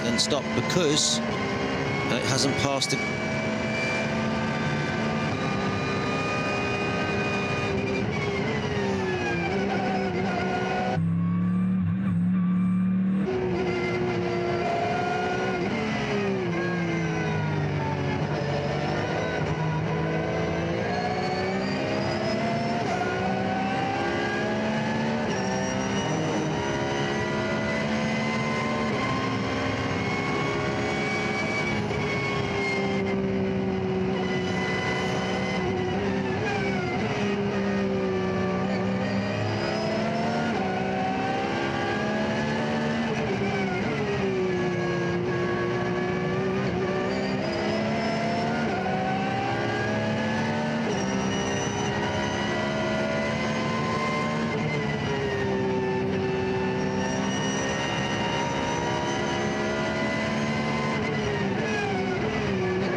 seht es ja schon wahrscheinlich jetzt gerade im Bild. Wir stehen hier bei Rotax Deutschland. Die sind nämlich an diesem Wochenende hier zu Gast. Zusammen mit dem Porsche Endurance Trophy Nürburgring Talent Pool ist man gerade so ein bisschen dabei und beschnuppert sich hier, habe ich gerade schon rausgehört mal. Denn es steht hier ganz im Zeichen der Juniorenförderung, was hier angegangen wird. Und ich habe mir dafür den passenden Gesprächspartner dafür eingeladen, weil wir wollen da jetzt mal so ein kleines bisschen hier durchgehen, wie das Ganze denn so aussieht, von Rotax Seite aus, aber auch von Seiten der Porsche Endurance Trophy Nürburgring. Und mein Gast, den ich mir dafür eingeladen habe, ist Andreas Mattis. Erstmal schönen guten Tag und schön, euch hier am Nürburgring zu haben. Ja, hallo, vielen Dank. So, du bist als Vertreter von Rotax hier. Ich habe gerade ja schon gesagt, ihr seid so ein bisschen hier, um euch gegenseitig so ein bisschen zu beschnuppern, weil ihr macht ja in Sachen Nachwuchsförderung sowohl von Porsche-Seite, aber auch von Rotax-Seite aus relativ viel. Ne? Erzähl mal, was macht ihr da? Ja, also ich sage erstmal Dankeschön an Rotax, dass wir auch das ganze Material bekommen haben, um hier zu sein. Dann natürlich Dank an Porsche, dass sie auch an uns denken, dass wir dann auch mal kommen dürfen, uns auch mal zeigen dürfen, weil im Prinzip ist es ja schon ähnlich mit dem Porsche Markenpokal und mit Rotax Markenpokal, dass es schon, wie gesagt, die gleiche Basis ungefähr ist, nur wir in klein mit den Karts und Porsche halt schon in groß. Ne? Und ja, und wir haben jetzt mal den Weg gefunden hierhin und ja, das ist eigentlich so ein bisschen der Pendant halt klein, Kart fahren, groß, Porsche, ja. Und das heißt, wie kann ich mir das denn ganz genau vorstellen dann? Ich nenne es jetzt einfach mal Markenpokal im Kartbereich. Das heißt, alle sind mit den gleichen Chassis, mit den gleichen Motoren unterwegs oder erklär mal. Ist nicht ganz so, also gleiche Motoren, gleiche Reifen, ja. Bei uns sind die Chassis halt freigestellt, das ist der kleine Unterschied halt zum Porsche halt. Bei uns sind halt die Chassis noch freigegeben, da kann man noch Chassis wählen quasi. Ja, was dann sehr ähnlich ist, ist dann das Weltfinale, wo eigentlich alle Fahrer darauf hinarbeiten, was immer am Ende vom Jahr ist, ist quasi die Weltmeisterschaft. Da stellt dann Rotax auch die gleichen Chassis. Also das heißt, bei der Weltmeisterschaft wird dann tatsächlich wie beim Porsche gleiches Chassis, gleicher Motor, gleiche Reifen gefahren und das wird alles vor Ort dann ausgelost. Die Fahrer kommen quasi, dieses Jahr wird es in Bahrain stattfinden, nach Bahrain und dann wird halt ausgelost und dann kriegt man sein Material zugelost und dann wird dann wirklich dann um die Weltmeisterschaft gefahren. Jetzt haben wir ja gestern, ihr habt das Kart ja gerade schon gesehen, das hat so ein paar rechts und links, ein paar interessante Kästen da rechts dran. Das Ding ist elektrisch unterwegs, ne? Also dieses ist jetzt Elektrik, das ist das E20 von Rotax. Damit wurden jetzt die ersten Rennen gefahren. Das Kart ist auch bei der Weltmeisterschaft oder Grand Final auch unterwegs. Die Serie von uns besteht im Moment noch aus den normalen Verbrennermotoren, also Zweitaktmotoren, von Micro, Mini an, über Junior, Senior und dann haben wir auch ein DD2-Karten mit 2 Gängen. Das ist unsere normale Basis, aber Rotax arbeitet, wie Porsche auch an E halt und da sind wir auf einem guten Weg, denke ich. Jetzt sind die Jungs aus dem Talentpool ja gestern Abend hier gewesen und durften mal so ein bisschen rumprobieren. Ne? Wie war denn dein Eindruck? Wie hast du das denn wahrgenommen? Hatten die Spaß, auch wenn es elektrisch dann war und da manchmal ja so ein bisschen Kritik ist? Nein, also gestern hat sogar ein Fahrer gesagt, wir lassen das morgen mit dem Auto fahren und fahren Kart. Also war natürlich auch ein bisschen Spaß dabei, aber die Jungs hatten auf jeden Fall mega Bock gehabt und sah auch gut aus. Wir haben auch ein paar Aufnahmen gemacht, also die hatten auf jeden Fall Spaß gehabt, ja. Ja, die Aufnahmen haben wir auf jeden Fall auch heute ja schon im Stream gesehen. Das sah mir auch nach ordentlich Spaß aus und ich habe auch schon mit einem der Jungs geschrieben, nämlich genau gesagt mit Niklas Koch, der hat mir nämlich gesagt, Alter, das Ding geht ja mal sowas von dermaßen vorwärts. Von daher, ich glaube, da kann man durchaus Spaß haben. Andreas, ich würde dich vielleicht einmal kurz entlassen und dann meinen nächsten Gast quasi einmal hier zu mir rufen. Das ist der Kollege Alex Vielenbach, denn der hat eine ganz besondere Rolle hier. Der sitzt einmal in einem Cup 3 Porsche, in dem er hier unterwegs ist. Andererseits bist du aber auch regelmäßig ja in der Rotax Max Challenge unterwegs, ne? Ja, genau. Es war ganz witzig, als ich das gelesen habe, dass genau die 2 Serien, in denen ich halt beiden fahre, dass die jetzt zusammenarbeiten und die RMC halt hier ist, passt da halt perfekt. Du fährst relativ viel Kart, das hast du mir jetzt gerade schon mal erzählt, auch viel, um dich vorzubereiten, um zu trainieren. Oder sag mal, was sind so diese Vorteile, die du daraus mitnimmst, wenn du regelmäßig im Kart sitzt? Also bei mir hat das eigentlich angefangen mit dem Rennkartfahren vor 8, 9 Jahren, weil es halt für mich die einzige Möglichkeit war, überhaupt zu trainieren. Ich habe damals die Rennen hier im Auto gesessen, war froh um jede Runde, die ich gekriegt habe, aber außerhalb Training gab es halt nicht, weil das halt im Auto alles eine Nummer teurer ist. Also habe ich mir damals ein Kart gekauft und das war halt so die beste Schule, die man machen kann. Ich habe mir gedacht, jeder kommt aus dem Kartsport, ich nicht, also hole ich das nach. Ja, und was soll ich sagen, es hat sich halt über die Jahre so ein bisschen dazu entwickelt, von anfangs nur ein paar Runden im Jahr bis hin zu jetzt.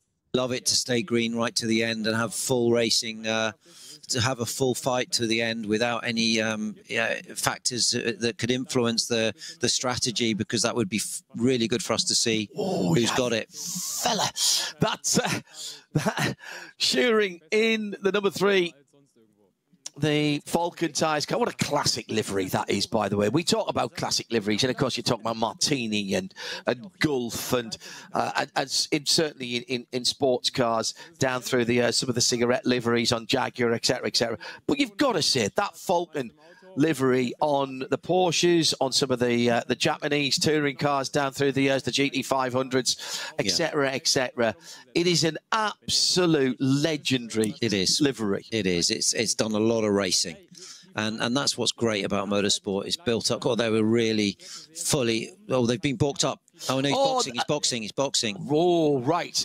So a change of position as the Falcon car came in, overtakes a car in the pit lane before the pit lane speed line. That's fine. It was going slow anyway. The pit lane is still part of the racetrack, and in fact, that's one of the Audi. It's a 777, actually. That car had been going very nicely in the TCR class, and that has come dead stick, I'm afraid, to a halt right in the entrance to the pit lane. That's the TCR leader, the Goroyan RT by Sharkey. They've got a Golf out there as well in the SP3T class. Well, it's in the pit lane, but not. It's gone past the pit lane 40k speed marker. Oh, 40k must feel like it's standing still. Will do after dirting, for sure. Right, so both Falcons and the Engel Mercedes from the lead of box. So here's the additional lap for Manthey. They've got to make this count. They have to, and there's a code 60 at Whitman, which won't help them, to be honest. So yeah, that's going to hurt their. This is the big lap. Maybe it's got to be the big push for Thomas Pryne. It does have to be. It does. Yeah. I shall keep an eye on his sector times and see if we can pick him up round the circuit. He's gone off the Grand Prix circuit. Wasn't a great run through there. Must have hit some traffic at 106.2. You'd expect to be down in the 105s, mid 105s, really, on a very good lap. The Broadbent car, as we're calling it, the 150 Black Falcon Bilstein GT4 Evo. A couple of laps off the main leader, but leading at the moment in SP8T, and in a very creditable 22nd position. Jimmy Broadbent freely admits to living the dream. Sim racer turned real world racer. We've seen him at this race track before, and in the 24 hours, had him on Midweek Motorsport. We've seen him down at Barcelona for the 24 hours for the Preventic races. Absolutely loving it, and he's very generous with his time. Love talking to him. Absolutely an enthusiast, and keeps pitching. Oh my goodness, this is a slow-moving Audi. Is that the 15? Yes. It is the 15. Yep. That's the Haase Scherer Sport car. Yeah. Oh, out of fuel? Surely not. This is the end of the 7th, or has he had a problem? So was battling with one of the Falcon cars, wasn't he? And there was side by side coming up to a Porsche Cup car, going one way then the other. They split the cars. Here comes the Grello car as well. He's just slowing to go through, and he's just slowing. Just slowing. Haase just slowing, as if someone threw an anchor out the back. And that, I think that was, where was that? Was that going good curve? I think it was. It was, yeah. That's a very fast section, but he's still got drive. He's getting it back. In that flurry of pit stops, I failed to notice, and I apologise, that car had dropped out of the running. That is an extraordinary turn of events inside the last hour with a car that has been showing real speed and was... Yeah, that was one of the contenders. Absolutely. Has to be a contender. Yeah. So something's happened in the stop, maybe. Well, as he comes back along the pit lane, just looking at that car, was on its outlap. Yeah. As you rightly say, loose wheel nut? Has he felt that? I doubt it. I doubt it. I mean, it could be anything, you know. It could be, obviously, the engine stopped and started. They had hazard on. I mean, is there some sort of potential software, you know, electrical issue, like a pit speed limiter or something strange like that? I don't know. It's you know, these cars are so complex now. Preining has turned up the wick a little bit on this extra lap that he's getting. This will be the end of his 7th lap. The rest of the cars, excuse me, this will be the end of his 6th lap, which is when everybody else ahead of him stopped. So he stops at the end of this lap and he will have the same length of pit stop as the cars around him, but will have less laps to go to the end of the race, if that makes sense. So then you have the choice of how much fuel you put in it and how good your tyres are going to be. They'll be a full lap better than everyone else's. Yeah, I mean, did you notice that, Andy? Is a tyre advantage, a one-lap tyre advantage going to show? There will be, but it's not, for me, a high deg track on the tyre. It's, yeah, I think you're just going to make your money on the stop here and the amount of fuel you take and the time you spend in the pits. So, this is just going to be, look, he's had traffic as well on the in-lap here, so if he boxes this lap, I'll be very interested to see how long he spends and what fuel he takes in this final stop. So the cars we're going to have to look out for were the cars that made their final stop 1 lap ago, and we know that the first car of them in was the car that was leading, which is the Mercedes-AMG Team Get Speed car. The number 14, Maro Engel, Fabian Schiller, Lucas Stoltz. We believe it's Engel back at the wheel of that car. Moment or two ago, was there a little wobble or a little off-track incident from the Grello car? Yes, he was. That was lucky. Over-committed, going up through mid curve. That's a very fast corner. Super quick. What's that, 4th, 5th? Yeah, that's 5th gear, and you carry a lot of speed. That you could easily have got that twisted up on the exit and ended up bouncing off the fence there. Just, yeah, that was a big commitment. You have no accident or a huge accident there. And you can see how hard he's pushing on his inlet. He knows this is it. This is where the race is either won or lost, to be honest. So to believe Preining in here, it was a double at the start of the race, we believe, for Aychat Guvin, and this would be a double for Preining to take it to the end if the timing screen and the sensors on the car tends to be on the plug-in for the drivers. Yeah, Chris Haase is out of his car down in the pit lane. He's got the car back, talking to our German colleagues, and we'll try and get the word from that. Oliver and the rest of the team listening intently to Haase talking to the German pit lane commentators, and the leader is in. Preining is in for the last stop. So this is the defining pit stop, and is it a win? Is it a podium, or have they got their sums completely wrong? I would suggest not the latter. They are in the conversation, undoubtedly in the conversation. A fairly empty pit lane as he peels right-handed, nose first to get the fuel in the front fill of the Porsche 911, number 911. And so that car comes to a halt. This will feel interminably long. So that is at the end of his 6th lap, I reckon. for Preining. Just check that. And the track is green, so this means that both Engel and Muller in the Falcon Motorsport. My apologies, it's the end of his 8th lap. Everybody did 8 apart from Ricky Feller, who did 7 to his last stop. That 16 car is sitting in 4th position at the moment, but they've all done 3. Oh, actually, no, Ricky Feller hasn't done his last stop yet.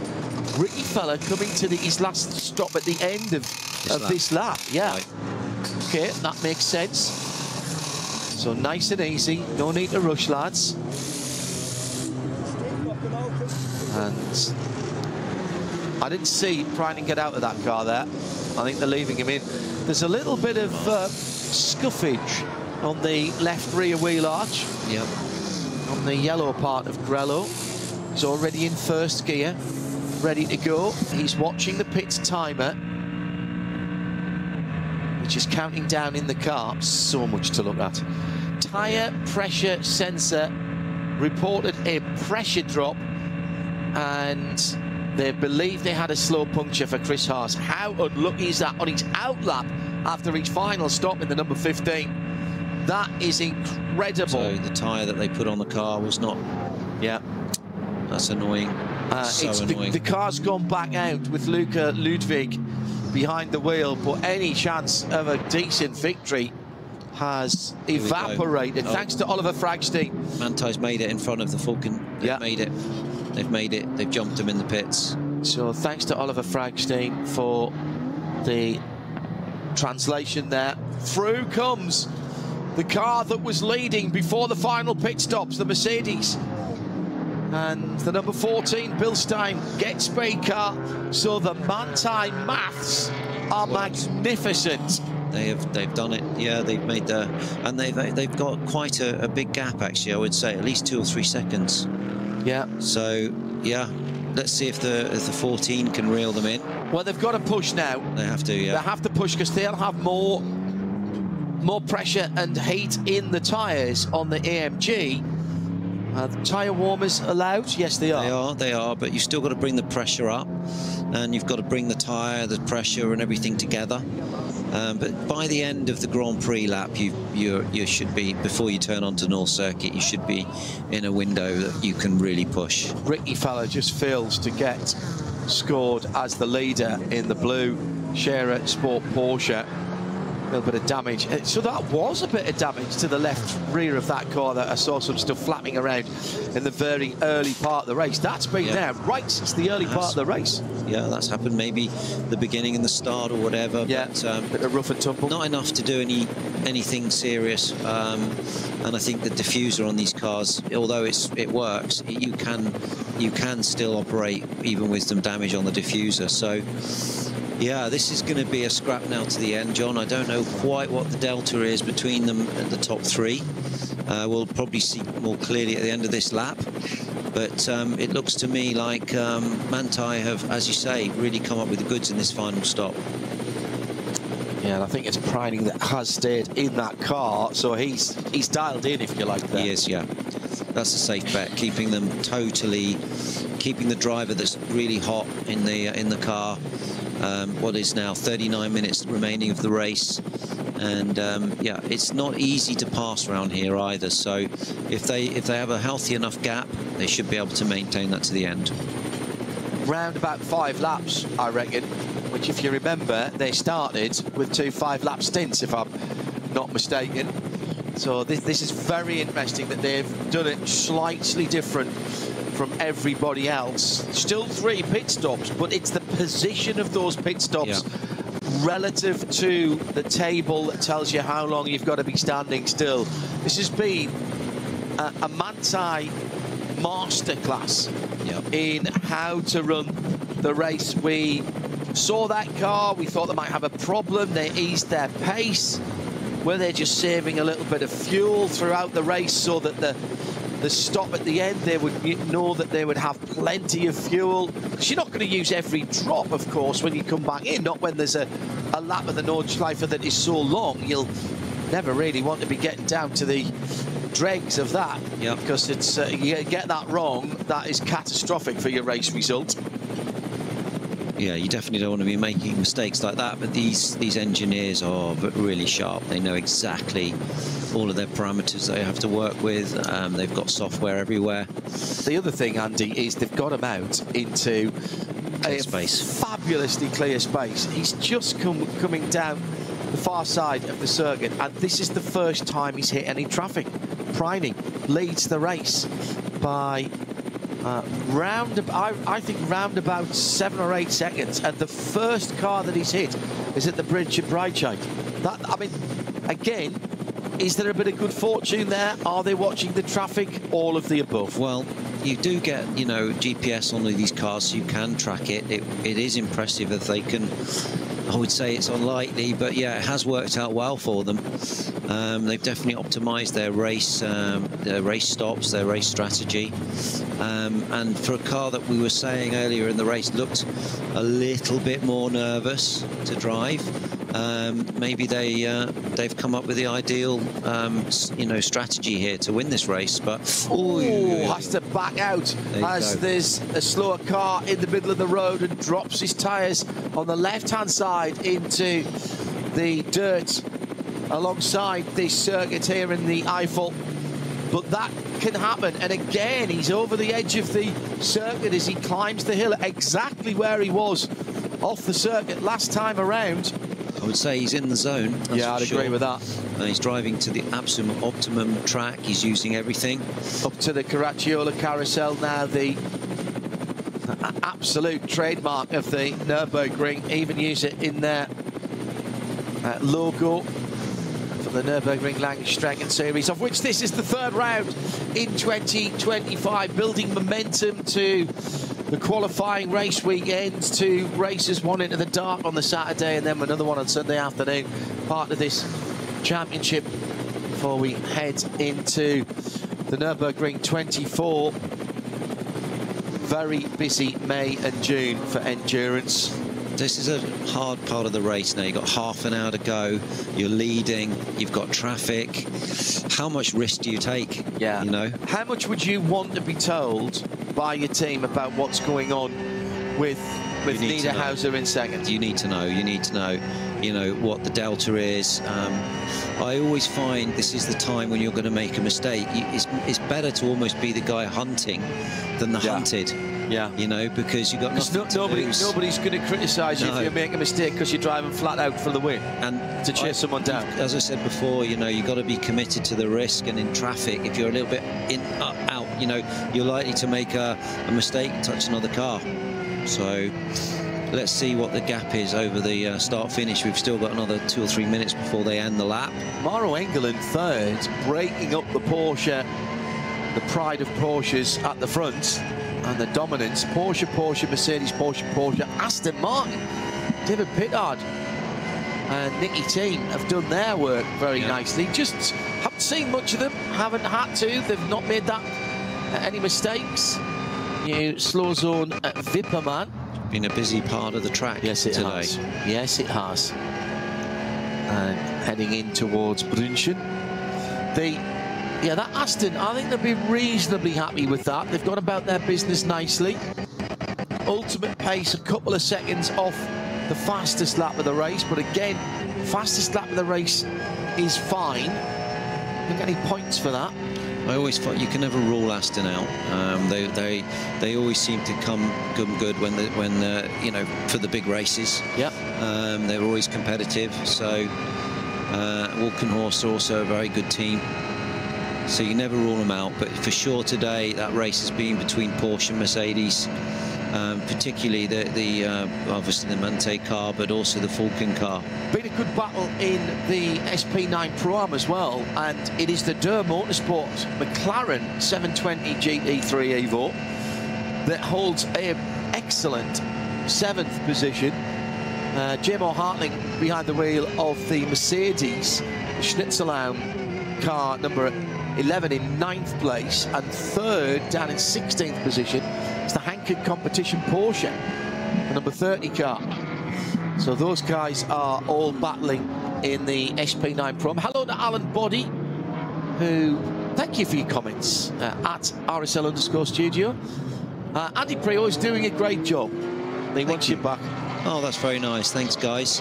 I love being here and listening to Radio Le Mans for many years, so it's great to be giving my bit of knowledge to you guys. And we're not letting Andy get away at the end of this race, because we're going to haul him back into what will become the Ford Performance Global Broadcast Centre for Mustang Challenge from Laguna Seca today, later on, much later on in Europe, and tomorrow as well. So if you haven't had your fill of pre-order, good news, there's more to come. Installments 2 and 3 to come. Looking forward to that. Doing a bit of very different style of racing, because that's sprint race. Sprint race, one make. Let's see how the Mustang Challenge. Have you driven that car? I haven't. No, I've driven the Dark Horse, but not the Dark Horse R. So it looks like a fun car to drive, I would say. Those cars will be at Le Mans this year. They will. They will for the non-championship race. Absolutely, that is a real bonus for anyone wanting to get Le Mans experience that's never been there before. It's a no-brainer opportunity. Well, let's have a word with Ford, John, see if we can get you in the car. That would be awesome. I think I'm rather too busy. I think you might be a little bit busy that weekend. I think the responsible adult Eve might just have a word to say about that. Seriously, I actually got an offer of driving in the Porsche Sprint Cup race that is at Le Mans in a Cup car this year, but I had already promised Ford that I would do the World Fleet commentary for Mustang Challenge, and it's too close. Absolutely. And I think you've got to concentrate on one thing if you're going to do that, particularly in a field of cars at that speed. You've got to prepare for that. You've got to have your head in the right place. Being able to do these big races and being a racing driver is a full-time job, you know, and that's why I admire these pro-ams, because the gentleman driver, I don't know how they do it, because, you know, if you're not thinking about it all week, preparing, you're not really ready. So don't forget, at the end of this race, we have more endurance for you over on RS1, where you can tune in for the bulk of the race of the FIA World Endurance Championship, third round of the season, last round before Le Mans. Very interesting qualifying yesterday, thoroughly enjoyed that. It's Johnny Palmer and Bruce Jones who are looking after that one over there. Stay with us here in sound and vision for the conclusion of this race, coming down to the last half an hour. 12-second lead as well, Monte car has over Engel.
Sie sagen, es ist nur ein Auto, aber wir sagen, es ist Herzblut, Schweiß und Perfektion. Denn wenn du schraubst, dann zählt jeder Millimeter.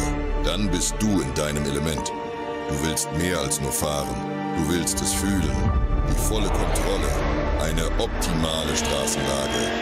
Wir wissen genau, was dich antreibt. Denn wir teilen die gleiche Leidenschaft. Egal ob auf der Straße oder auf der Rennstrecke. Wir sind immer an deiner Seite. Wir sind H&R. Offizieller Partner der Nürburgring Langstrecken-Serie.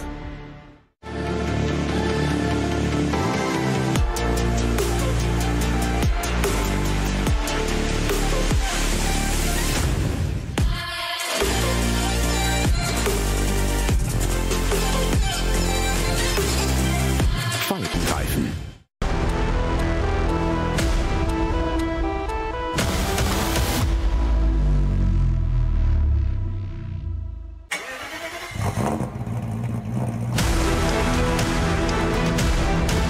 Hol dir jetzt dein eigenes Motorsporterlebnis nach Hause. dein Online-Shop für Simracing-Hardware und Zubehör. www.simraceshop.de.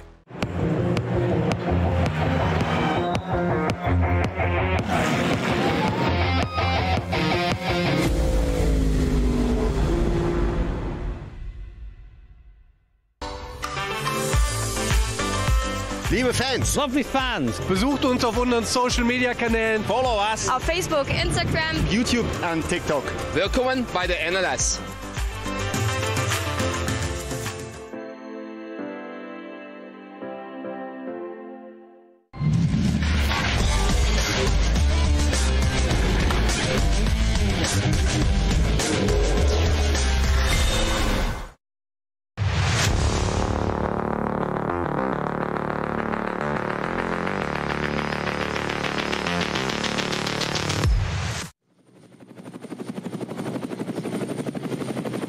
Last knockings of this race, it's Andy Prior, proud BRDC member. Yes, very proud BRDC member and board member, actually, director of sit on the board, which I love doing. It's a real eye-opener with what's going on at Silverstone. The British Racing Drivers Club, yeah. If you don't know, who also obviously, you know, have a massive role to play at Silverstone as well, the home of the British Grand Prix. A lot of BRDC drivers will be here. BRDC members are here, racing in the States this weekend. It's an honour to be part of the BRDC, Andy. It is. It is. You can't just fill a form in, can you? No, it's a bit like an MBE for motorsport, I would say. I like having that. a BRDC badge, and very proud heritage of motor racing, and a fantastic club, but a club full of high achievers in the sport, both associate members and race, you know, and full life members as well, and just an amazing amount of knowledge and expertise within the club. That's you were talking about running a couple of London marathons. You did that for BRCC Charities, didn't you? Darren Turner's done it. Ollie Gavin is exceptionally good. It's when I lived down in Wellingborough and I was going backwards and forwards around the roads when he was living just a little bit further down the road. Sunday morning, if I was out on my motorbike early to go and get a bit of wind therapy, Gavin would be pounding the tarmac at, you know, 7:30, 8 o'clock, and keeping up a cracking pace. He's a fit boy. He was a fit boy. Actually, we did it together. I mean, I didn't run with him. I think he was sub 3. Right. I think he was sub 3. I ran it with Guy Smith. We ran together the whole length, and we did I don't know, 3:40 or something. That's pretty good. Actually, I was racing at the Nürburgring. It was that's with the ash cloud. Do you remember the ash cloud? Oh yeah. And I got stuck in New York. Well, I got stuck here, so I raced here, and I drove back through the night. Got to London at like 1 in the morning, 2 in the morning, and then got up and ran the marathon the next day, which is something I couldn't do now. That would exhaust me. But I literally remember coming from this race pretty much and going straight to the marathon. But yeah, the BRDC is a special club, and it's an honour to be able to put a bit back into the sport. There's a lot going on at Silverstone. We've got a new international kart circuit being built. That is a really interesting development. With Joe Bradley and Nick Damon, we're involved there particularly. In fact, they're at a televising a race at in North Wales this weekend over on Karting TV, and I've done a bit of commentary for them as well, to bring that grassroots level of racing to Silverstone again. There was a kart circuit there in the past, and in fact they used to, think of this, I'm old enough to remember when they were racing supercarts on the Grand Prix circuit. Oh, yeah. Heinz. Yeah, these guys. And Stuart Zamelis and all those guys. Yeah, absolutely. Well, yeah. Gearbox kart. I'm very pleased I like the fact that we're putting a bit back from the F1 into grassroots motorsport. That's part of my passion on board, is to be able to make the place a better place for youngsters to come through and have better opportunities. You know? You've been part of the BRDC Rising Stars programme down through the years. Yes. We've got a good crop of new young drivers who are coming in from ever more diverse economic, educational, demographic backgrounds.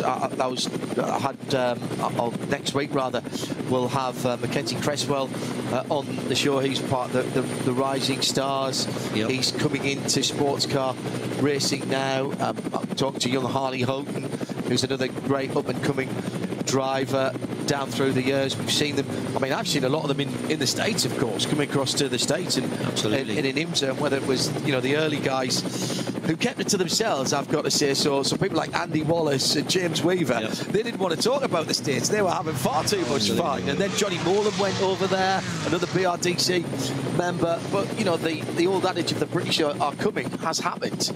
Big battle on the track here at the moment, and this is for position. This is the Dynamic GT black and yellow Porsche with the McLaren, and they are battling for overall position. So it's Joel Sturm in the black and yellow car, the SP9 Pro car. The Pro-Am car is the leading Pro-Am car. That's the Door Motorsport car, and the man with his name over the door is driving it. And they are pushing through the traffic to come on to what we've got left on 20 minutes. 22 My minutes. Goodness. Yeah, that's going to be 3 more laps. Yeah, exactly. Everybody's got the numbers right, side by side, and traffic's played a part. It's the Hankook Porsche into the pit lane. Another one of the cars ahead. They're still side by side. This is not over and done with, because the McLaren's got a little run as the other Porsche, the second Porsche, was pulling into the pits, went across 3 lanes. That would have caused some curse words, I think, if you did that in traffic on a motorway exit, because he went across about 3 lanes. And the McLaren just about holds on to that position. The number 69 car leading the Pro-Am. My goodness me, that was very tight as they were coming in. I'm not sure which of the doors it is, whether it's Ben or Phil behind the wheel of that at the moment, but has held on to the overall position. He is not under challenge at the moment from Jim O'Hartling, who is another, well, I say that, he's only another 7 seconds further back, so he doesn't want to lose too much time. And right now, the good news for the orange and black McLaren is that they've got effectively a tail end Charlie behind them and the second place car in class. They've got a little bit of a buffer, but this is about pride and honour right now, isn't it? And I think the dynamic Porsche wants to get past. Of course, does not want to be beaten by a Pro-Am. No, that's a Luke Hartog car with Joel Sturm, who's behind the wheel. Bastian Buss, I think, started that car. That's right. And Phil Doer is driving that car. Thank you, Oliver. I think the McLaren is really pushing hard here and flashing his lights. I don't know even if he knows, maybe he thinks this is for track position potentially, if he hasn't had any information from his team.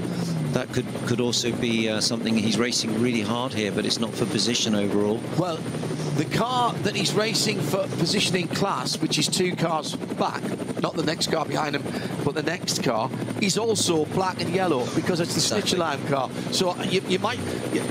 The difference between the front end of a black and yellow Porsche and a black and yellow AMG, to us, watching from the outside, is pretty obvious. But when you're looking in your rear camera or your rear view mirror, whilst trying to navigate the 100 or so corners of the Nürburgring and everything else, you're just seeing a colour of a car there. This is when you hope your engineer's saying, hey, this is not for track position, you know. And this is not for the class win, don't worry. Don't worry, because, you know, this is where the driver and the team communication is so important. But it just seemed to me, with him flashing his lights, he's under pressure, and he doesn't probably need to be so intense in this situation. I just want to, whilst that has calmed down for a moment, I just want to finish off the conversation about the British Racing Drivers Club, the BRDC, bringing that international kart circuit to Silverstone. So down through the years, we've had a rallycross circuit there. We've still got a rally school there. We've got the short circuit that is used for all kinds of bits and pieces, and Aston Martin have an experience centre there now. We've got various versions of the Grand Prix circuit. I redid my ARDS licence there on the circuit that cuts through at the end of the F1 start-finish straight and then comes back onto the Hangar straight, which is an interesting little track there. That was a few years ago now. Yeah. Absolutely. It's one of the few circuits in the world that has 2 proper-sized pit lanes. So in the old days when we had the WEC and the ELMS there, they could both have a proper pit lane, which is great for things like the Silverstone Classic Festival, which is coming up in not too long a time. And of course, we have got sports car racing, international sports car racing back at Silverstone this year with the ELMS, and that's great news. Not just for the circuit, not just for the BRDC, but for the fans of endurance racing. I'm very pleased to see ELMS, and I really would love to see WEC back. You know, we've got Britain's premier race, the Formula 1 Grand Prix, but I really want to make sure we do a lot of non-F1 racing as well, you know, whether that's club racing or grassroots motorsport, right up to, you know, international sports car racing, so touring cars, everything. It has, with the relatively recent addition of the museum, it's become a community resource as well. And indeed, during the summer, if we're talking about the fastest cars in circuit racing, which would be a toss-up between F1 and IndyCar, depending on where you are, but we're talking about the very pinnacle of FIA Motorsport in F1. But there are evenings when Silverstone and the BRDC throw up Silverstone Open for you to go and run the track, to cycle the track. It is a community resource now on the border of those counties. Absolutely, it's a leisure facility as well as a, you know, leading racetrack, and an educational facility. Let's not forget now with the academy. Yeah, got the academy, UTC across the road. You've got the museum, which is well worth a visit. There's so much to see in there. It's going places, and I'm very proud that we're able to use the fact that we've got the Grand Prix for the foreseeable future, and really make sure that some of that gets filtered back into, you know, let's say a historic, not historic racing, but grassroots motorsport as well. So very excited to be part of that, and we've got a great team there of a leadership team doing amazing things. So very excited to be part of all of that and see where it goes. Luke on the BRDC side will be as happy as I am, as a lad from the northeast, that Sunderland won the first leg of this semi-final at BRDC Silverstone, by the way, if you want to follow them on the socials. Andy Prior, proud BRDC member and director, alongside me, John Hindhoff, as we are into the last couple of laps, I reckon now, and that gap all of a sudden has reduced, by the way. It has reduced, and this is what we've been noticing all the way through the race. It was 12.5 seconds, and it's come down, if I can scroll back to the top of the timing screen, but we've been noticed that the Manthey car has been just taking a little bit of time in the middle of the stint, and it's come down to 10.3 seconds at the end of that lap.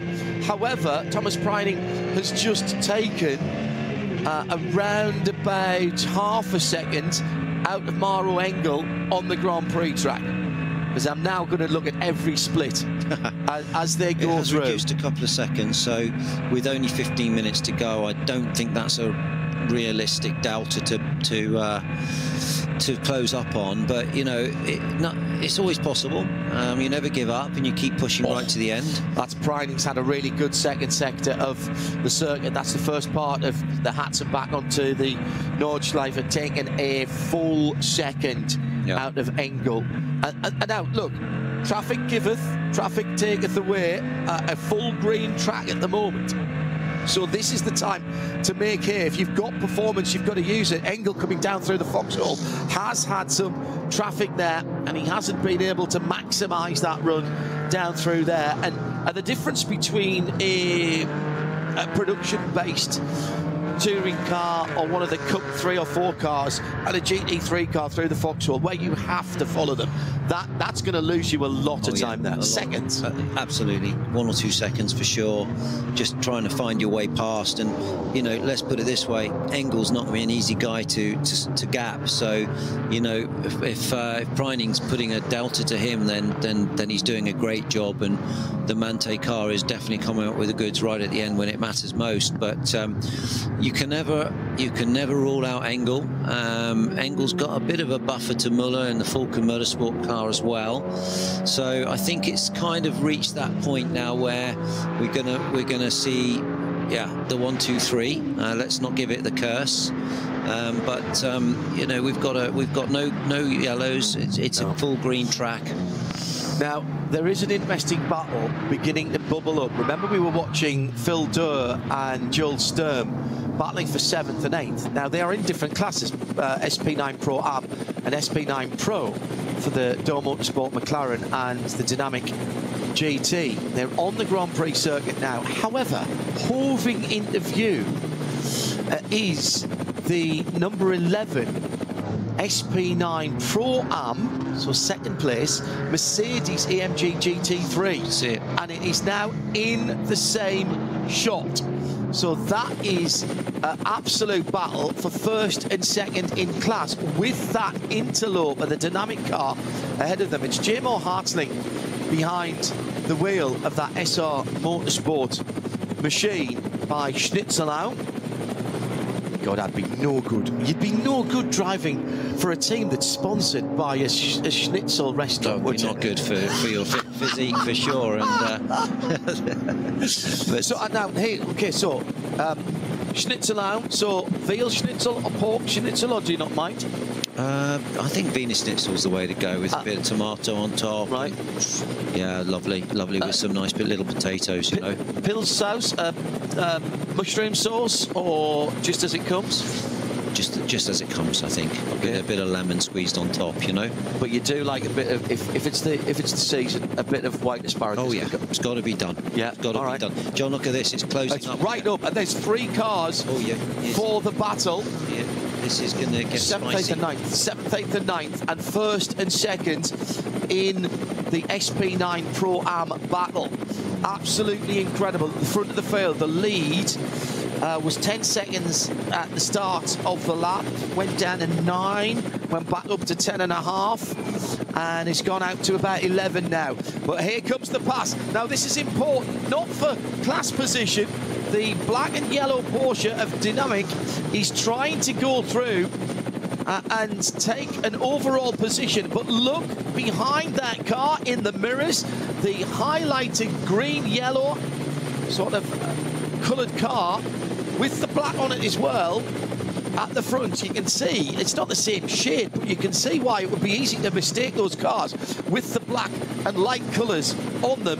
Well, that green car is the Schnitzelau machine, and that is the 2nd place car in class, which the McLaren, the orange, white and black McLaren is leading.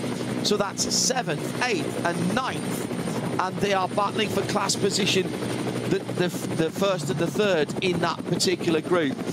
So Joel Sturm is unwittingly here in the middle, or possibly wittingly now, or at least certainly knowingly. He will have been told by his engineer, be careful, because J-Mo Hartling, who is coming up on you, will want to be by and have a crack at the back of that McLaren. I don't know what you do here if you're Joel Sturm. You've just got to run your own race, haven't you, Andy? Or do you get out of the way? No, you don't get out of the way. You run your own race. I think there's a bit of pride at stake here. I think the McLaren wants to stay in track position and have the best P7. Maybe it's important for them. You know, they're pushing hard to stay in position, but it's really closed it up nicely now amongst these 3 cars. Dynamic did have a really good look. Storm did have a big look at it before a minute ago and got chopped. McLaren is defending, in my opinion, and working hard to keep its track position. So right, Shite. Yeah. Heading up the hill. Yeah. Now, the Porsche seems to be good. So we've got a yellow flag out at Exmüller, which is behind them. So the Porsche does seem to be good in the draft, but it's double draft, of course, for the AMG behind them. The leader's just gone across the line. 9.6 second gap. And where were we on the time when they went across the line? I think they're going to have 2 more laps. I think you're right. Yeah. I think you're right, Andy. Yeah, I think they're going to have 2 more laps. Yeah. That's it. I hope well, there's no problem because they've just done 4 laps in the stint. Engel's done 5 laps in the stint. Müller in 3rd for Falken has done 5 laps in the stint. And the second, Dennis Marshall in the second of the Falken cars will have also completed 5 laps when they come around. I'm keeping an eye on that McLaren Porsche AMG battle for 7th, 8th and 9th. Oh, huge amount of traffic at the Kleiner Carousel, but dealt with really well by Phil Dorr in the Durr Motorsport McLaren. Could have easily panicked there and locked up. He didn't, and in fact he's made ground as he came out of there. That's smart driving, Andy. I think that's clever. He's used the traffic to give himself a gap, and he's going to need it, because he's still got 2 more laps to go now with the this will be his last. He'll do 1 more lap after this. So yeah, it was really good to see that. He's using it, but he's getting pulled quite close now by Storm. Again, is reeling him back in. I would say the Storm car, the GT car, the Porsche 911 is a little bit quicker at this stage of the race, but finding a way past is not going to be easy. Gaps first to second, 9.6 at the line. Run out a little bit on the Grand Prix circuit. It's Manthey from Mercedes team getting speed from the 2 Falcon Porsches. They're 11 and 25 seconds further back, respectively, for the top 4. So the top 3 at the moment, barring incident, accident, loss of concentration or an act of God, I think are pretty much nailed on. Yeah, I agree with you. And at this level of driving, if it was me in the front car, there's always an opportunity of me getting distracted by a squirrel on the side of the track or something like that, and ending up putting a wheel off. Tracy Crun has just put the fastest lap of the Cup 2 category in the number 935 on an 8:43.0.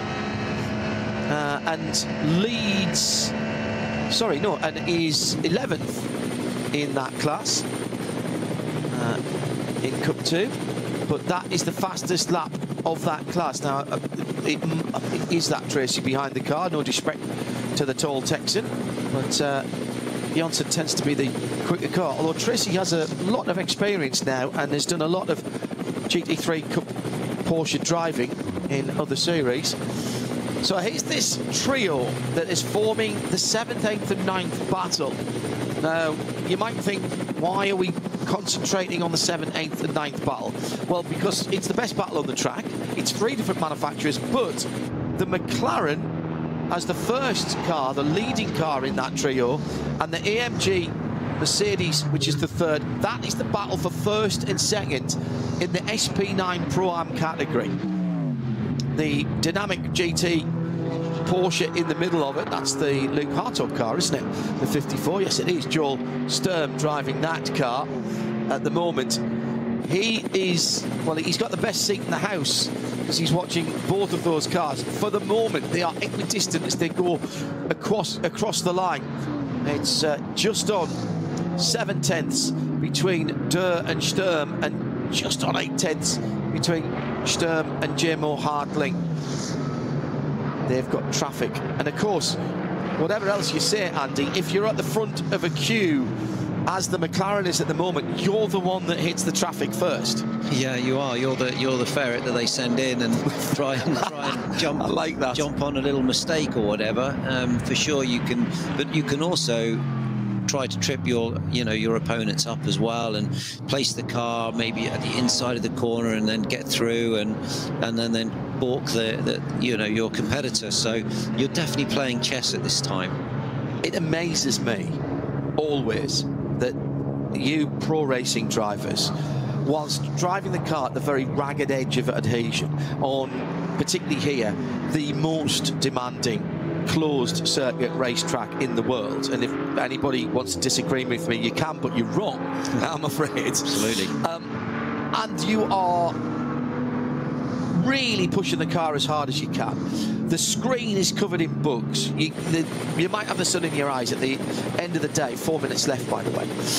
So doing all of that, having to pass slower cars, and at the same point you're going, right, I'm going to have to get past this car, but if I pass him right away, it's going to give my opponent an advantage. So what I'm going to do is I'm just going to back off and sit alongside him until I get to the corner, and then I've backed everybody up. The fact that you have even got the excess mental capacity to think like that stuns me. It's amazing what you can achieve when you've got your contract on the line. You just want to win. Yeah, it's true, John. You have to play the chess. You have to play the game. You have to learn, you know, from your time behind the wheel, how to play the traffic at its best. And these rhythms come during the race, and it's so funny, but by the end of the 24-hour race, it really becomes second nature. But at the beginning of the race, you're learning your opponents, you're learning how to play in the traffic. And every driver's different as well. Who's in the car? How does he turn?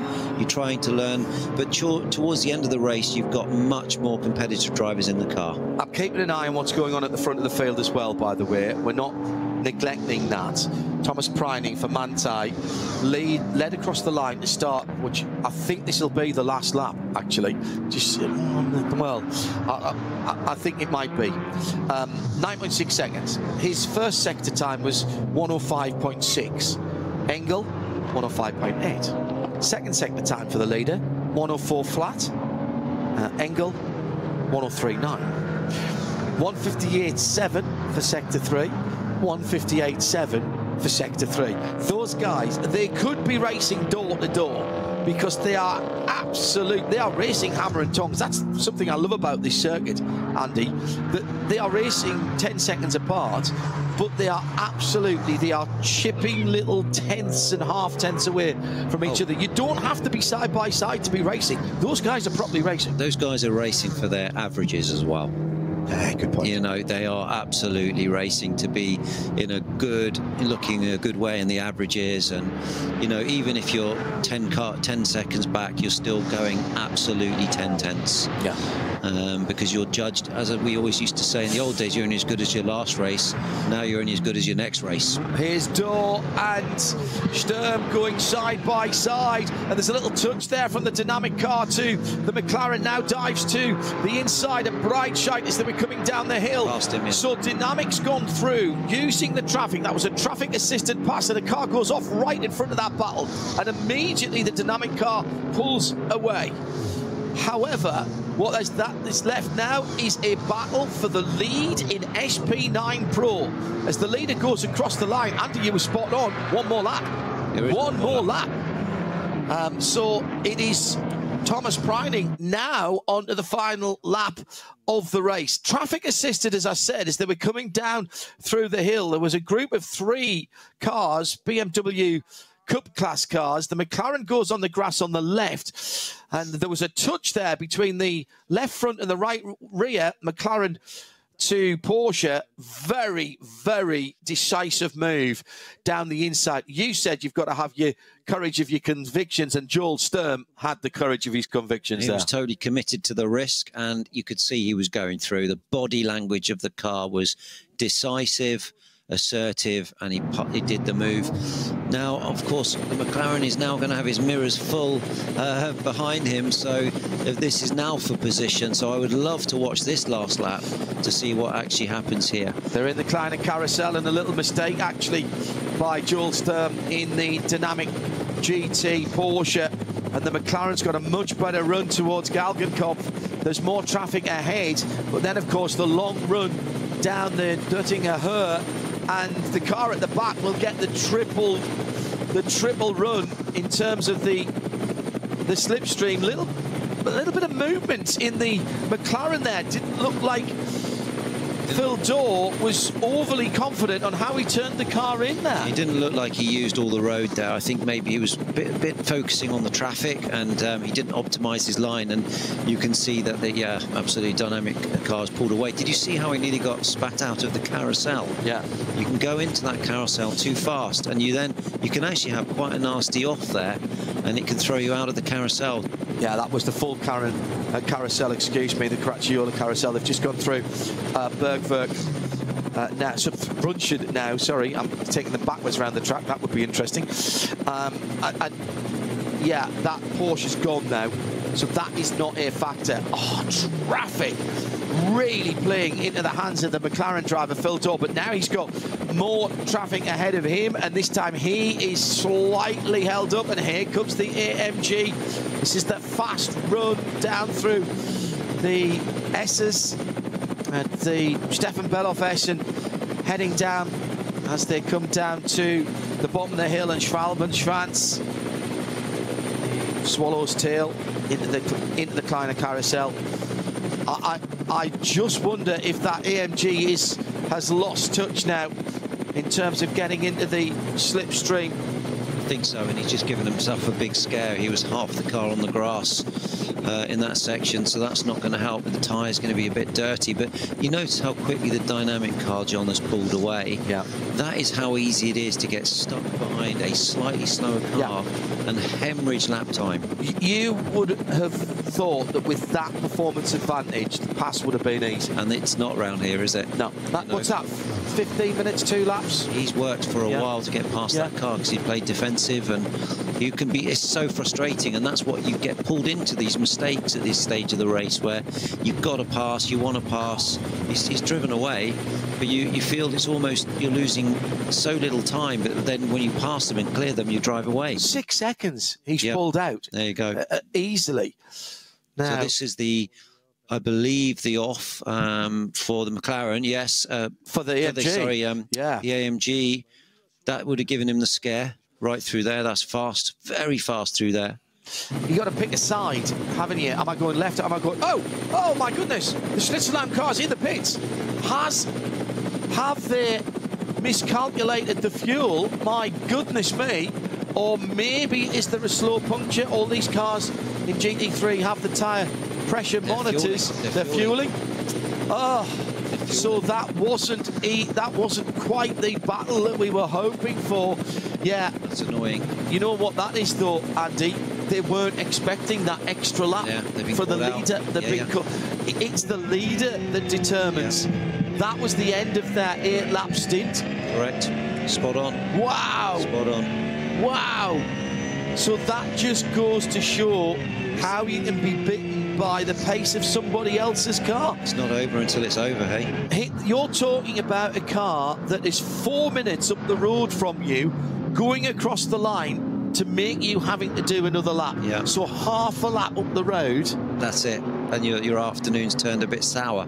Now, the good news is JMo's not going to lose the 2nd place in Pro-Am, but he's lost the opportunity to lead and potentially win that. So he was battling, he was hoping that the checkered flag was going to come out and he could have a run at that McLaren. So you've got to be on the phone now to Phil Durr and say, Phil, back it off, mate. Back it off. Hopefully, back it off. Hopefully they will. Because he was really working hard the last 2 laps, so he needs to relax a little bit, otherwise he's gonna potentially make a mistake, you know. But yeah, so you're so right there, John. That's how the Nordschleife works for you, and it's all strategy. And yeah, you could easily still lose it on the last lap, so it's not over until it's over. It looks like the Share Sports Porsche made another stop as well. Yes, it did. So that'll be exactly the same, I reckon. Although it's got to Patrick Niederhauser had only done 5 laps, so maybe they just didn't put enough fuel in, because they've done 4 stops to everybody else's 3 as well. Potential splash and dash. Oh, and another. Now this is the 444. Oh no, he's got going. Red, white, and black Porsche Cayman. That car is one of the Cup classes. Had a little off. Oh, that's the Korn family outing there in that machine. Yes, just gather yourself back together at this point. Don't bother trying to make it all up on the next corner. It's never good. I tell you what, there's a lot of people heading into the pits at the moment. The Max Cruz Racing 644 AT2 leader is in the pits, and the Manthey 718 is behind. Oh, the second place car in that class. I was just about to say that car will come through to potentially take the lead, and it's off on the run.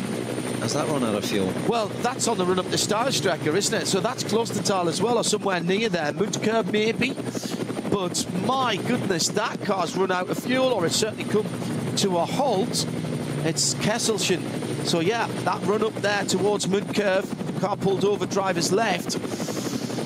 So the leader now went across the line with 10, call it 11 seconds. Thomas Preining in his pocket. He took out a full second in Sector 2, half a second in Sector 1. It'd be interesting to see if Engel does lose a bit of pace, because maybe he's fuel saving. you know, to get the car to the end. Well, Preining will only be at the end of 6 laps. There's a whole lot of cars at the moment who are backing up on the end of the Dottinger Hill because they don't want to do another lap. They know they haven't got the fuel. It looks like everybody backing up to go for a qualifying run at the moment. And anyone who's got a bit of extra fuel at the moment is really doing well. The lead has gone past, what, half a dozen or 10 cars. That is extraordinary. David Pittard has, I think I saw the Volkenhorst car in there. Across the line to win the 56th Adenauer ADAC event here at the Nordschleife. It is the Manthey EMA car, the number 911. Thomas Preining and Ayhan Guvin. The gap at the line is 11.1 seconds, so Engel fairly kept into it there for Team Get Speed, and it'll be the number 3 Falcon Motorsports. They've been good all year, Falcon. Had a great start to the season here, and another solid 3rd and 4th for the 2 Falcon cars. But that is a perfectly judged race from Manthey as they cross the line with cars up and down the field. Not just the SP9 cars, a 6-lap stint to the end for Thomas Preining after he jumped in about halfway through, just after halfway through, and did 8 laps, then 6. Ayhan Guvin had done a couple of shorter stints at the start and sort of dropped a couple of long stints when everyone else was playing around. A very, very interesting strategy for the guys at Manthey. And they will win it then. They have won it. Ahead of Mercedes and Porsche in 3rd. 2 more Porsches, 4th and 5th, Falcon and Scherer. Volkenhorst, Aston Martin, and David Pittard anchoring home the number 34 car in 6th. That was a fairly quiet run from Pittard's Nicky Team et al. Joel Sturm comes through in 7th, having had that battle with the McLaren of Fildo behind the wheel of that car. But they will come home. The McLaren of Dürr Motorsport comes home, winning the Pro-Am class ahead of JMO Hartling. And they must still be out on the circuit at the moment, but that's surely that splash from from Hartling, excuse me, is taking that car away from any chance of a lead. They lost 46 seconds because of that stop. Just hoping that the Dürr car actually has still plenty of fuel in it.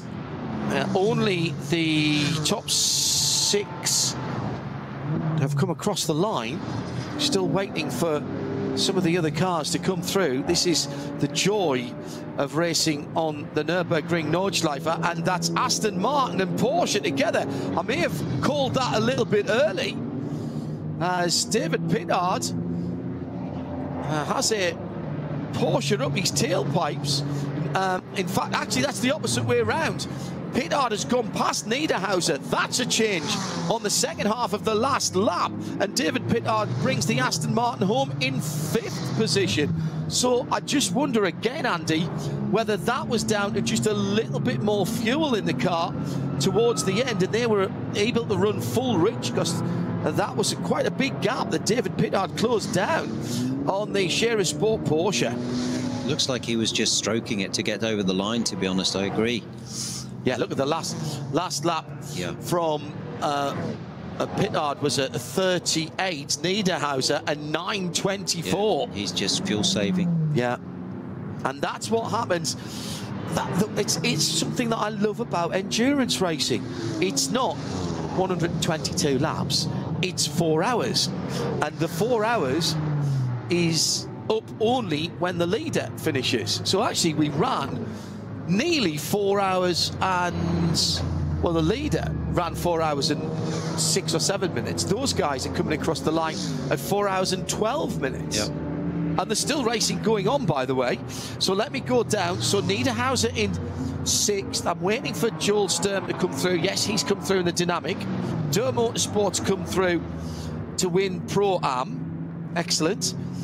Then it's going to be the Shearer Sport Audi, number 15, in 9th position because of that stop by Jimmo Hartling at the end.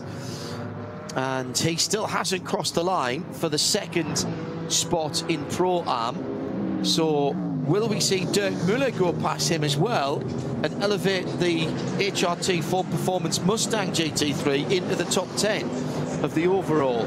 That is still a possibility. Let's see who comes across the line first. I'm now checking the times as they come through. No, there goes Hartling. So he is 2nd. And 2nd in class. Then it'll be Müller. Then it's all the Cup classes coming through. Cup 2 Pro are in 12th, 13th and 14th position. Thomas Preining out of the winning car, down in the pit lane. Well, Aycan Guvin played a blinder, did exactly what he was expected to do, Andy Priaulx. There was fuel saving, there was tactics, there was a little bit of defensive driving when required, but there was an overall plan from the Manthey EMA crew, and they executed it par excellence. They did. They were super clever. They deserved this win. It was a hard-fought race, and very, very impressive performance from them all. Congratulations to all the class winners as well. All of the results at vln.de. As the formalities are about to start down in the pit lane, I'll say thank you to all of our production team at the Nürburgring Nordschleife and in London. For Andy Priaulx, I'm John Hindhoff. Thanks for being with us. Join us at the next NLS event. Bye-bye. Ja, absolut. Wir hatten mega gutes Rennen, hatten richtig Spaß bei dem Wetter. Am Ende ja, hat uns die Motorsport knapp geschlagen.